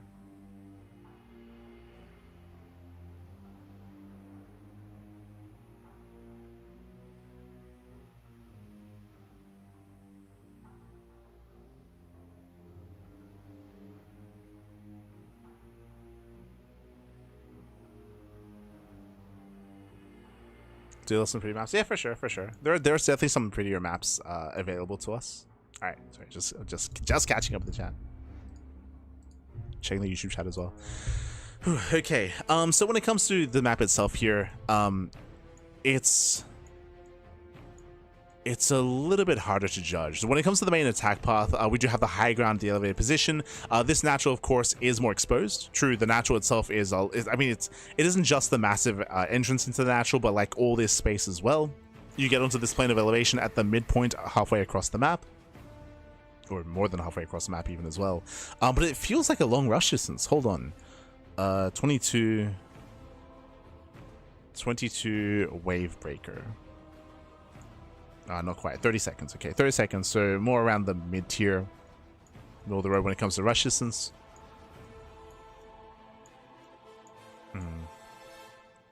Is this natural too accessible?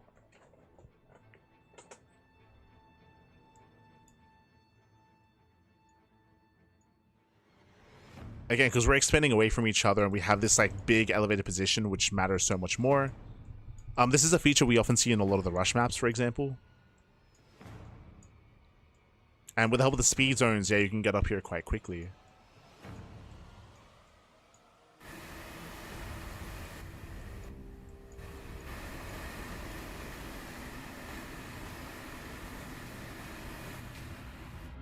I would imagine the rush distance provided in the spreadsheet takes into consideration the speed zones themselves, I would imagine. Maybe that's why it's 30 seconds, because I'm shocked that it's 30 seconds, but that might just be because of the speed zones as well. That would make sense.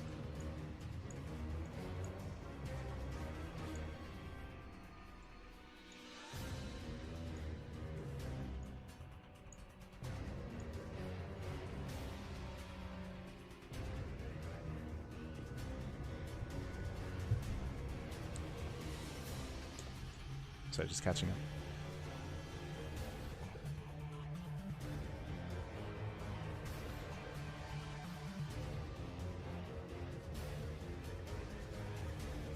Okay. This TLMC, there's so many though. Like you can't. There are so many to kind of go through when it comes to the TLMC. Hard to say.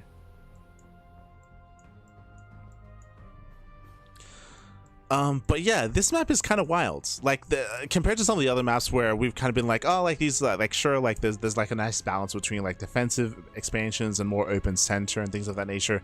Here, there's just a lot more factoring in when it comes to the speed zones and the rush distance across the map. Like I'm still trying to like wrap my head around, like the main attack path. Like the main attack path pushing into natural looks really strong, looks very, very potent.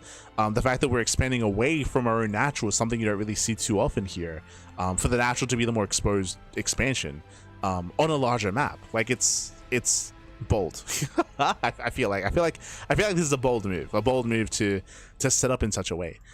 Likewise, also on top of that, to have more exposed fringe bases as well, right? When it comes to your third expansion, is also a little bit more open, not as defendable as we're used to seeing. The fourth base on the high ground as well. Like even this setup, I have a hard time judging because it's an open entrance, but we have side blockers. We also have of course like the high ground. We have a more narrow entrance coming in towards the expansion. Like there's just a lot of terrain, a lot of like points of elevation, a lot of rocks, a lot of side blockers. Like it's very cluttered, and it's it's like it's making it difficult to kind of judge how games would actually pan out and where games lead us.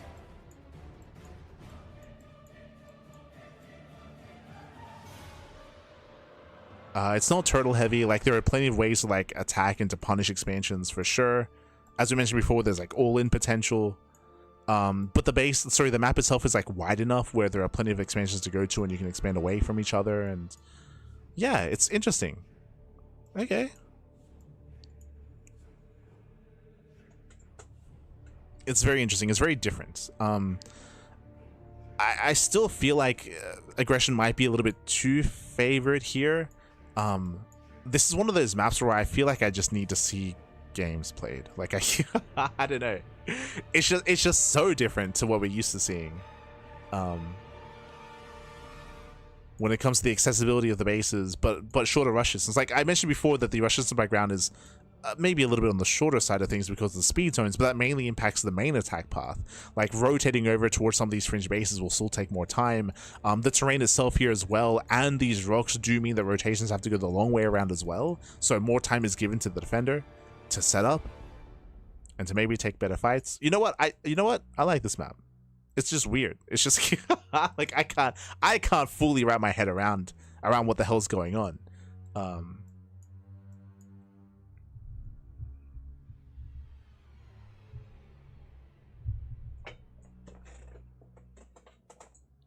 Hard to maintain a balance between aggression and turtle and keeping things interesting.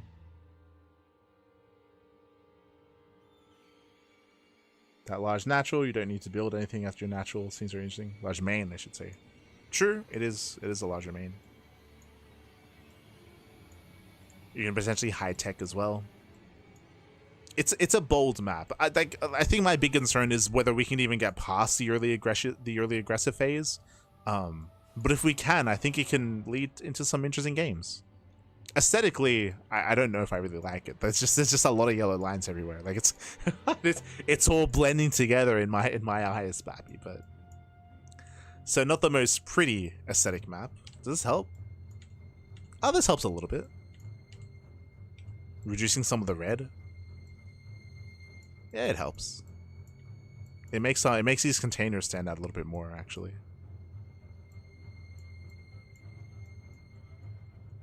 But yeah, it's been a while since we've seen a map that isn't extreme, and that is interesting to me. Turn off the bottom? Yeah. It is very unique. It's very unique. I will say that. Okay. You know what? I'm giving you at least a 4, Mr. Wavebreaker. Cool. Whew, and with that, we're going to be going on a short break. It's been 4.5 hours, mate. It's been 4.5 hours. Ay, papi. We're going to be going on a short break, and un momento. We're going to be going on a short break. When we come back, we'll be entering the final phase of the TLMC. We've already gone through, on the previous broadcast, we went through all the rush maps, we went through all the standard maps. Now we have just wrapped up all of the macro maps. Of course, I will still finalize my feedback. I'll still finalize my notes and finalize my final scorings as well. When it comes to... I didn't actually get to mention this, but as a judge, would you rate these maps 1 to 5? 5 being the best and 1 being the worst. So 1 to 5 ratings and 1 to 5 scores. I'll be finalizing my scores later on tonight. These are kind of like my initial thoughts and our perspective, our criticisms, our feedbacks. Going to be finalizing those notes. That'll be after the broadcast does end, putting in all those final scores and tallies and wrapping everything up. Not just that, but I'll also be probably like comparing different maps as well, and probably adjusting scores as a result of that. Like trying to consider like, hey, like there are like these like maybe 3, 4, 5 maps that I really enjoyed, but like which one of these do I want to push forward and give like an extra scoring to have a better chance at actually making it into the map pool. We'll be going through all of that after the stream. That'll all be off stream. Will be off the final scorings, the final results will all be off stream. Here, just going through all the maps individually, and of course giving criticisms and feedback. We just wrapped up with all the macro maps, so we're going to be going on a short break. Oh, just realized. Hold on. There we go. Going to be going on a short break, and when we come back, we will have what? We will have the final phase. We'll have the dynamic category. Oh boy, for all the dynamic maps. So we have how many maps in total? We have 12. 12 maps in total. Some of them are resubmissions, like for example, Dream and Scars. Dream and Scars is a resubmission, and I think there are a couple of other resubmissions as well, but we have 12 final maps to go through. We just went through, it took us 4.5 hours to get through 17 maps. So, oh boy, so hopefully there's a little bit less to get into this time. We'll see. For now, we're going to be going on a short break. When we come back, dynamic maps up next after the break. Take this time to get some snacks, get some food, get some water for the final stretch for the TLMC stream. We'll see you soon after the break. See you soon.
welcome back, everyone. Welcome back. Ooh, hope you enjoyed that lovely Brutal OST as we've returned. We've returned here with the second half of the broadcast. I mean, let's say second half, the final stretch. The final stretch here. It's been a long cast already. It's been a long show, 4.5 hours covering purely the macro maps. But now we have the final segment, the final category, the dynamic maps for the Team Liquid map contest number 22. Whew, oh boy. It's been a long time coming, and we have a lot of expectations. Let us jump on in. We have the first game. We have the first map. It is going to be Black Shift. You heard of Red Shift. You heard of Blue Shift. We need more colors, clearly. We, God damn it.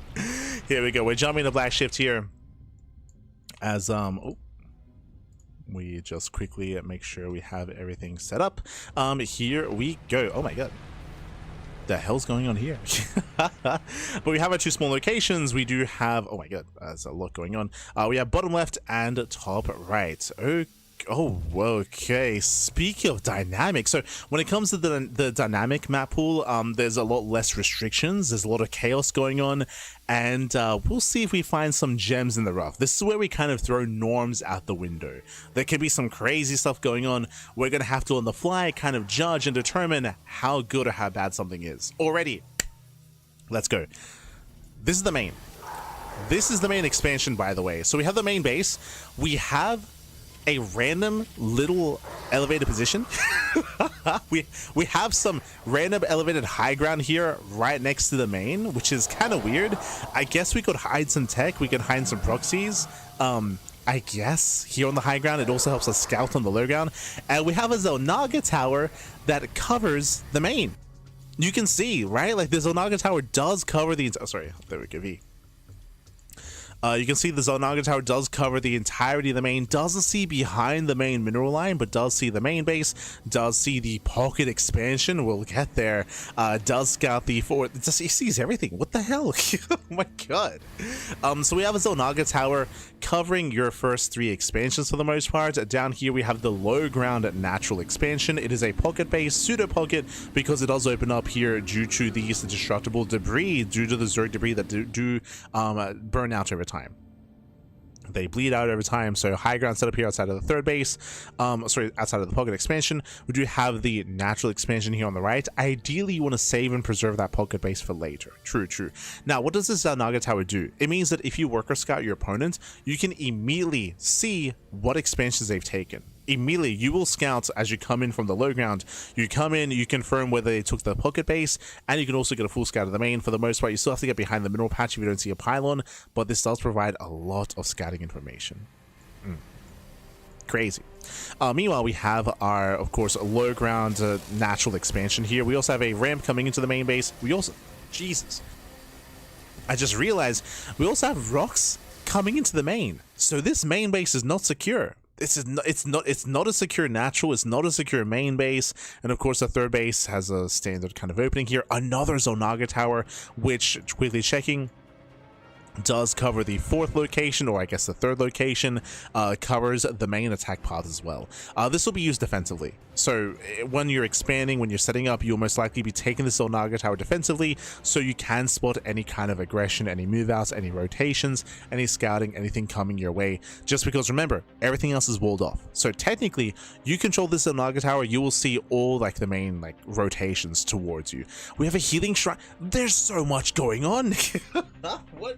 What is happening? We have like rocks leading into bases. We have destructibles. I didn't even get to speak on that, but you can destroy this cooling tower to destroy the Zonaga tower. We have a healing shrine and a slow zone off to the right hand side of the map as well. It's like a pocket like healing pad on both sides. So we have pocket healing pads. We have a very short rush distance, a very direct rush distance across the map. Quickly checking. Let's quickly see here. What is the rush distance by ground? This is on Black Shift. This is 33 seconds. Okay, not too long. Not too long. Actually, I assumed it was going to be a longer rush distance. So you go down, across, and then in. I'm assuming they're taking into consideration this natural base, by the way. This natural. But it is a long distance here all the way across to get here. So 33 seconds. So I would say on the longer side of things when it comes to that rush distance. and you have your own personal healing shrine. So this is contentious. If you recall, this is not the only map that has featured this. We have had other maps that basically have your own pocket, your own personal healing shrine outside of the 4th or 3rd. So you have your main, natural, 3rd base, and then bam, pocket healing shrine. But what I will say, there is a difference. There is a difference between this map and the other map. I think it was like Hellfire, or there was like a fire map that featured the healing pad. This healing pad being your own personal healing pad, I mean, one, there's a slow zone, so there is a punish, right? There is a way to punish and try to catch units going to or coming from the healing pad. So there's a slow zone that punishes this. More importantly, because of the layout of this terrain, exposed main, exposed natural. If you want to rotate over it and make use of the healing pad, again, you have other bases here that are exposed and more vulnerable than on other maps. So this, I would say, does counterbalance the strength of the healing pad, because this is strong, right? It is strong to have your own personal healing pad on your own half of the map. But the balance here comes in the idea of having more exposed bases and more vulnerable locations. So I do like this. I do like that kind of counterplay here, because the issue with the previous time we saw this was that there was very little counterplay available. If you recall, it was a much more friendly, turtley map to be able to maintain, and leading into your own healing shrine as well. Meanwhile, we have these center expansions. We have the high yield gas base here in the center. We have some other bases here off the right hand side. Whoa, hold on. What is going on? Is this an island? We have an island expansion. Obviously, there's a worker path. There's a worker path coming in. That's the only way in. We have islands, kind of. It's like a pseudo island base. Okay. Okay. Okay. Let's go. This map is wild. There's so much going on. There's so much going on with Xel'Naga Tower is destructible. Again, Zerg debris, regular debris, Xel'Naga Tower. Remember, we started with this. We have a Xel'Naga covering the 3 expansions for scouting, and we have like a random like platform here for no reason. I still don't understand the platform, I'll be honest. Like, I guess it could be kind of used for proxies, maybe. Even then, I don't even know. Like, it's just weird. But again, we have like our own like pseudo island expansion. We got the healing shrine. It's, you know what this map is? It's exciting. There's so much going on. Here we have more destructible debris in the center. So my initial concern coming into this map was it would be too aggressive. But remember, the rush distance by ground was longer. It's a 33 seconds. So longer rush distance by ground does counteract that. Likewise, these bases are more vulnerable, but you can knock down these towers to increase the rush distance even further by knocking this down, walling this area off as well. What am I looking at? What is this? Is this terrain?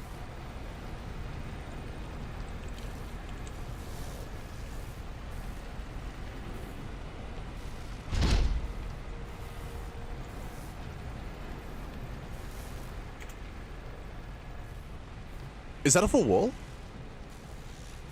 Wait, what? What am I looking at? What is this? Is that why the distance is so long? Is that a full wall? What is that? What is that? Hold on, we gotta jump in. We gotta we're jumping into the game.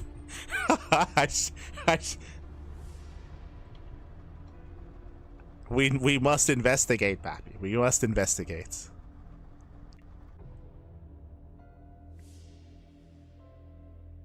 Hold on. It's a little bit broken at the moment.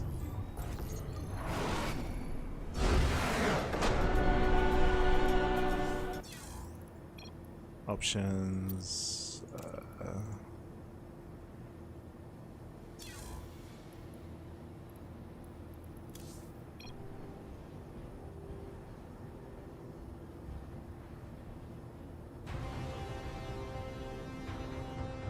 Oh my! Wait, what? That's a full wall. With the shadows. Wait, what? Oh, it's wait. It's destructible debris. It's very low HP, by the way. I can't even... Huh. Okay. What is that? What is that? I can't even... I mean, I don't think I have the settings to select at the moment, but okay.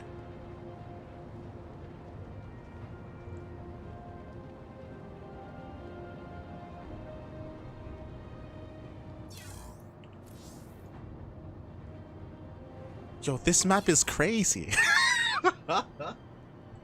This map is wild, Pappy. We got some professional old school map makers in the chat that don't even know what the hell's going on. They don't even know. Oh god. Hold on, Pappy, hold on. But it might be an editor bug. We'll see. We'll open it up again.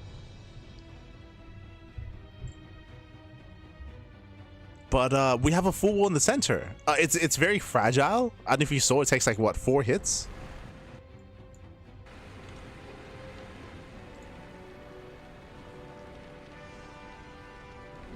But yeah, apparently here, that's a full wall.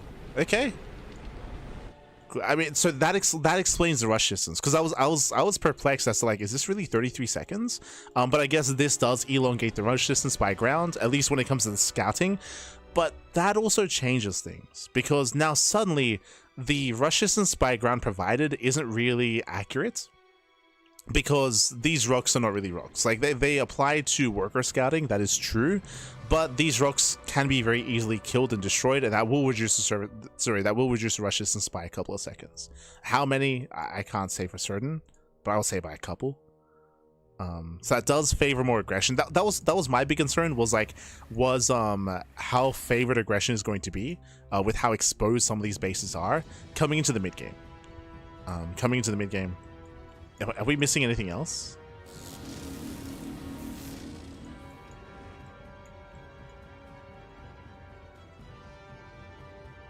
Gotta make sure we're not missing anything else. We gotta...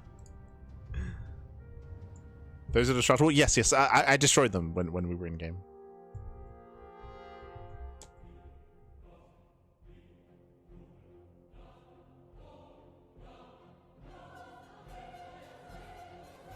Light's now gonna go through every map again, panic selecting everything. True. Oh no. Not like this.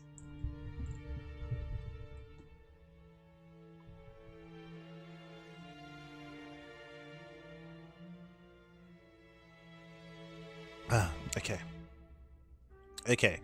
So how do we rate this map? That's the big question here. Let's clean it up a little bit. So what do we consider? Okay, so we have our main base. When it comes to this map, we have ease of scouting. In regards to worker scouting will be able to confirm which bases are taken, the timing, and also makes it a little bit easier to scout for proxies. I'm still a little bit perplexed as to the purpose of that platform, but again, I guess we can try to, because you can't even hide tech from the Zelnaga tower. Bearing in mind that worker scouting, Reapers will get here as well. Like Reapers, Adept scouting, like the Adept will shade in when harassing in like PVZ and will take over control of the Zelnaga tower. So there's going to be a lot of information gained. Very quickly, the Zelnaga tower does not see the gases at the pocket base. Okay, so some limitations when it comes to the vision and the information you're getting, but for the most part, you are getting quite a bit here with this. Likewise, I guess you can try to... I mean, you shouldn't be able to hide anything here, considering the power of the Zelnaga tower. True. For the most part, unless you can deny the scout, of course. The map does open up in a longer and later game. We do have a relatively secure initial 2 and 3 base setup early on, at least. That obviously does eventually change. Early on, you have vision of any kind of movement. You have the healing pad, which is another big factor, which will help you coming into defensive play. Will this be used aggressively? This is where the slow zone comes into play, right? If you're going for like a proxy and if you want to make use of this, the slow zone will hurt you as you try to make use of the healing shrine and reinforce your army. So I really like the use of the slow zone here. Like it does really help hinder the strength of the healing shrine when time is of the essence. So I do like that. When it comes to trying to turtle up, it's very open. It's very accessible, I should say. Like it's going to be difficult to be very turtle heavy on this map, I feel. especially because you're kind of forced to expand in a certain direction. You can't really take this center base early on. So you're spreading yourself thin, and again, the map opens up, which I think is a good thing for the most part. The rush distance, again, I'm a little bit concerned that maybe all-ins are a little bit too strong because of the rush distance by ground. But yeah, this map is crazy. It's crazy, man. It's crazy. Fun out of 10. Oh, true. We glossed over that, but yeah, we have the island bases as well. The pseudo island expansions. True. Which I don't know if that'll come into play. Like, if aggression is favored too much, I'll be honest, I don't know if we can take that base. But you can take this as like a ninja, right? You can take it as like a ninja expansion, as an alternate like fourth base. Yeah, like as an alternate fourth. So you have your main, natural, third, and then bam, you take the ninja. You take the pocket base, sorry, the island base even.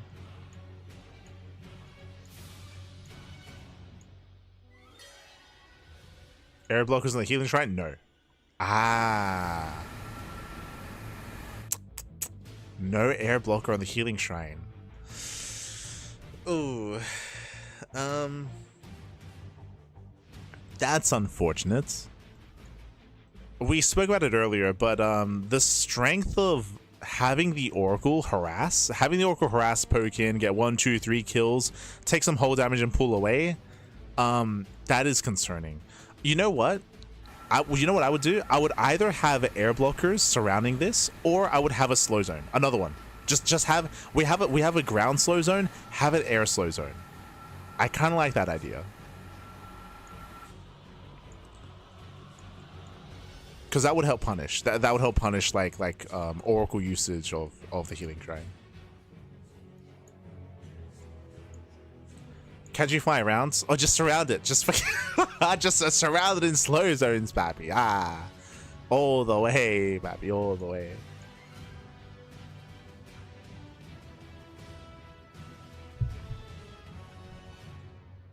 Could also just put a flat slow zone directly on top of the zone.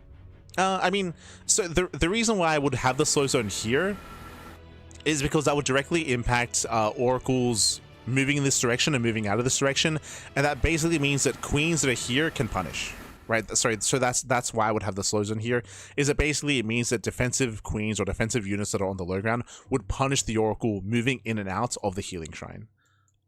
That's why I would have it here specifically. If it was here, then it wouldn't impact that, right? Like if it was over the healing shrine itself, like then it wouldn't matter. It wouldn't really do anything.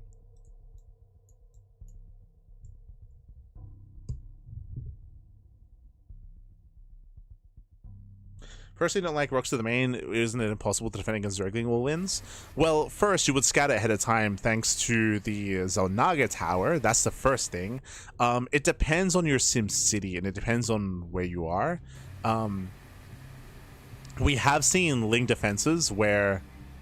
So, what race are we thinking of here, for example? If we're thinking of, say, PVZ, if you see it coming ahead of time, do you have enough time to set up like a pylon and a battery in your mineral line and make a mineral line defense instead?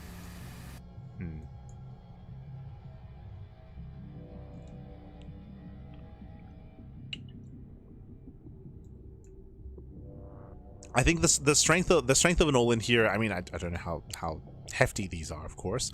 I think the strength of an all-in would be threatening the natural or threatening the main, and forcing the Protoss to commit to one defense or the other.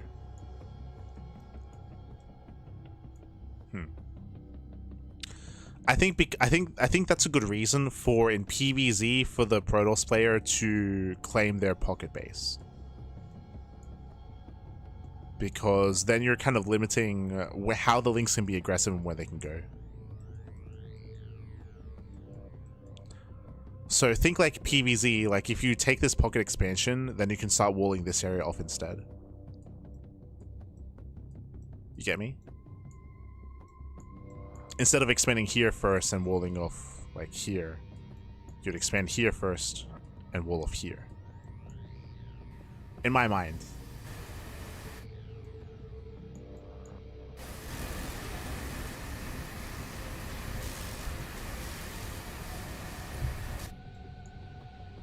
I think obviously against Terran, like Terran will just punish. Like any Lings like harassing here will just get punished.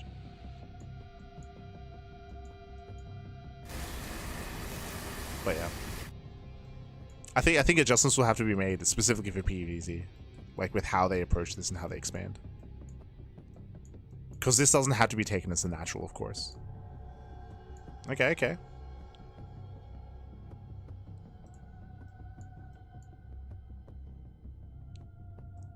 But yeah, I think my biggest issue is the healing shrine now. Either air blockers or slow zone. I would want one or the other. But outside of that, it's exciting.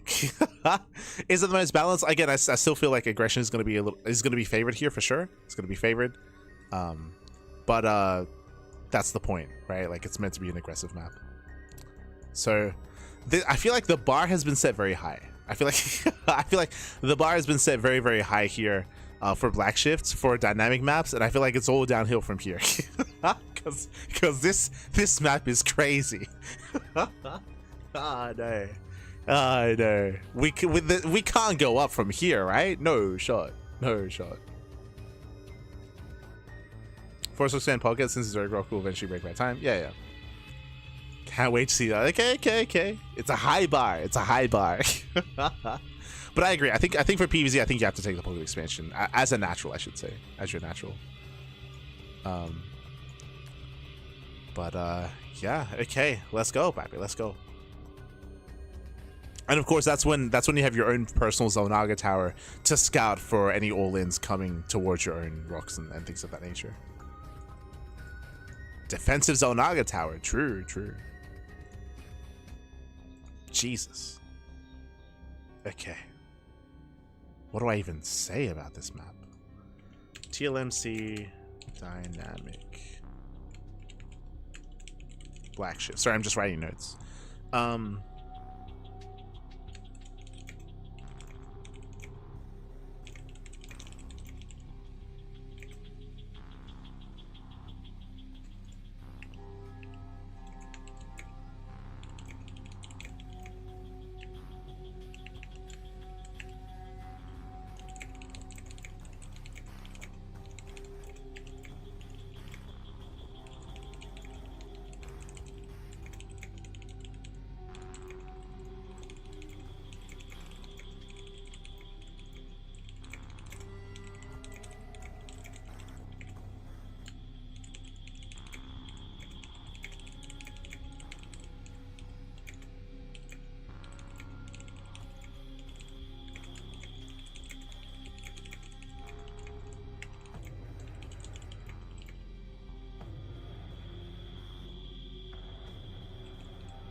Okay, cool.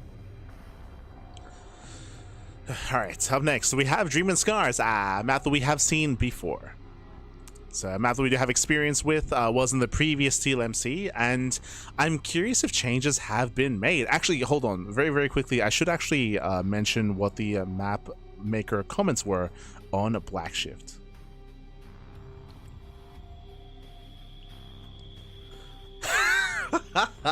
So hold on. So these are the map maker comments. This map tries to answer the question: how crazy can you make a balanced map before every race thinks it's imbalanced against them personally? True. Pocket base, but low ground. Watchtower in the main, and no safe airspace, but tons of entrances. Zerg rocks, islands, healing shrines, towers, and fun. I appreciate this description.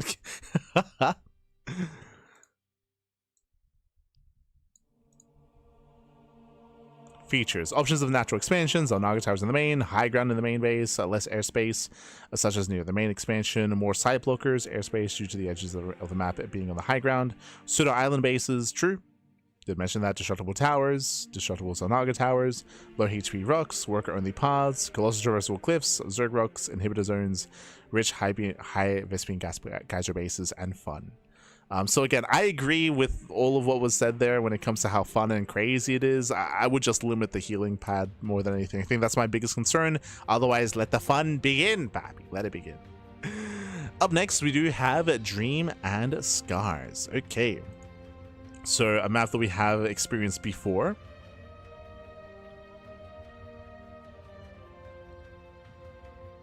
Unfortunately, I don't know what changes have been made, so let's quickly open up last season's Dream and Scars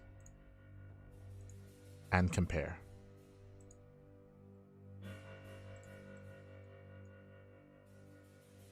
Hold on. Dream and Scars has been featured in other events as well, other tournaments.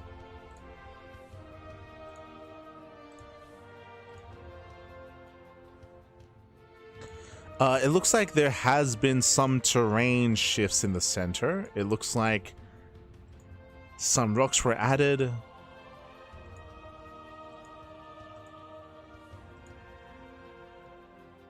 It looks like a ramp was widened.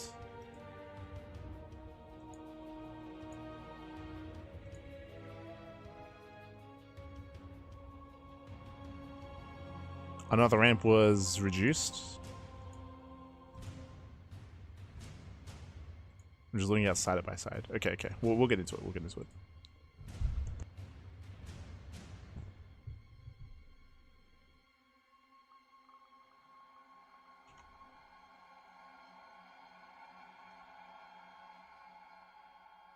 They have it in Picasar. Dream and Scars is it still in Picasar Cup? We because Dream and Scars was featured last season, we ran it in our own tournaments as well. We ran it in our tournaments. Picasar Cup, other events as well. But here we go. Okay, so we have our main base. So, bam. We have our main expansion. So, for those that maybe didn't watch some of the other online tournaments featuring this map in the last season, this map features a kind of like a 4-player spawn map. You can spawn in bottom right, bottom right, bottom left, top right, and top left as well. But this isn't really truly a 4-player spawn map. This is only cross spawn. So basically, the map changes if you spawn in bottom left and top right, or bottom right and top left. So you have to kind of look at this in 2 different ways. Oh, Jesus. Sorry, I think I pressed something by accident. Okay. So yeah, let's look at it in a couple different ways. Very quickly here, we do have our main. So initially, when it comes to bottom left and top right, so that's why you have like the Dream spawn and the Scar spawn. So bottom left, we do have a pocket expansion. Oh, wait, no, sorry. Kind of. So if you spawn in bottom left, you have your natural expansion here, but there's also a worker only path coming down to the low ground. So you can take a high yield gas geyser expansion early on as, I mean, you can try to take it as a natural. Usually we saw it as a third base. Now the downside of trying to take this as a third, as you can see here, we have high ground. It's a narrow ramp. Coming into this, a little bit more narrow. Coming into this low ground expansion, you have the high ground advantage to try to punish the high yield expand. To get there, as a defending player, you will have to do what? Break through these rocks. Oh, wait, what? Wait, what? Are these not rocks anymore? Am I crazy? Is this permanent? Oh, okay. Okay. So thank you. I think I pressed the wrong thing by accident. Okay, because so you have these destructible rocks. So these rocks are destructible, so you have to break them down yourself, or I guess your opponent can break them down in another instance to gain access to this expansion to have some safer rotation. So it is a high yield expansion, which is difficult to take. On top of that, if you decide to take your regular natural and take the linear third expansion or the forward third expansion, then these rocks can be knocked down by your opponent to gain access to the area in between your main and your natural to go for an all-in or to be aggressive. So this area is more vulnerable potentially if those rocks get knocked down. True. Meanwhile, we do have our linear expansion. As I mentioned before, I think this ramp was made a little bit wider. I think originally it was a little bit more narrow, but has been widened. We do have our base here on the bottom right and our base in the center right as well. So we have our natural into our third and fourth expansions if we don't want to go for the high yield base. So more of a standard base setup here. We do have wider entrances into them.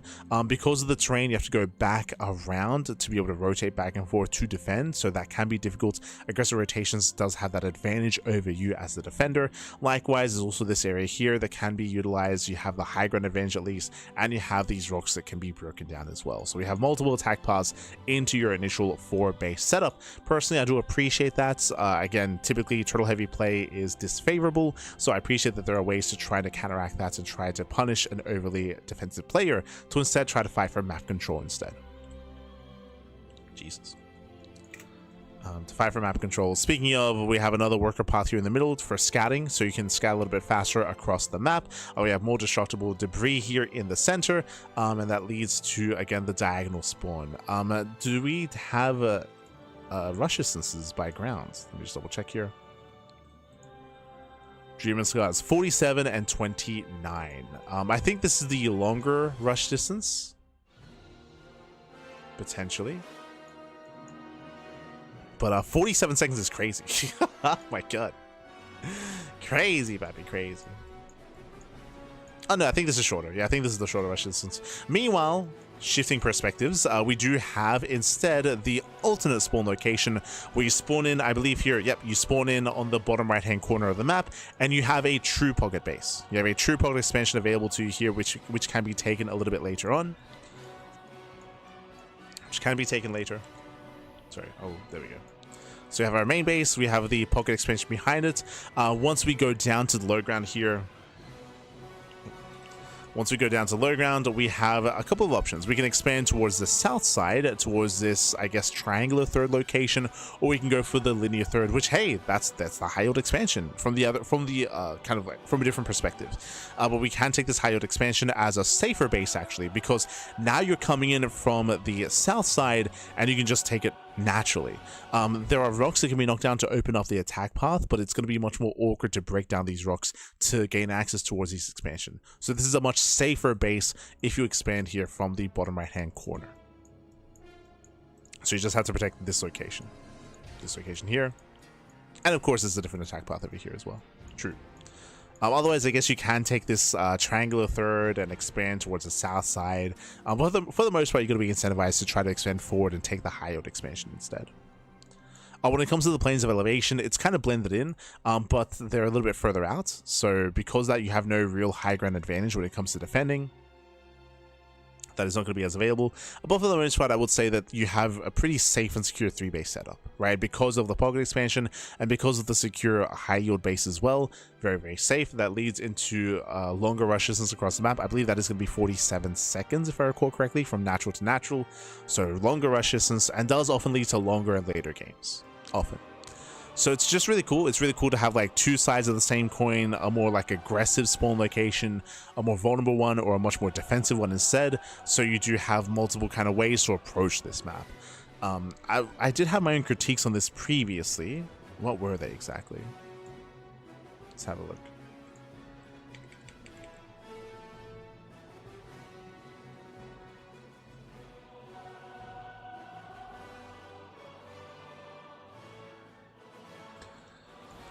I think I criticized this map for having a difficult 4-base setup. I would disagree with that here. I think that your 4-base setup is relatively secure. I mean, there are multiple attack paths and multiple attack angles. That is true. I mean, this is meant to be the more aggressive, more difficult to defend kind of location. When it comes to the other one, you have your main, you have your natural, you have your third. No, yeah, the fourth. Like, they're... Like this, like, how do... Like, no shot you break down these rocks and take these northern bases as a fourth, do you? You do spread yourself thin. I could be mistaken, but I don't think we ever got any late game on Dream and Scars, right?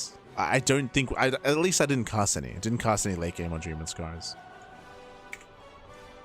This can be destroyed.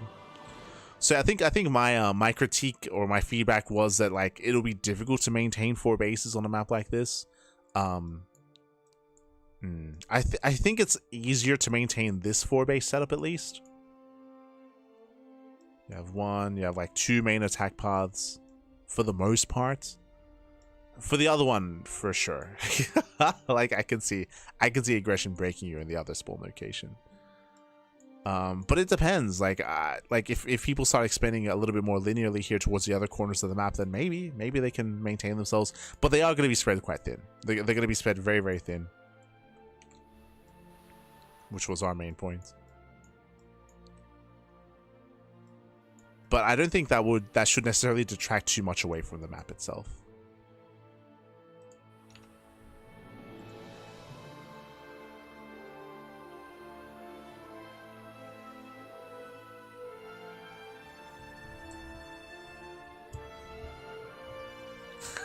Upside down. I know.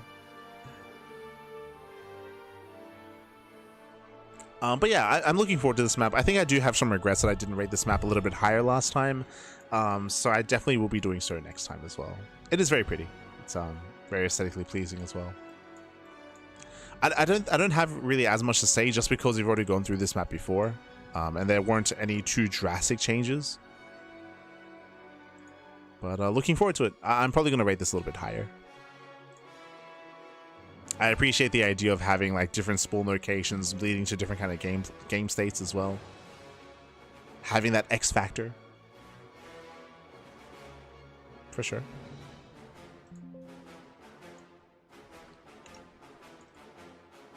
Oh.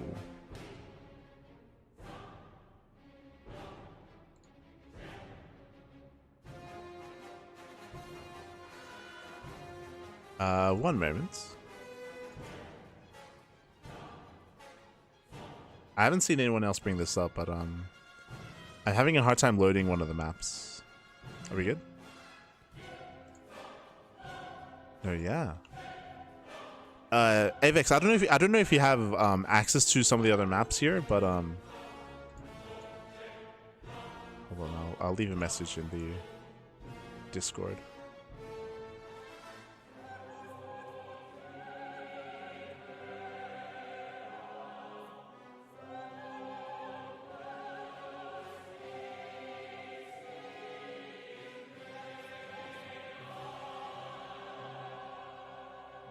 What map? Exarch.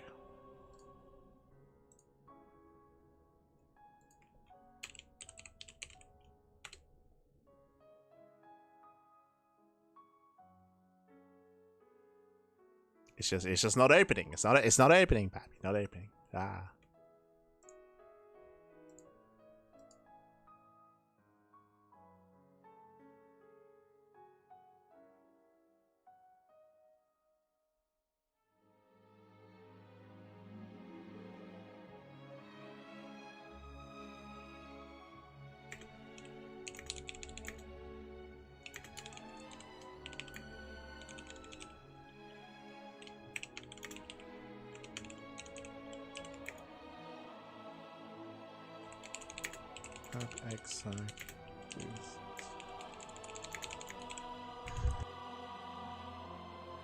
Okay.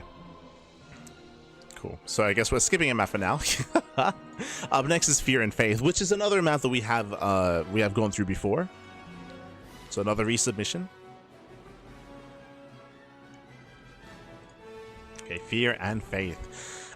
This one, I'm curious to see, likewise, what changes were made. Un momento here. Fear and Faith. Now, the map might be similar, but here we do have a 4-player spawn map. We can spawn in bottom left, bottom right, top right, and top left. So 4 possible spawn locations. It's been a long time since we had a 4-player spawn map, so I'm excited to potentially see one coming to the next TLMC. Very quickly, though, I do want to quickly check and compare this map from the previous one to see if any changes were made from season to season. Un momento. I'll be honest, it looks exactly the same. That's disappointing. Maybe Avex can correct me, but I believe there were some changes to Dream and Scars, but for Fear and Faith, it looks like a carbon copy. Yeah, looks like the same. Okay.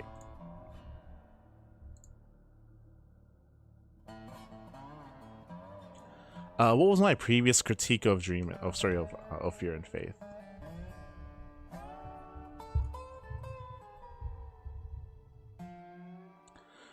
So my concern, sorry, maybe this was adjusted. I didn't see in the minimap. I was a little bit concerned about the lack of Reaper cliffs to get into bases for scouting information.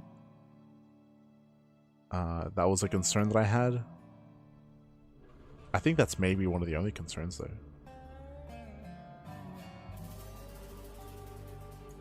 What area are you getting? I think it says like missing components, something of that nature. I'll try to open it again after this. But here we do have our main. We have our main expansion. Main base is quite large. Now, something really interesting here, we have our natural. It's a really defendable 2-base setup. We do have our high ground natural expansion leading down and behind us into said main expansion. We have a worker-only path leading into it, of course. And we have a monorail system to scout. Let's go. We can jump into the monorail. We can jump into the monorail and we can scout across the map. Now, I believe the monorail system is only accessible to workers. So only workers can go through these big tubes to basically scout across the entire edge of the map, going from corner to corner to corner. And you can see there are other like little tube systems as well for additional scouting when it comes to nearby locations as well. So we do have like this like entire monorail system going from corner to corner. Again, this is designed to make it a little bit easier to scout for your opponent, to find your opponents on a large map like this, because there's different spawn locations. So again, 4 possible spawn locations. Really secure 2-base setup. When it comes to our 3rd and 4th bases, this is where we gotta look in. We do have our 3rd and 4th base, so we do have an area here in between the bases. It is cut up, it is sliced up by some of the terrain here, so it is going to be a little bit easier to maintain and to defend as a defender, as we can be in position. Likewise, we have one pathway here in towards the, I guess, triangular 3rd.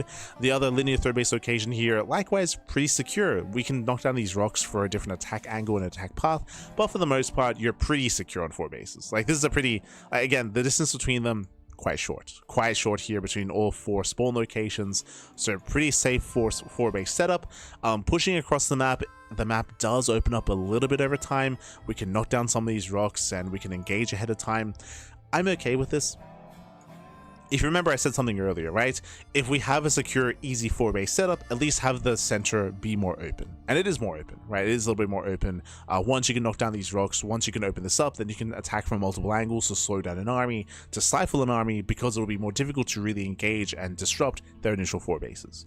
The 5th base is going to be more difficult. You can actually use the monorail system to expand in one of the corners instead, and take one of the main bases as a 5th and 6th. That might be safer than just taking a low ground expansion. True.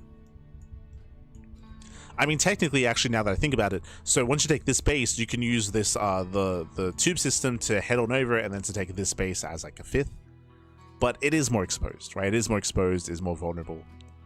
So it might just be safer to take one of the other corner bases. So yeah, it's a unique concept. It is a unique concept, for sure. Unique idea. I'm not opposed to it. I'm curious to see. I believe last time this was the only 4-player map. I'm hoping there may be more to kind of like contrast, like compare and contrast this map with some of the other 4-player maps. Once again, I will say that the biggest issue with 4-player spawn maps is scouting, but because of the tube system here, that is kind of alleviated, right? It becomes a little bit easier to scout.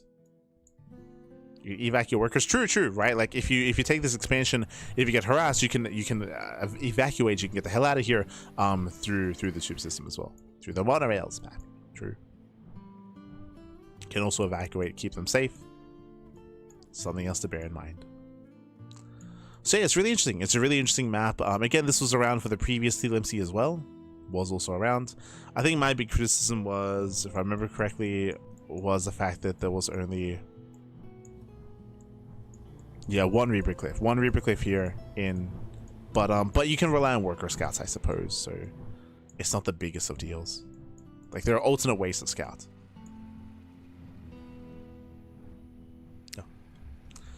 No. Very quickly though, I'll try to open up Exarch again, and I'll let you know the error. It says unable to load file, core file not found, component list SE2 components. I'll give you a screenshot.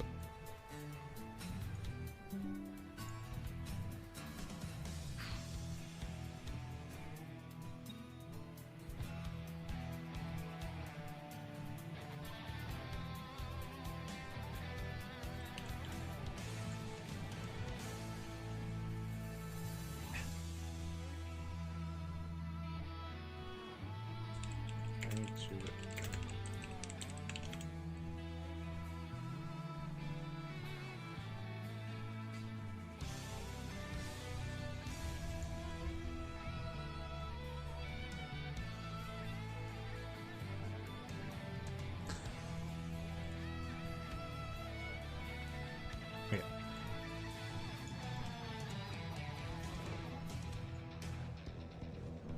There's one in the right of the main, the little arrow.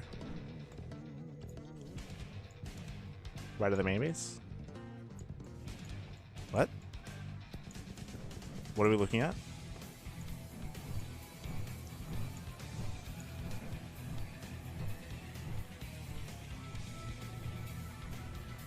Oh, you mean here? Oh, you mean from the natural? Yeah. I'm sorry, I was just referring to Reaper Cliff into the natural base.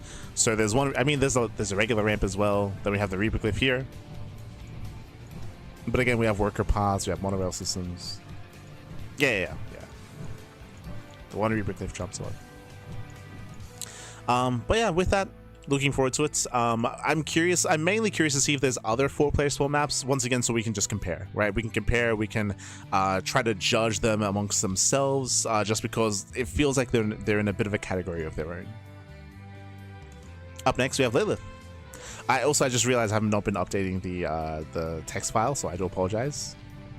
Up next is Lilith. There we go. Yeah, all good. Whew, okay, what do we have here? So we got our Diablo theme, I assume. Este Diablo. We have cross spawns. Okay, we have bottom right and top left. Let us get into this. Is this what is this? Okay. I was like, are these rocks? Just aesthetic here. We have our main expansion, nothing too crazy, coming down into the low ground. We have our natural, high ground natural expansion, but we have multiple entrances into the natural. Okay. Kind of. Like, we have seen instances like this before. So again, the natural expansion is a little bit more open. We have a ramp leading into said natural. We have an entrance here on the right hand side leading to the third base, which also has a ramp. Yeah, this is very Diablo-esque, I want to say. So you have high ground natural, high ground third base, high ground fourth expansion. The fourth base is a little bit more open, but for the most part, again, high ground expansions. That is odd. We have a low ground double gas geyser base that can be taken from both sides. Okay, interesting. The rocks, of course, will delay you from taking it yourself.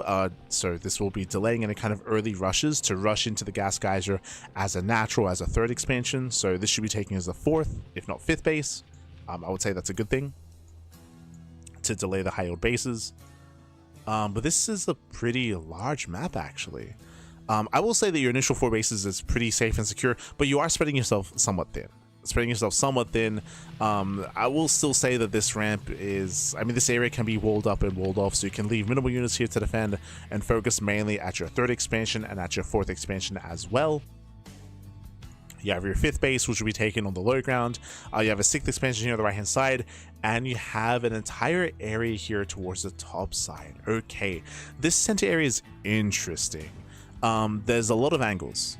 It feels like if we're pushing through the center, there are ways to counterattack, there are ways to come in from behind. We have line of sight blockers as well, so you can engage the army in the center. If you recall, I mentioned this previously. Hey, if your 4-base setup is relatively easy, and I would say that this is pretty straightforward. This is like a pretty straightforward 4-base setup, then open up the middle, and we have like a little bit more of an open center of the map. I say open, we have line of sight blockers, we have points of elevation, of course, as well. We have backstab or counterattack potential. So I'm relatively fond of the center of the map, but nothing else here. I would say this map is pretty tame. Like, we've seen, I told you, the bar was set real high with Black Shift. Like, Black Shift, like, set the bar. And from there, like, we've had like some quirky like 4-player spawn maps like Dream and Scars, Fear and Faith. This feels a little bit more standard. The one quirky thing, of course, is Double Gas, right? Like the Double Gas Geyser expansion. This does mean that if you want to turtle up, then you're going to be punished even harder by your opponents, as they can take their own high yield gas base and maybe even take your high yield gas base, or threaten it at least. They can threaten the expansion. You could argue that this setup here is odd and unique, and it is. It's a little bit different, but for the most part, like, this isn't too wild. Like, we've seen things similar to this before. I think usually we basically have, imagine this, except the natural base is a little bit further back, so the natural base would typically be a little bit safer. Here it's a little bit more exposed, but you still have the high ground, right? You still have the ramp, you still have the point of elevation. It's still a relatively narrow ramp as well, so I would say this map is more tame, but I wouldn't say it's bad. I actually like it. I actually do like this map. The aesthetic, the pros and cons, like the amount of punish, like how open or how not as open it is as well in the center. Like, it's not overly open, it's not overly punishing.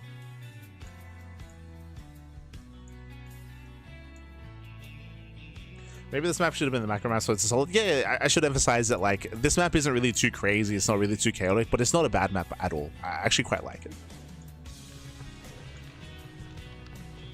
Cool. Okay. We also have a lot of maps to get through, so we can... Up next, we have New Moon. New Moon. I'm ready for the werewolves, Pappy. True. Okay, we do have bottom right. We have bottom right and top left spawns. I have to quickly double check to make sure it's not 4-player. Also, my apologies. I should have read the mapmaker comments on Lilith.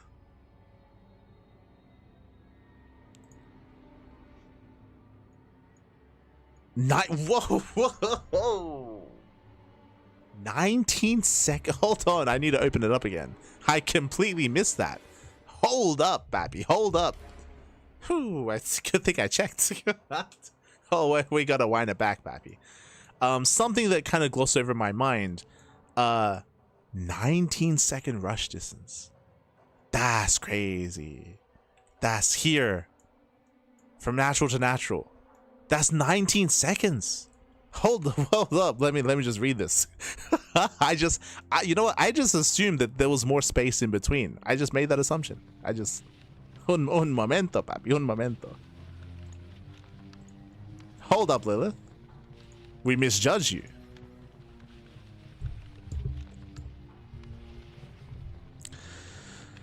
Multiple wall-offs for the natural, and I mean, there are multiple different wall-off, I guess, ideas for the natural. Hold on.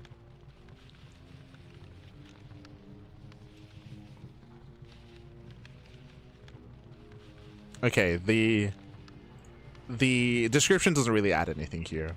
It says, rush map that suggests multiple wall-offs for the natural and spicy clashes around purple bases. True. Natural base has 2 passageways partially blocked by rocks, which allows the defender to get a standard wall between them or get a separate lesser wall for each passage individually. Okay. Double risk. They're not addressing the rush distance. Again, 19 seconds is insane. Like, that's crazy. What I will say is that all-inning up this ramp is going to be very difficult. It's going to be very difficult to all-in up this ramp. Specifically in regards, I mean, in regards to everything, really. So that does offset it a little bit, but that's crazy. I don't think I've seen a rush distance that short before.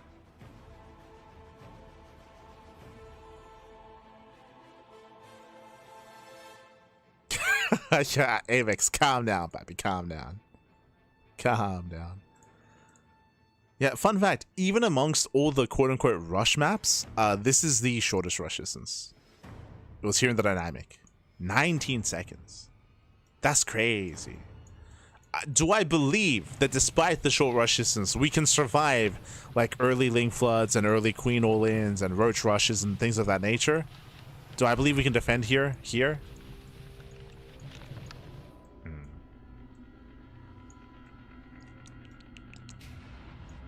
I believe. I want to see it. But now I understand why this isn't dynamic. Now it makes sense. It makes sense. All right. take us to New Moon. Get us out of here.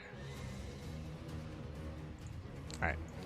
Up next, we do have bottom right and top left. We do have our main. Our main base is relatively standard. I say that the main base is a little bit more accessible. Here into the main, so bear that in mind. Aggression can be favored in regards to Blink Stalkers. We do have our natural expansion here is going to be on the high ground. So high ground, natural base. Everything looks relatively normal when it comes to our initial 2 base setup, outside of how exposed the main is. Oh, this is different. So the pathway here towards the third is a little bit longer, so much longer when it comes to the triangular third base, or we have a forward third, or we have, I guess, a linear third base over here. So this is different. You don't often see like an elongated pathway to expand on the right hand side or to go for a forward base. Okay, so I can see. Likewise, when it comes to this forward expansion, it looks like it can be hit from the other side.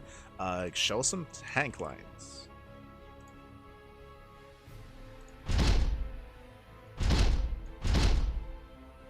And obviously these ones will hit. So if you take these forward expansion, then you will be punished the hell out of any kind of tank push that is able to get here. We'll kind of get to the rush distance a little bit later, but bearing in mind that this space is very exposed. This center expansion is very exposed, so typically we want to be taking either the linear base, which again does take a little bit more time to get to. Has a wider entrance here, a wider entrance here. I get like a wider entrance when it comes to the flanking path. What is... Okay. And of course, this area in between the bases can be abused. We have a low ground, high yield expansion down here as well. Interesting decision. Is that a full wall? Okay, we have a full wall in the center. That does mean that the rush distance is going to be a little bit elongated by that. When it comes to pushing into this expansion, or when it comes to rotations, really. Okay. This base here on the right hand side, it's expanding away from your opponent, so it's a little bit safer. So this will be the safer base to take. The base on the right. There's a very wide open area here. What I will say is that, yeah, it's much wider than we're kind of used to seeing when it comes to how accessible this space is. A little bit more so, but I mean the high ground is further back, right? The high ground is further back, so pushing down here, can he punish it? Flanking armies coming from this direction is going to be very awkward. You can flank it from one direction, but it takes a while to get there. Like you got to go the long way around. If your army's like here, for example, you got to go all the way up here, then come around. So the pathing can be a little bit awkward when it comes to like a main push.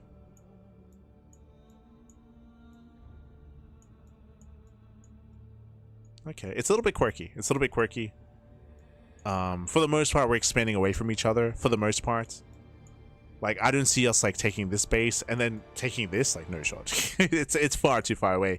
I think the best you can hope for is you take this linear third base and then you expand towards your opponent. But even then, it'll be punished so hard. I feel like you have to expand away, right? Either take this as a third and then go for an all-in across the map. What's the rush distance by ground?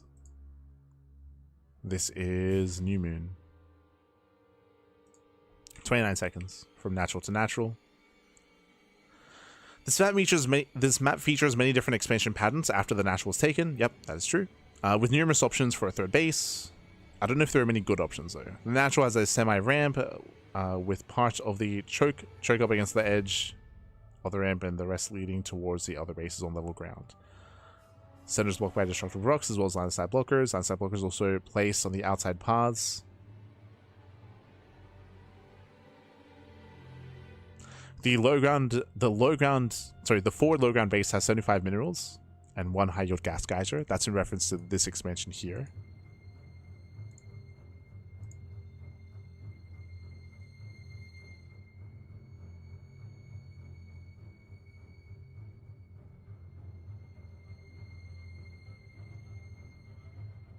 So it says here, this map should feel standard, but due to the variance in expansion patterns, should create games with more varied attack paths between significant positions. Kind of. Like, again, I'm looking at this. I'm looking at this map, and I'm looking at how the bases are laid out. I feel like obviously, I guess it depends on the matchup. I can see a Terran player in TVZ freely taking this base. True. You go natural, into your forward base, into the base behind, or you can even just take the forward expansion. It's a little bit too far back. You take the base behind instead.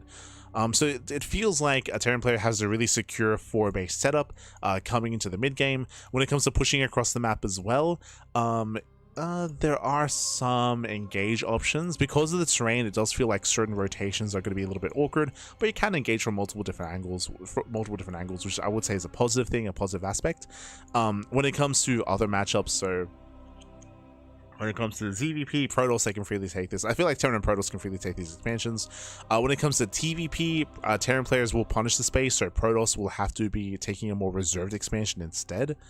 Unless they want to deal with an all-in. I'm gonna say that I'm thinking of an all-in. When you're all-inning, you're not gonna be harassing like this. You're gonna be pushing. You're gonna pushing through the center instead, which is more risky.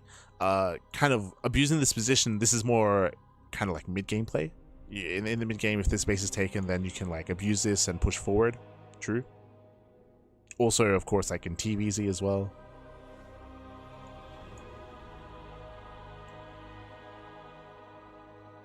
Yeah, sorry. Hold on. As a Zerg player, like, how do you expand? Because you want to be pushing forward to spread creep, but I don't see you maintaining this position. You're spreading yourself thin if you expand here. Yeah, the expansion options here, they feel a little bit more limited, depending on the race, depending on the setup.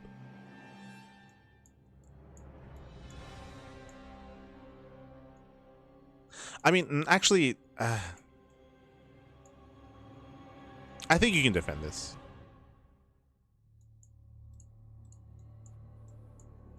Maybe. Maybe. No, like they should set up here and then they'll set up their Marines and tanks outside. Like I'm thinking of like a 7-minute push. Like a 7-minute push sets up here. They knock down the expansion, and then they pull away or they keep pushing.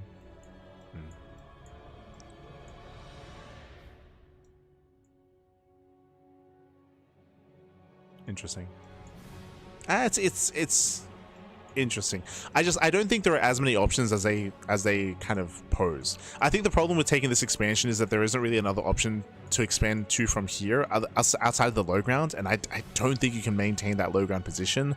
So I don't know if you're really incentivized to take this expansion. In certain matchups you can take the forward base, and other matchups you'll be forced to take the base behind instead and go for kind of a different expansion pattern. But I guess you still have the option, though. You have the option. It can be interesting. Yeah, it can be interesting. I'm on the fence.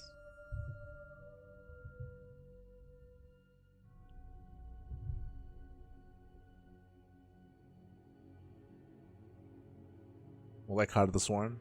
Yeah, this does remind me of, as you're kind of mentioning, like a minimalistic, like, open plains in the middle. Heart of the Swarm, early Legacy of the Void. For sure. I'm on the fence. I'm on the fence about this map. I appreciate the options you have for a third. I don't think some are as viable as others, unfortunately. Depending on the matchup, of course.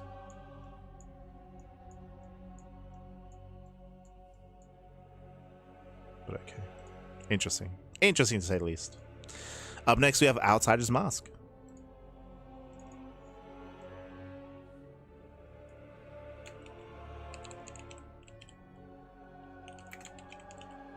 Sorry, Outsider's Mark. My apologies.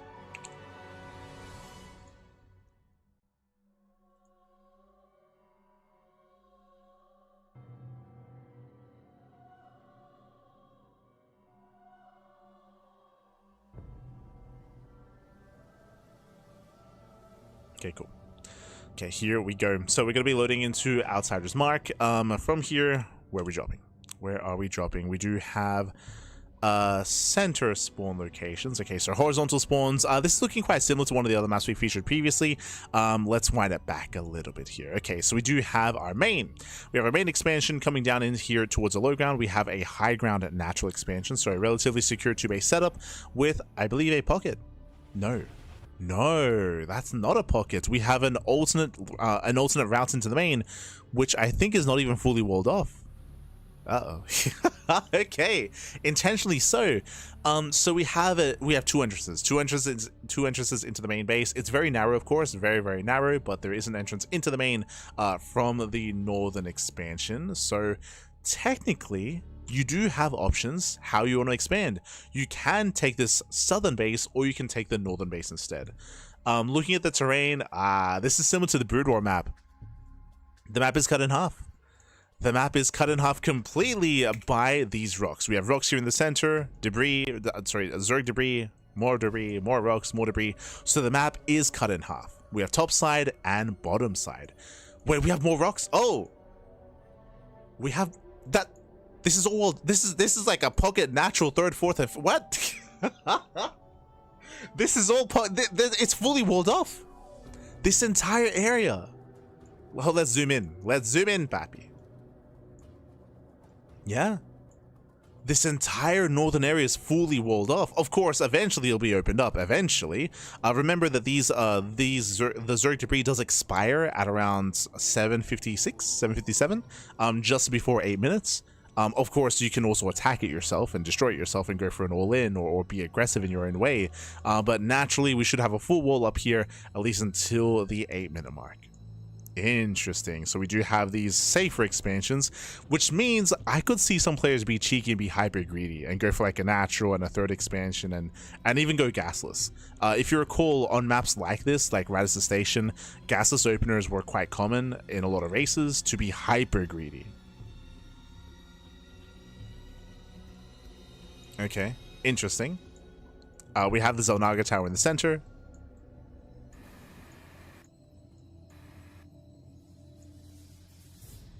Let's explore here the south side. So otherwise we have the more standard bases, right? We have our natural base being taken.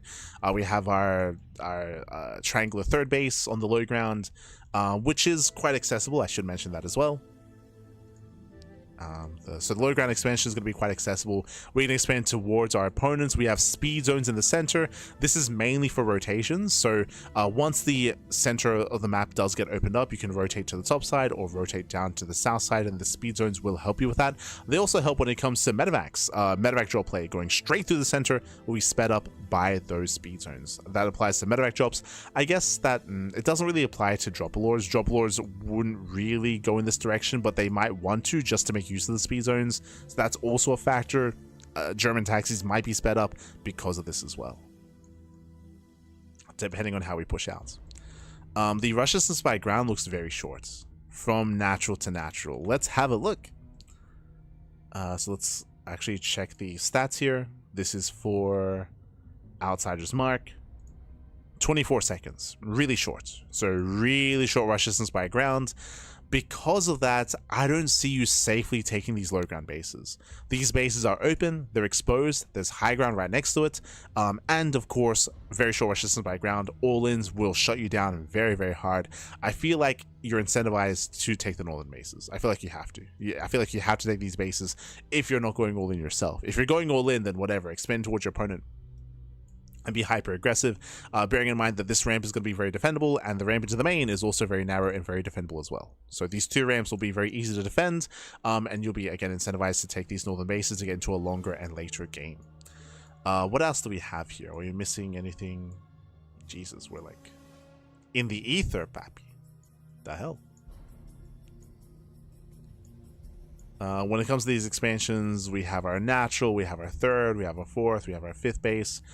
Yeah, really interesting concept is what I will say. Very interesting. If I look at this map and I take into consideration, okay, if we do take these northern bases, how accessible are they, and how does it look when it comes to pushing across the map themselves? This base is looking... Okay, so in my mind, we have our main, we save this space for later, we wall off here at the ramp, we take this as the natural, We take our third base, we take our fourth base. The initial 4-base setup is quite secure. We take over this ramp. We keep eyes on any kind of flanking harassment here. It looks quite difficult to actually be aggressive. To aggressively push into the high ground specifically. The low ground base is more exposed, true, is more vulnerable. That'll be the 5th. No, that'll be the 6th, because you get natural, 3rd, 4th, and then you take this. This is the 5th base. Like, this base will be easier to defend.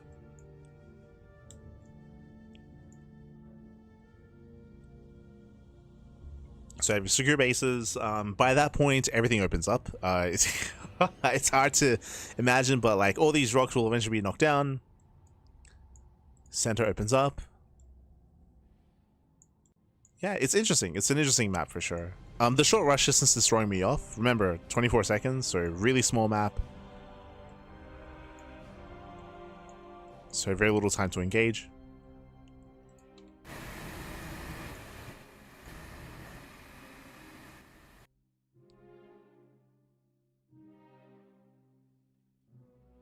Haven't seen this map in a while. I guess this is like an older map.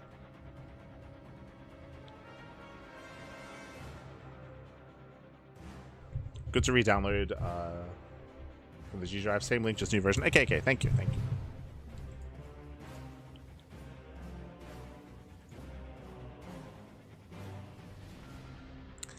Gracias, papi, gracias. All right. Let's see. Xarc.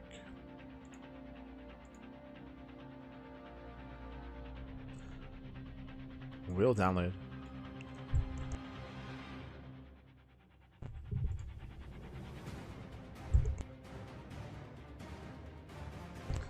But when it comes to the map itself here, it's an interesting design because it's so small, because the rush distance is so short.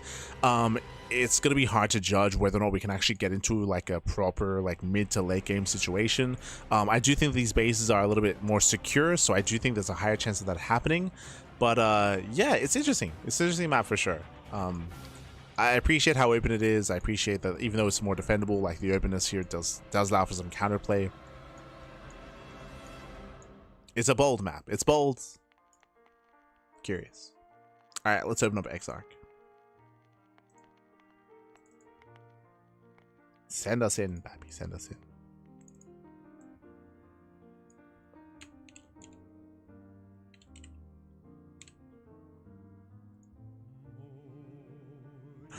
Full player? No shot. Oh, let's go. Another 4 players. Okay, okay. We have more than one 4-player spawn map. Let's go, baby. Top right. Okay. 4-player spawn. We have top right spawn. And once again, we have that monorail system with a bit of a more fancy lighting, might I add. So it looks like similarly to the previous map, to Fear and Scars. No. Dream and Scars. Fear and Faith, that's it. Fear and Faith. It takes that similar design here, and we do have, you can see this worker path all the way towards the other corner, and likewise another worker path here. You can see here another worker path all the way to the other corner. So this is meant to help when it comes to scouting early on, meant to take away from some of the RNG, some of the randomness that does come into a 4-player spawn map. Okay, so we have that monorail system. We have that those tubes, the aqueducts that go from corner to corner. Meanwhile, we have Jesus. What am I looking at? Hold on, baby. Hold on. We have our natural base. We have a backwards expansion leading into the rest of the map. We have a mineral path here, and a bit of a wider ramp coming into the natural as well. Interesting. Now, because of this does mean that your mineral line is more exposed than usual. Just because it's facing the map, it's facing everything else, so it's a little bit more exposed, but it's further back, so specifically it's not within range of tanks. It means that you tanks and siege up here, they won't get within range of the expansion itself. The ramp can open up a little bit further as time goes on. For the most part, a relatively secure 2-base setup here. Just a very unique, very unique layout when it comes to the base itself. Very unique. Meanwhile, when it comes to our potential 3rd and 4th base options, we have a base in the center Interesting. I don't see this ever being taken, except for the late game, for sure. Interesting. Oh, look at the aesthetic. It's a very pretty map. Compared to Fear and Faith, like this feels like, this reminds me of like Diablo. Like God, the heaven in Diablo, whatever that's called. But that's what I'm getting, those kind of vibes just because we're up in the sky, of course. Yeah. But crazy. Anyway, so we have our center expansion, which I don't see taken anytime soon. We do have a base here on the left-hand side, which is relatively secure. We have rocks here, of course, on the map. Oh, there he is, Oriel. There he is. Speaking of Diablo, that's why it looks similar, Pappy. So we have rocks here that do wall this area off. Obviously, you have to keep vision here to make sure you keep eyes on any kind of aggression coming your way. When it comes to aggression, we do see more rocks here as well. So if you want to try to apply pressure to this third, you have to come in from here, basically from right outside of the ramp. So technically, you can take control of this area just outside of your base to protect your northern third and to potentially even protect your fourth base, because it's very similar. Also rocks here on the right hand side, also rocks here as well. So we have really this area. The line that I'm drawing is the area that has to be protected to defend 4 bases. So one big kind of like angle of attack, assuming that rocks aren't knocked down, and eventually they will be. But early on, you have a pretty secure 4-base setup. Bearing in mind, you could be cheeky. You can take your natural, and then you can use the tubing system, the aqueducts, to actually make your way over and take some of the corner bases themselves. So the base is pretty secure 4-base setup. The 5th base is going to be more difficult to maintain, which is similar to the previous 4+4 map as well. Very, very similar. What about the center, though? What about that center? The center of the map, oh, Xel'Naga Tower. Okay, we have the center of Xel'Naga. I don't even know what this is. Divine Beast. Oh, that's an Artosa. That's an Artosalope. Okay. Is there like a Tesa duck or something? Is there like a? No, not quite. Okay. So we have the center area here. It is very open. It's very open here in the center. I can see armies sticking to the edge instead. They don't have to push through the middle. If they stick to the edge, then there's a little bit more terrain that can work with you. But I will say, it does seem quite awkward to push across the map. Like, you have to be very careful, and you have to ideally, like, hug these rocks, hug these pillars to reduce surface area to make your way across. The map actually seems quite small compared to the other. Hold on, let me just double check. So Exarch is 156 by 156. Meanwhile, Fear and Faith is 158, 158. Okay. So this is smaller, technically. A little bit. It is a little bit smaller compared to the other map.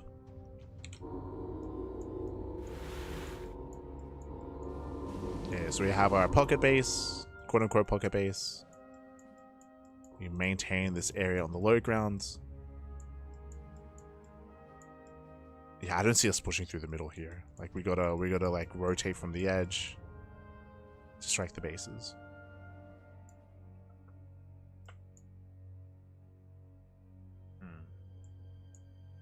I think the biggest issue that I have is that it feels like attack paths into your 4 bases are very limited, but that's not necessarily directly in reference to like how exposed the bases are, but I'm mainly referring to like main army pushes. Like, once we built up into our macro base, like mid game, like where are we attacking, where are we assaulting? It's very one note, right? Like it's pushing through the middle or pushing through the edges. It doesn't look like a very dynamic map.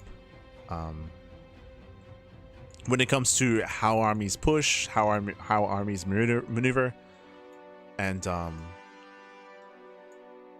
yeah, I think the openness of the center hurts the map. I think you want you don't want choke points necessarily, but I think you want a little bit more complexity, like in regards to like high ground, like points of elevation, like elevated positions, so armies can move up and down and like rotate.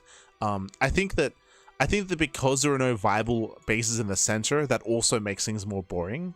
Like this base here, and this base, like we have 4 bases in the middle of the map, right? We have 4 expansions. But honestly, because they're so open, I feel like players are incentivized to use that, like the tubing system, and take these like safe bases instead. I think that if if we had some elevated high ground here in the center to make these bases more viable, to incentivize players to expand into the middle, and then to force engagements in the middle and have like some more, again, like dynamic like movement and gameplay in the middle of the map, I think that'd be better. I think it is a detriment to this map that these bases are so exposed because you don't want to take them, and then instead you just want to hug the edge and go to another corner. So map design wise, I think this is worse than, I think visually, aesthetically, I like this more than Fear and Faith. But map design wise, I believe Fear and Faith had center expansions, right? Or I'd have to double check. But what I will say is that Fear and Faith had a more interesting middle of the map. Like the center of the map was more interesting, had again a lot more like rocks, like high ground, low ground, like areas to kind of maneuver, where you wouldn't be afraid to like avoid the center of the map either. Yeah, I think this hurts it.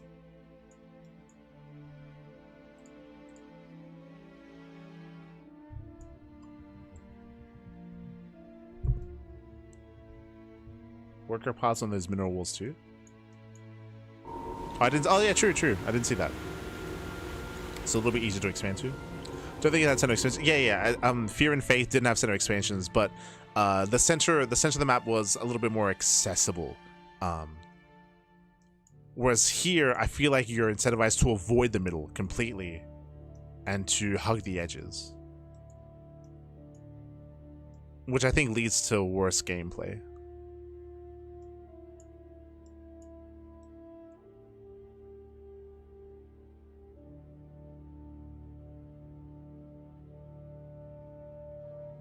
I'm looking at yeah, I'm looking at Fear and Faith.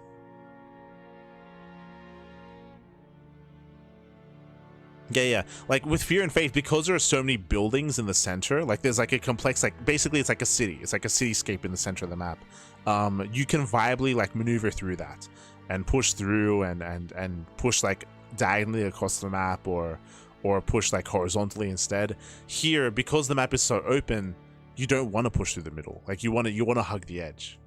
So the map design is very different in that sense. The center specifically.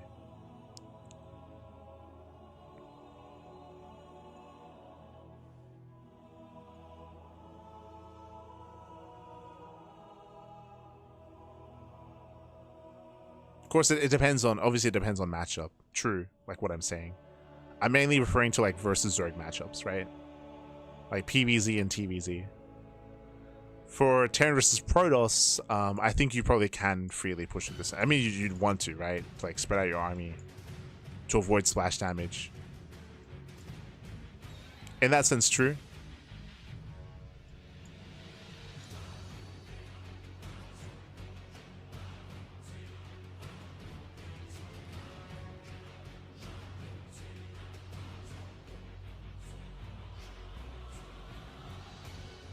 True. So just catching up.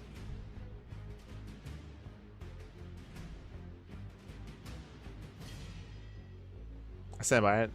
It gives me Diablo 3 vibes. I mean, clearly, I mean, there's like Oriole is there, right? Like it's meant to be Diablo 3 vibes.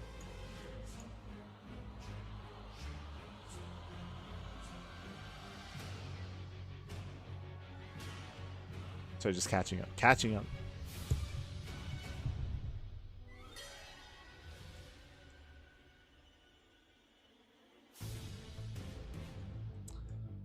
What's up north? Oh, right, this. Is this like for a moment there it looked like a pallets where like we're like dragging like objects in, but yeah, cool. It's like a little seating area, I guess. I don't know if this is meant to be part of the map or if we're just like throwing down some objects here just to see what it looks like a work area sort of thing. I don't think that's meant to be a part of the map, I'll be honest. But yeah, I like the map aesthetically. I appreciate the 4-player small map. I do think there's some good ideas here. I'm not in love with how the center is set up, as I've been expressing, of course. Those are my thoughts. But that is my main concern. Also, un momento. BRB.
We're back. Sorry, I just smelled something kind of weird. Looks like there's like maybe something burning outside, but like far away.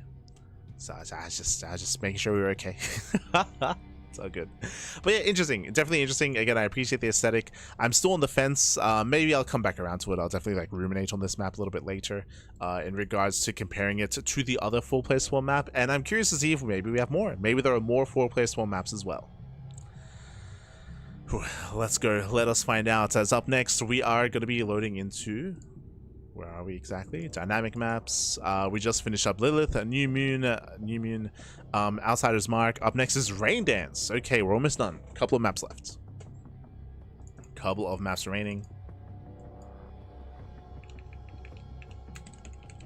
Rain Dance. Make it rain, baby. Make it rain.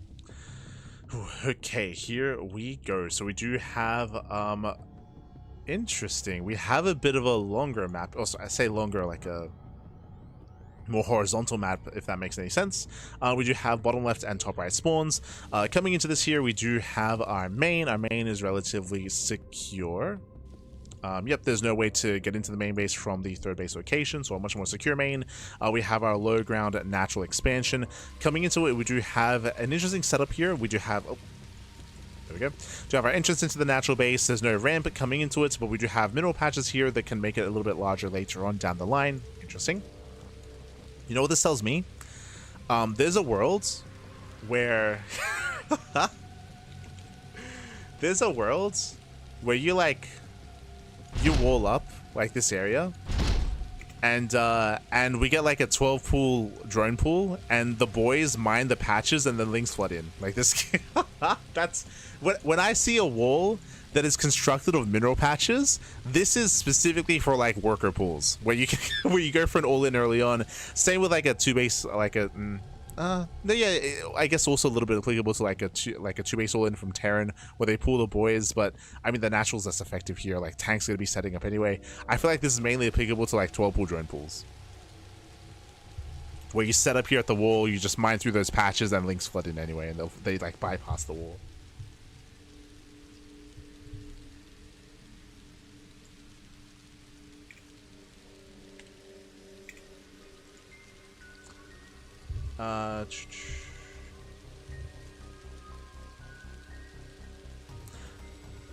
Hit enter and check the resources tab.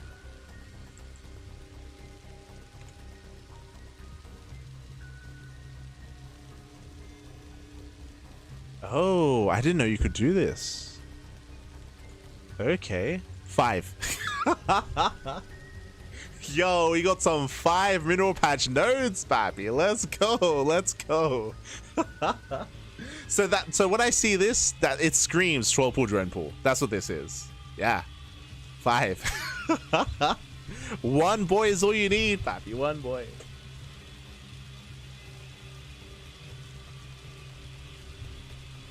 Sorry, just catching up. Catching up in the chat.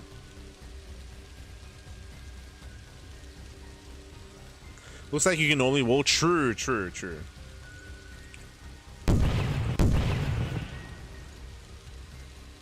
And you're gonna want to, right? So like, really, this is a bait. The minerals are a bait. Like if you try to wall with them, so as you're saying, you don't want to, right? You don't want to wall with them. As you said, like this does kind of increase surface area that you would have on the gateways themselves, so that is something to bear in mind for sure. Might yourself build a real wall, yeah. True, you can do that as well. Meanwhile, we have pocket expansions. Okay, so first things first. We do have our natural here on the low ground with a relatively accessible base, but like you can fully wall off, you'll be fine. It's standard 2-base setup. Then we have a third point of elevation. Low ground, into the natural, into the main base with a pocket expansion sealed off by these rocks. We do have a Reaper Cliff coming in and out of it, of course, but that is it. So a very safe 3-base setup. Obviously, these rocks can be knocked down in a longer and later game, coming into the mid game, but early on, you are safe and secure on 3 expansions. Meanwhile, we do have our upcoming 4th base. I guess there's no shot you ever expand here as a 4th. No shot. You'll never like knock down these zone rocks and expand in this direction. So you're going to be limited here to expand onto the right hand side to claim this as a 4th. Technically, you can get this as a natural and this is a 3rd, and then this is a 4th base later on. You can save the expansion for a little bit later, but otherwise you can claim your initial 4-base setup with relative ease. We have a more narrow ramp coming up here. I say more narrow, it's a little bit more awkward with the rocks on the low ground instead of on top of the ramp instead. So a unique position here when it comes to the rocks themselves, but overall should be well defended on top of the ramp. Likewise, you can focus your army here on the south side, pushing forward as well. So there's a world where you can get up to 1, 2, 3, 4, 5 bases with being on like a, with, I wouldn't say relative, with relative ease. Well, we can just, what is going on? Wait, what? Okay, this is something we don't see too often. The terrain here is very interesting. So we spoke about this earlier. We have our natural, we have 3rd base here, 4th base here, 5th and 6th, all on the same plane of elevation. With some relatively, I wouldn't say narrow, but like, with like some medium-sized ramps coming into them. There's a world where, you can just expand horizontally. And obviously the distance by ground is quite long, true, and you'll be more susceptible to drop play. I would assume mainly drop play more than anything. But you can like keep your army in this kind of position to defend. Obviously, you're gonna be spread thin. That's the biggest thing, of course. You're gonna be spread thin, but we're gonna be cutting the map in half horizontally here, with very little room in between. Interesting. Now, what I find the most interesting here is the main attack paths. We've had some criticism before. There was a similar map to this, if you remember. It was on the map that we felt a little bit bad about because they had Shadow Garden, that's it. On Shadow Garden, it was similar, where it had a really secure one half of the map leading into the other. But the big difference, though, if you remember, was on Shadow Garden, the bases were close together. The bases were close together. Here, intentionally so, we are spread thin. You're spreading yourself thin, so that is there to kind of counterbalance that. On top of that, the rush distance across the map to push across the map, I would say there's more counterplay options. So let's say if we're here, if we're pushing in, I mean, I say more counterplay options because you're spread so thin, like counterattacks, run-bys, that kind of army, the opposing army movement can be quite punishing here. Can be quite punishing if we do decide to take our own half of the map.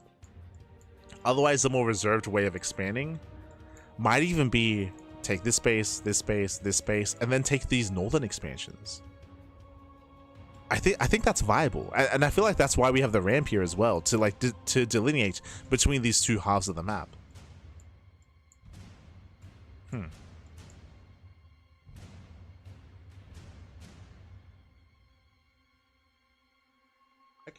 Okay. We got options.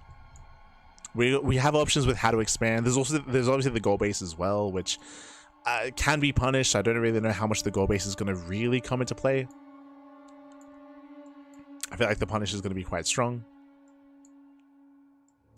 But you do have ways with how much you want to expand, with how much you can expand.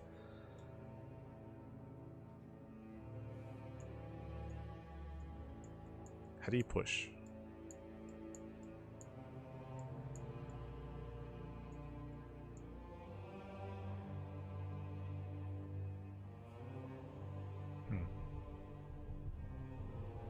What are the map maker comments? True, true, true.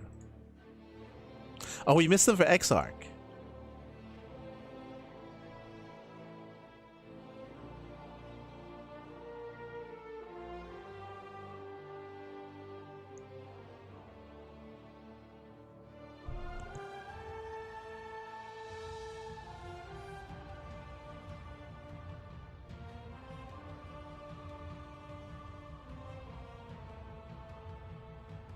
Well, something that we missed for Exarch apparently is that there are speed zones in the aqueducts. Ah, for faster scouting. And also faster expansions, potentially.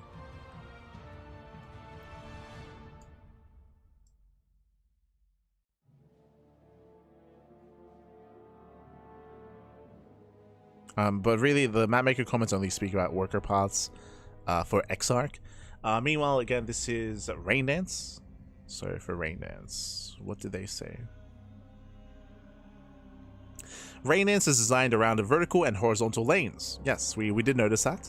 Did notice that those are kind of like the two ways to expand, either horizontally or vertically. With a linear backdoor third and 2 gold expansions. Having a read of the center is key as it governs most traffic. Even after the destructible rocks to the back door are gone, the attack path remains predictable, which keeps the defender from being blindsided. That is true. As we were kind of alluding to here, like a quote-unquote feature, but I would say like maybe a negative aspect, is that there aren't really many attacking options. Like there are a lot of entrances, there are a lot of ramps, but they're all quite narrow, and as mentioned, like it's only attacking from the low ground sort of thing. There's not much that you need to do to really get eyes on the kind of army movements and army rotations. What else is said? Notable features: linear backdoor, 2 low ground gold bases. There are 2 reduced mineral patches at the natural wall for more options when it comes to walling off.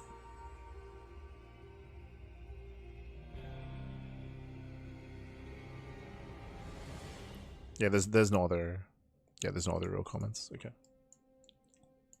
Okay.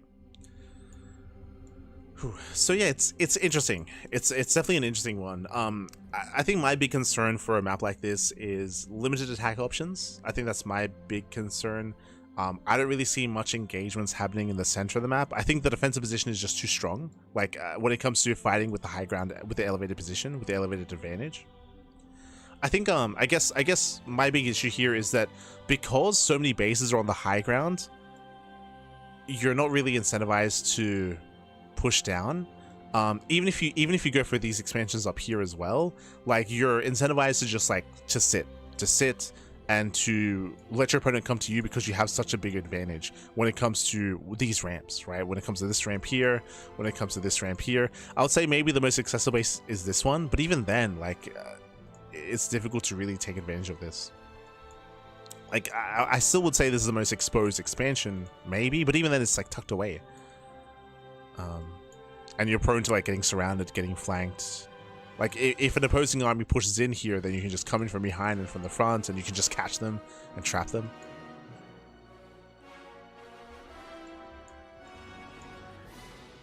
So yeah, I don't know if I like this map. Just because it doesn't feel like there are many contestable expansions.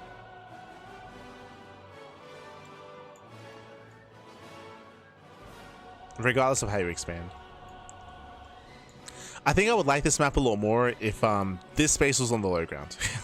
if we had a ramp here, like have a ramp here, have this be on the low ground, so then this space is more exposed and this space and these 2 bases are isolated from each other. And that'll be the case here as well. Have this be on the low ground.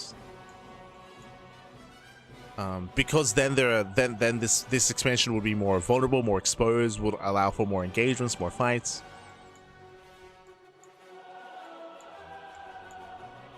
Would make it more difficult to take top 2 or bottom 2 bases. Yeah, I think this being on the high ground just makes it a little bit too, yeah, samey. It's always up a ramp. Yeah, it's just always up a ramp. It's always up a ramp.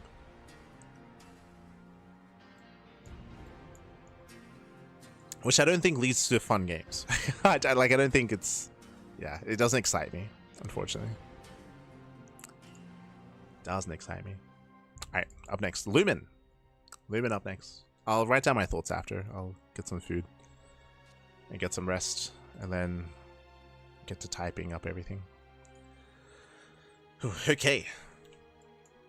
So Lumen, we have bottom right and top left, assuming that we, yeah, okay, bottom right and top left. Oh, I'm, I know this map. We've seen this before. This is Talisman 2.0. True, true.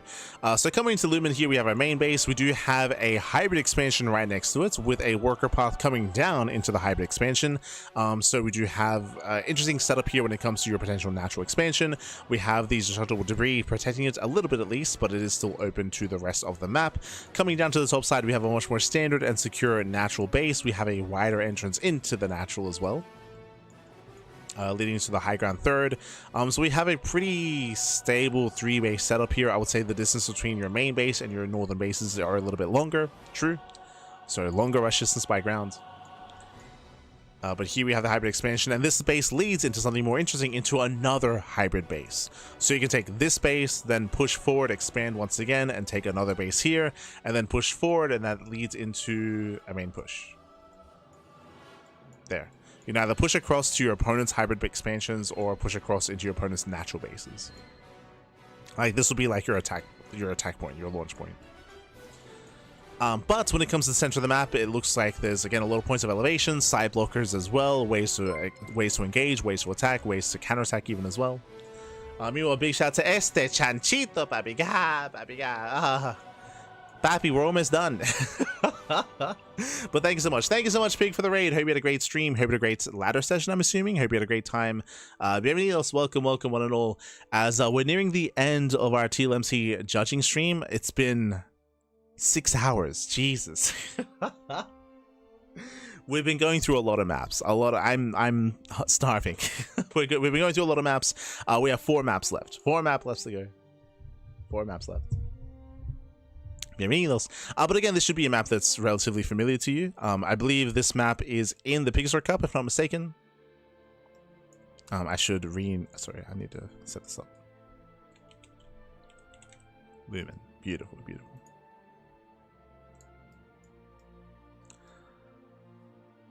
But I do appreciate kind of like the unique expansion pattern here when it comes to taking the hybrid expansion, going for the natural in towards that forward third.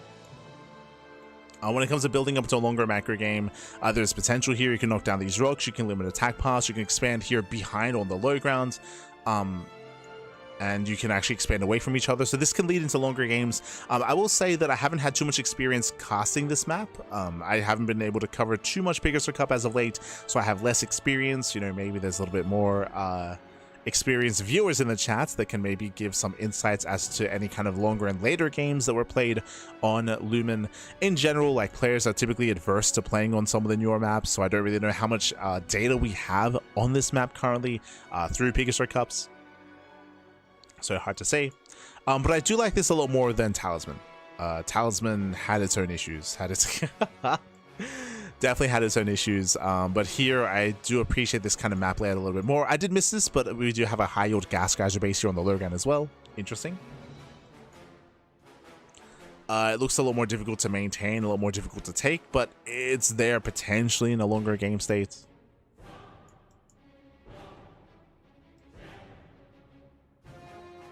I think probably one of the more interesting things to hear about this map is because you have multiple natural locations and multiple ways to expand on this map, it can lead into very different kind of game states. It's similar to Dream and Scars in that way. Dream and Scars is... its unique feature is that you can have very different kind of games depending on where you spawn. Here, I feel like you can have very different games depending on how you expand and how your opponent expands as well. Like, depending on where they expand towards and the direction that they go to can lead into more aggressive games or can lead into more macro games as well. I don't know if that's intentional, but if so, like, that's something that I appreciate about this map, is that you can have some diverse either hyper aggressive games or more longer later games depending on, again, kind of how we expand.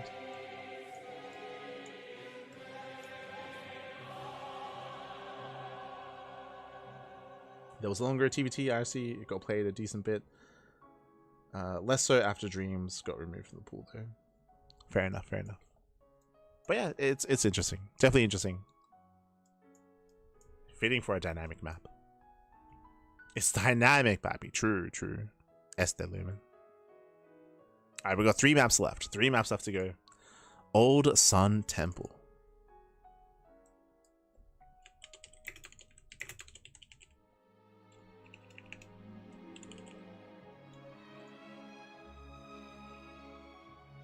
Is the natural ramp blockable with a single pylon? If you're referring to the entrance into the hybrid expansion, I think that's 2, but I guess patches would no. Send wall. Okay. But there we go. Jesus, what are we looking at? The Old Sun Temple. Okay, do we have another 4? We have another 4-player sport. Oh my god, okay. You know what? Last time we only had the 1, correct? But another 4-player sport map. Okay, show us what you got. All right, we have our main. We have our main base. We're going to be going into bottom right. We have our main, relatively standard, not too accessible here. Tubeling Stalker Aggression. We have our natural expansion with a bit of a wider ramp coming into the natural. Pushing from the natural base, we have a more narrow ramp coming into the area between the natural and the third. Wider ramp towards the left-hand side. So far, pretty standard 3-base setup. I say that, I have to eat my words a little bit here. We have a much more secure third. We have a mineral wall off here towards the right-hand side and destructible debris. This makes the initial 3-base setup pretty secure. Likewise with the 4th base as well, as we have more mineral patches and more rocks, as that leads into the other corner of the map. Okay. So that's kind of where like your quadrant ends. Interesting. This feels a little bit smaller. Hold on. Let's double check here. Old Sun Temple 156. I believe this is smaller compared to, yeah, Fear and Faith. Okay. A little bit smaller compared to Fear and Faith. For the most part, you have a relatively secure 4-base setup. I will say that as opposed to the previous map, as opposed to Exarch, the distance between your 3rd and 4th base is a little bit longer here. Previously, if you remember, the natural was dead set in the middle. So think of this map, except think of the natural base here in the middle, so it was easier to rotate back and forth between your bases. Here, the base is a little bit further back, so longer rotations. Longer rotations that may factor in when it comes to defending some of your fringe expansions. You can knock down the center rocks, so that will slow things down a little bit more. We do have speed zones in the center of the map. That does help when it comes to scouting. Unlike the other maps, there are no monorail systems, right? There are no monorail systems here covering the edge of the map, so this will make it a little bit more difficult to not just scout but also expand in the corners of the map as well. True. So this is a little bit more of a standard 4-base setup as opposed to the more modern variations we've been seeing with those monorail systems, with those like speed zones. Here, instead, the speed zones are in the center. Once again, this does help when it comes to scouting information. This also helps a little bit when it comes to rotating. I say a little bit. Typically, the army is going to be rotating here, a little bit closer to the bases. You're a little bit less likely to pull back to the center to rotate back around. So it's mainly like scouting and, of course, like rush distance across the map. So the healing pads are a little bit limited with how they can be utilized. Yeah, they're a little bit more limited. But what I do appreciate, we spoke about this, we criticized Exarch for having a very open center. Here, once again, we have speed zones, we have the Zelnaga Tower, we have some points of elevation, we have some rocks that can be knocked down. I will say that it is more viable here to push through the center, to push through at least the center edges or the center of the map. Previously, on some of the other maps, it was just overly open, overly exposed, which kind of dissuaded any kind of pushes, which did force you to stick towards the edges instead. Here, you can traverse through the center. I will say that expanding towards the edges is going to be more difficult. Because the other maps had that kind of monorail system, it allowed you to go into the corners much easier, to take these ninja expansions and take these hidden bases. Here, you have to expand in a much more standard fashion. Like, there's no easy way to get into the corners of the map. So that does lead into a more standard kind of expansion pattern. And can lead into some very, very long games if we have cross spawns. Like we Let's read some of the map maker comments. On this expansive 4-spawn map, you can easily take 3 bases along your high ground, a 4th is right below your main. Beyond that, you have to unlock the shortest path to your 5th base by opening up a ramp by either mining or destroying the rocks, as we mentioned.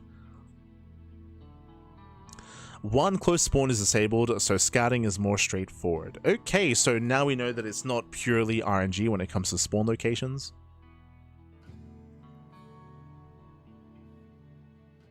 Straightforward, where both players would scout for the close spawns first, then move on to the cross spawn, reducing the randomness without reducing the skill of adapting to 2 possible spawn scenarios. Okay, so that does help make up for the lack of like monorail system, is that there's only one possible like close spawn. Okay.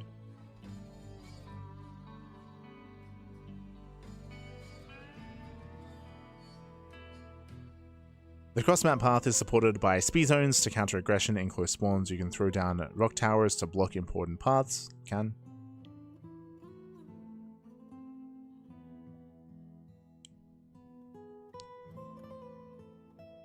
A mineral wall ramp is supposed to allow expanding without having to bring your entire army from being out on the map.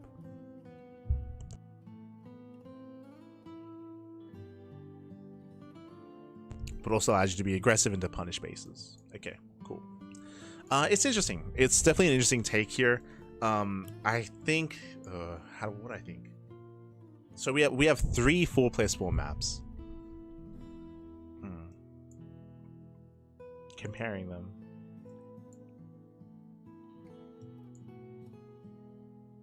I think I still like Fear and Faith more. I think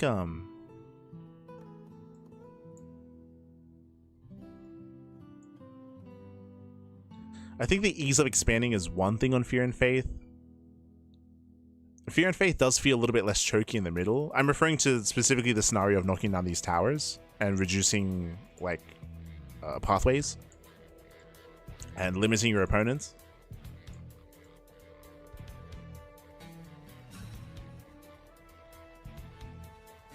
I can see a lot of late game on this map, for sure.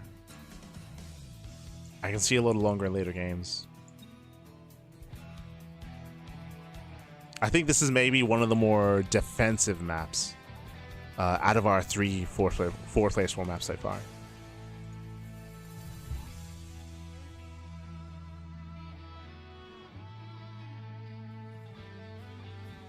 So just catching him with the chat? Catching him?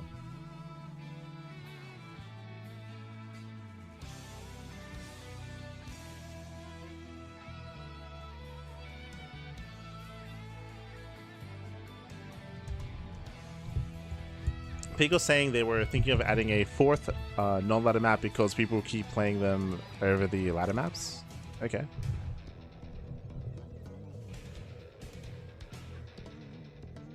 I think the only limiting factor with adding extra non-ladder maps is that does take away your ability to partner with OSC. I know that that's something that we are limited by, is partnering with OSC.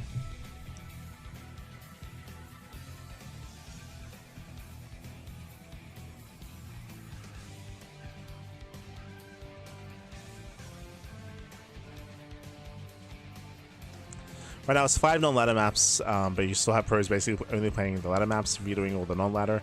I mean, it's different. Like when TLMC judging goes through and when we have our top 16, I mean, you know this patch is for us, and I would hope that other organizers follow suit. We're probably going to have like purely TLMC map pools, right? Like we're just going to have pure TLMC map pools, no ladder maps whatsoever, just to get as much data on all these maps as possible. So that'll be happening once we get our finalists. And I would imagine most tournament organizers will push for that. I know that some didn't. I know that KSL didn't last season. I know that Wardy was very late. Wardy was very late with his tournaments. Eventually he got there, but it took him a long time.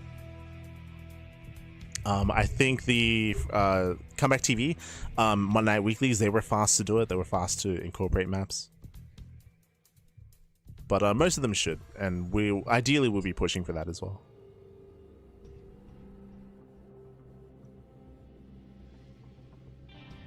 I'd imagine Pikachu would probably go full non-ladder maps. Yeah, I think most, if not all, online tournaments will be doing that.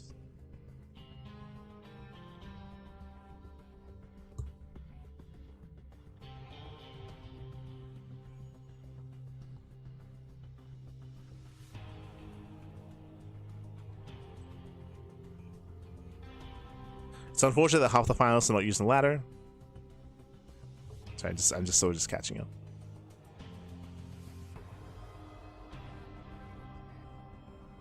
Okay, cool. That's it. It's catching up. But yeah, it's an interesting one. Interesting one. 4+4 map. I do think that this is maybe the most turtle heavy one. The most turtle heavy 4+4 map. Just because of the terrain in the center. Just because of the destructible towers. And how you expand.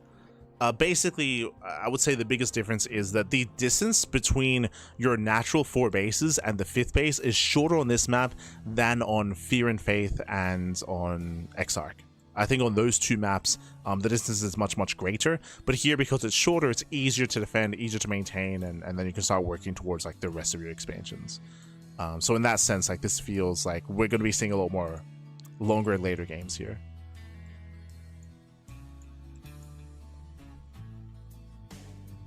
Okay. Interesting. Up next is going to be Stinger. Stinger, pappy. We got 2 maps left. Do we have another? How many? Jesus. How many 4+4 ones do we have? Oh my god. Okay. Let's go. They just keep coming. We have bottom right. Okay, we have bottom right. We have a double Reaper Cliff coming in towards the main base and relatively defendable main against any kind of blink play. We have our high ground natural expansion. So we have our secure 2 bases. We have almost a pocket third here. Interesting. We have rocks coming into it. We have destructible debris, expiring debris, I should say, but overall a very safe 3 and 4 base setup as we're fully walled in. Jesus, I just said that the last map, that that old Sun Temple, was the most defensive and the most macro 4+4 map we've had so far. I have to pull back on that one because Jesus, we essentially have a hyper safe 4 bases set up here with only 1 attack path. Of course, you can knock down these rocks and knock down these towers, but it takes a long time for that to happen. Until then, you're very safe and secure on 4 bases, more so than any other map we've had so far. Jesus. And then we're just touching tips. Yeah, we're just touching tips with the other bases. There's like no other bases. There's like no other room. Now, if this does allow for some close spawn locations, this can actually lead to some really crazy all-ins because the debris are going to be expiring naturally over time anyway, and then we can knock that down and then just push straight into the bases. True. So that does add a little bit more complexity to it. And I guess that is why, specifically, as you can see here, the Zerg debris, the expiring walls, are specifically connecting the bases. It's the more permanent debris in the center instead. So that does allow for some more aggressive moves, like clockwise or on the edges of the map. Let's see what our map maker has to say. So this is for Stinger. Alright, I didn't even get to mention, but thank you so much for the raid, Pig, and for those that are just now tuning in, this is our judging stream for the TLMC 22. We are one of the main judges for the Team Liquid map contest, and this is our second stream. We've been going through a lot of the maps here, and after the end of the stream, I'll be finalizing my feedback, finalizing our scores, and pushing through our final results. That'll be later on tonight, of course. Later on tonight. Let's have a look. A small map for a 4+4 map. Yes, this is the smallest out of all the 4+4 maps. True.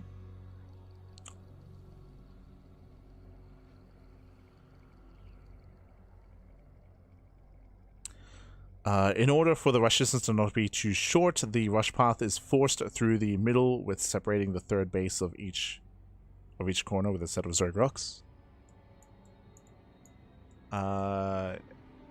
Yes. Okay. Cool.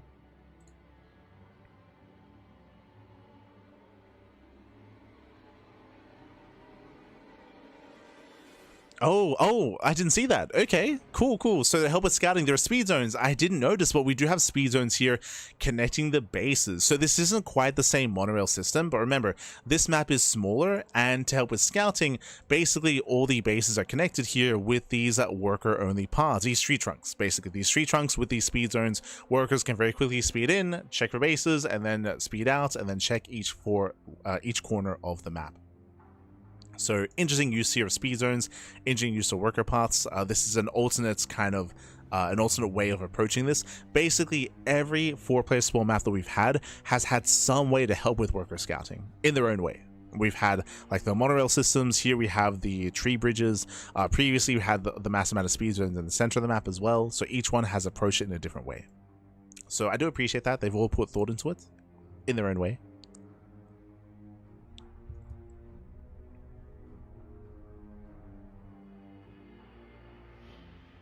So the players don't have to scout at 3 positions. 1 close spawn position was excluded. So just like the last 4-player spawn map, 1 close spawn it's just not going to happen.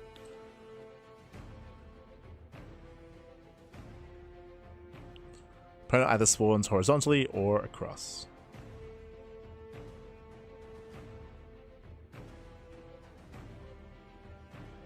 Okay, cool. That's kind of all the notes that they do have.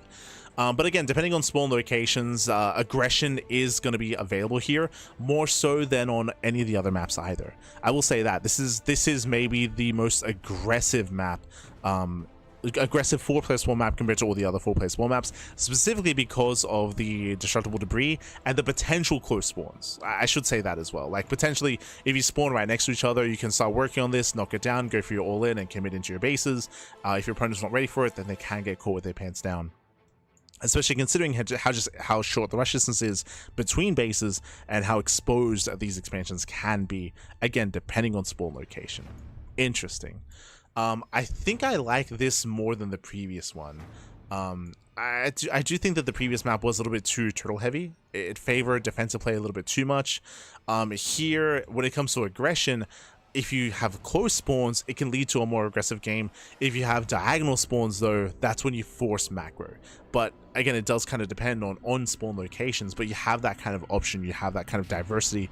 Whereas for the previous map, it felt like for the most part, it was just defensive play, period, regardless of spawn location. So here, like, there's variance. In the previous one, less so. So personally, I appreciate that a lot more.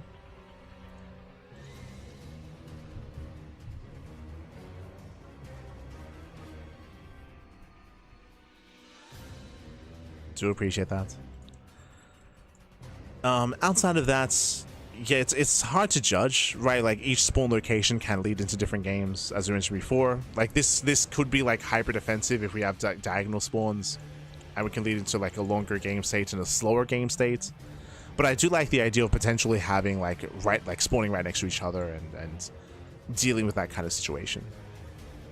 Cool. So I like that that's an option.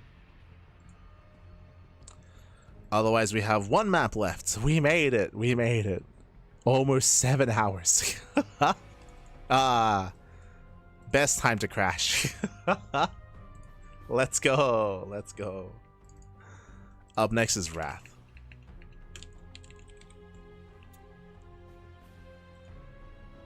We had to feature Crash 1 last time. Jesus.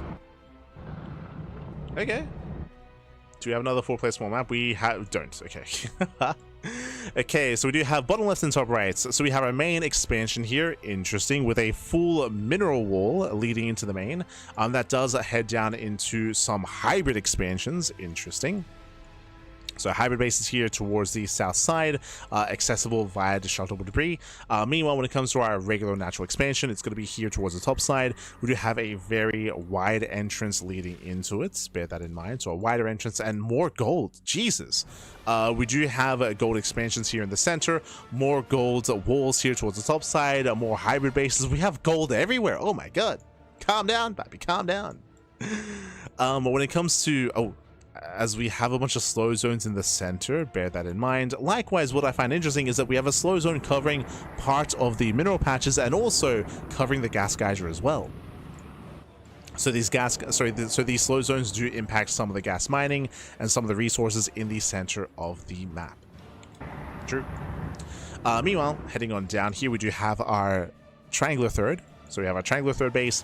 Again, top left is going to be delayed here by the mineral wall. Likewise, bottom left also delayed by mineral wall as well. So you typically want to be taking the triangular third base.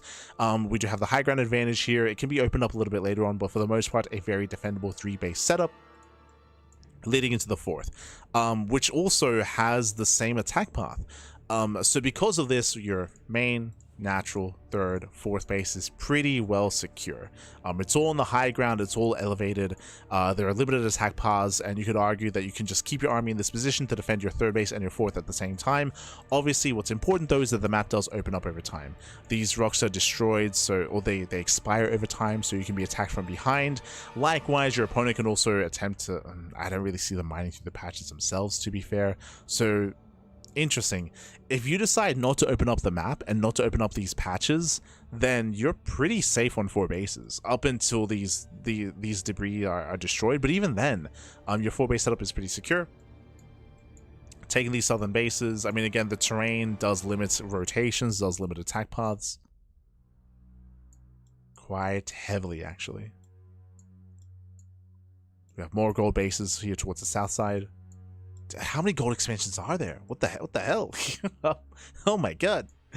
More gold expansions. So I'm not too fond of the idea that this map does have very, very limited attack paths, especially because when it comes to these mineral patch walls, there's no guarantee they ever open up, right? So these, for the most part, I have to consider them to be permanent.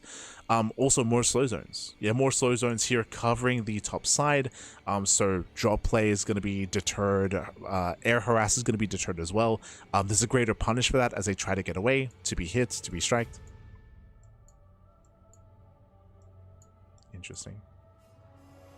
The goal base, it's going to be difficult to maintain without being punished. So for the most part, I would say that you have your own corner of the map. 1, 2, 3, 4, 5, 6. You have 6 bases here, all elevated, all relatively secure. You could argue that sure, like these rocks they eventually expire over time, but there's only one way in, right? There's only one attack path into these 2 bases. So by no means is it difficult to really spread out your army. Once again, you don't even need to spread out. As long as these mineral patches stay up, the only way into your bases is going to be these 2 ramps and this ramp here. Like this section. This section is the only section that's really vulnerable to your opponent being aggressive, outside of drop play, of course. Like drop play, like sky units, that does complicate things, but that's why there are slow zones. Like the thing is that we have slow zones, that's also going to be deterring drop play as well. Not saying we never see it, but does make it more difficult. When it comes to the area in between, we have this low ground section, of course, and the southern bases. These southern bases do incentivize some aggression, as you want to be pushing towards these bases to take them yourself, but I don't even know if that's true. We have so many resources here. We have, what, 3, 4, 5, 6 bases. We have 6 expansions already in your own corner of the map. Don't really need more than that, at least when it comes to playing the mid game. We could end up seeing some split map scenarios, and if we do, if the game slows down, then these bases do matter. But I don't think that's a positive thing.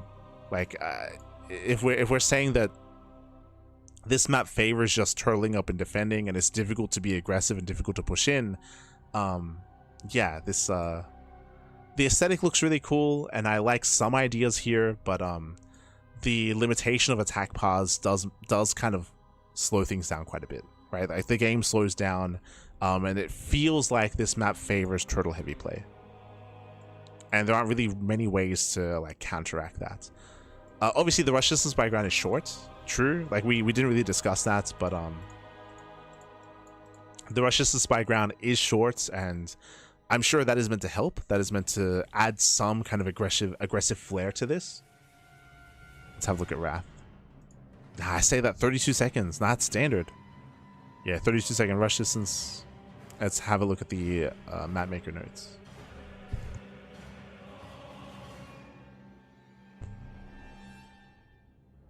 Main base has 9 mineral patch nodes instead of 8, so extra nodes, extra minerals in the main. Lovely.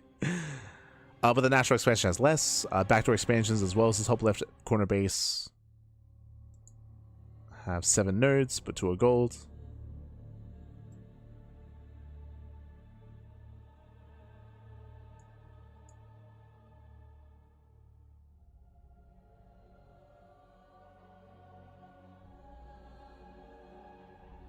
Oh, right. Sorry. My apologies. I'm ignoring this. okay. So this is a little bit better here.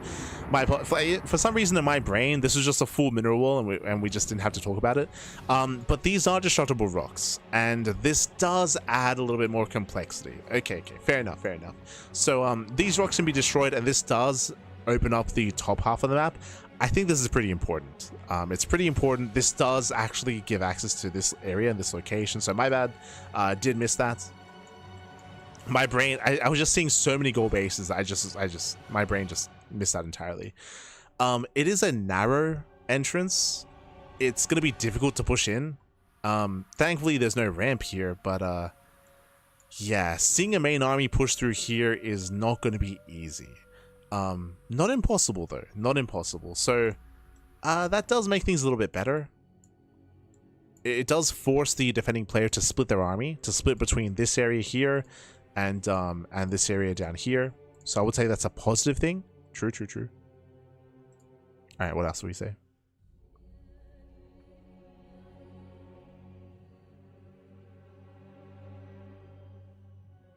That's kind of it. Yeah, just explaining the rest of the map. I think I would want this to be wider. I think I would want a wider entrance here, just because this does seem very punishing to attempt to push through. Like, this can be used to harass, but like if we're talking about like a main like 150 supply army pushing through this, like it's not gonna happen, Bab. It's not gonna happen. I think, yeah, even despite this, I feel like this map still does favor turtle heavy play. These bases are just too safe. They're just too safe, too secure. I think I would want like just more attack paths. Maybe one here through the center, like one extra path through the center, or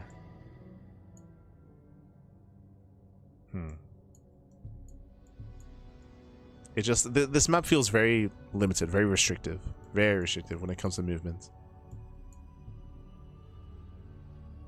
Or even like half minerals, half rocks here. So then you have the option to break down these rocks and break down these rocks and just have another angle of attack coming into the natural. Something of that nature. Otherwise, at face value, it does look quite difficult to push into a turtling and defending player on a 6-base setup, which, like, again, there are just so many expansions for you here. It's crazy, man. It's crazy. Aye.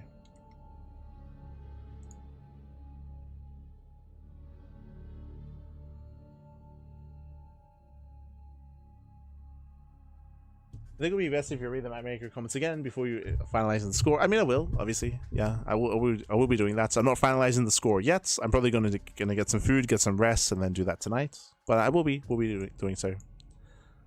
As always. As I mentioned before, I'm going to be adding scores to everything, revising everything, and then I'm going to be going through it once again and comparing maps to be able to kind of pick and decide, like, for example, my favorite rush map, my favorite 4+4 map, my favorite dynamic map, my favorite standard map, and giving them like extra points or like giving them a boost to push for like what I feel like are best. But yeah, I'm not too fond of the ideas behind this map here. I don't think it opens up enough, unfortunately. Whether it's having multiple attack paths, or even if this base here was on the low ground, right? If this was a low ground expansion, even that would be better, actually. A low ground 4th instead of a high ground 4th base. Even something like that, I feel like would benefit this map. To make it more accessible. I feel like, especially because if this base was on the low ground, then you as a player have more incentive to expand here, right? To take these bases behind and go for the hybrid expansions instead, and that would force you to spread yourself thin, right? Then you spread yourself even more thin or even give you incentive to take this higher expansion instead. But I think this fourth base being as safe as it is kind of hurting the rest of the map. But regardless.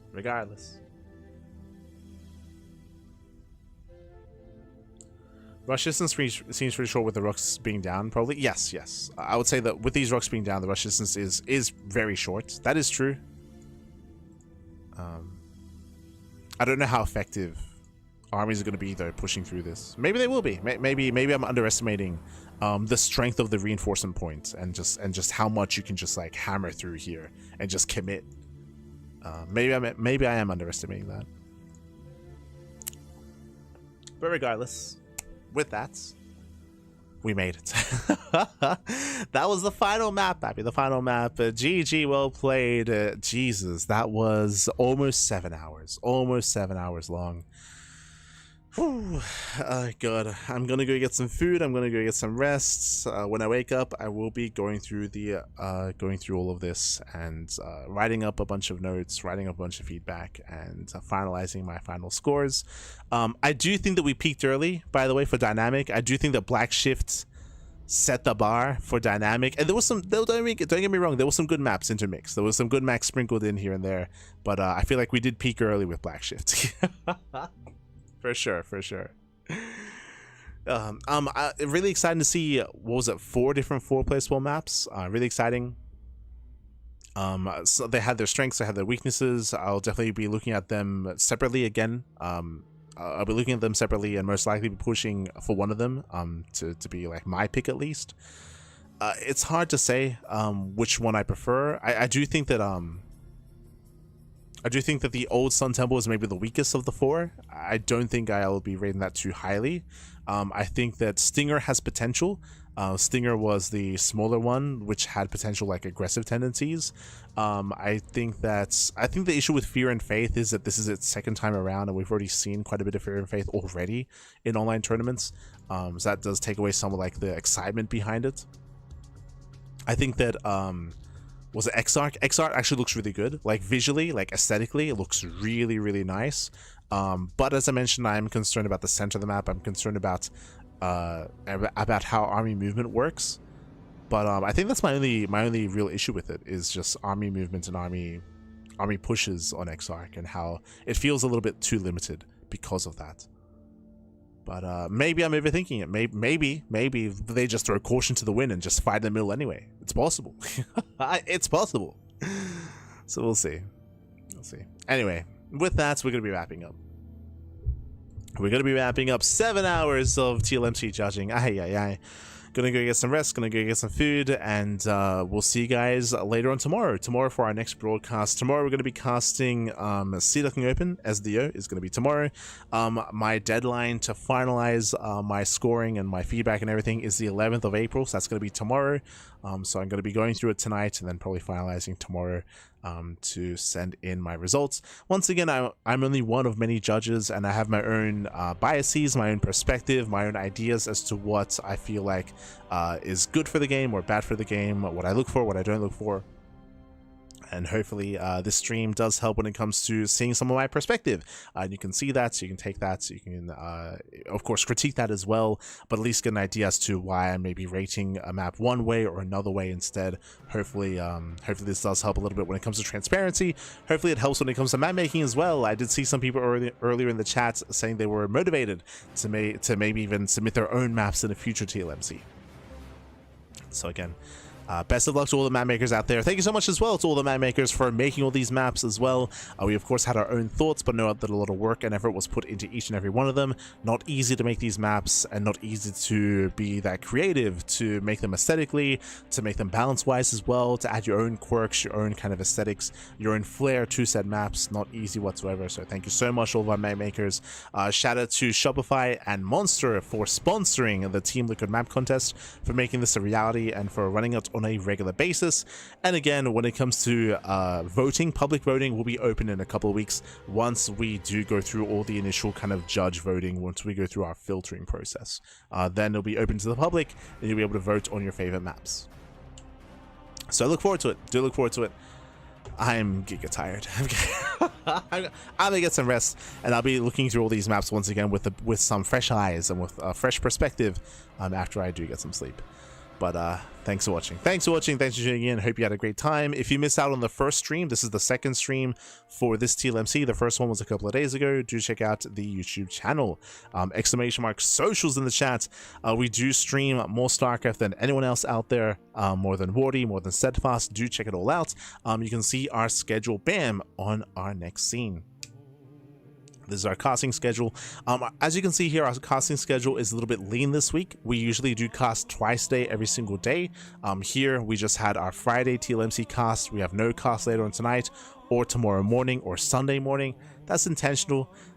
It's been taking a lot of work to go through the TLMC judging process. Usually our free time is spent editing VODs and scheduling VODs and working on socials. But we've been spending a lot of time on spreadsheets and on TLMC. It's been taking up a lot of free time, so less time to cast. So no cast tonight, no cast tomorrow.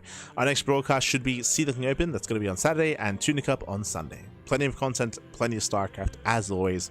We'll see you guys tomorrow for the Ducking Open. See you tomorrow. I'm going to go pass out. Thanks for watching. Yeah. Thanks for watching. Until next time. Ciao. Bye. Ciao. Hasta luego. See you next time.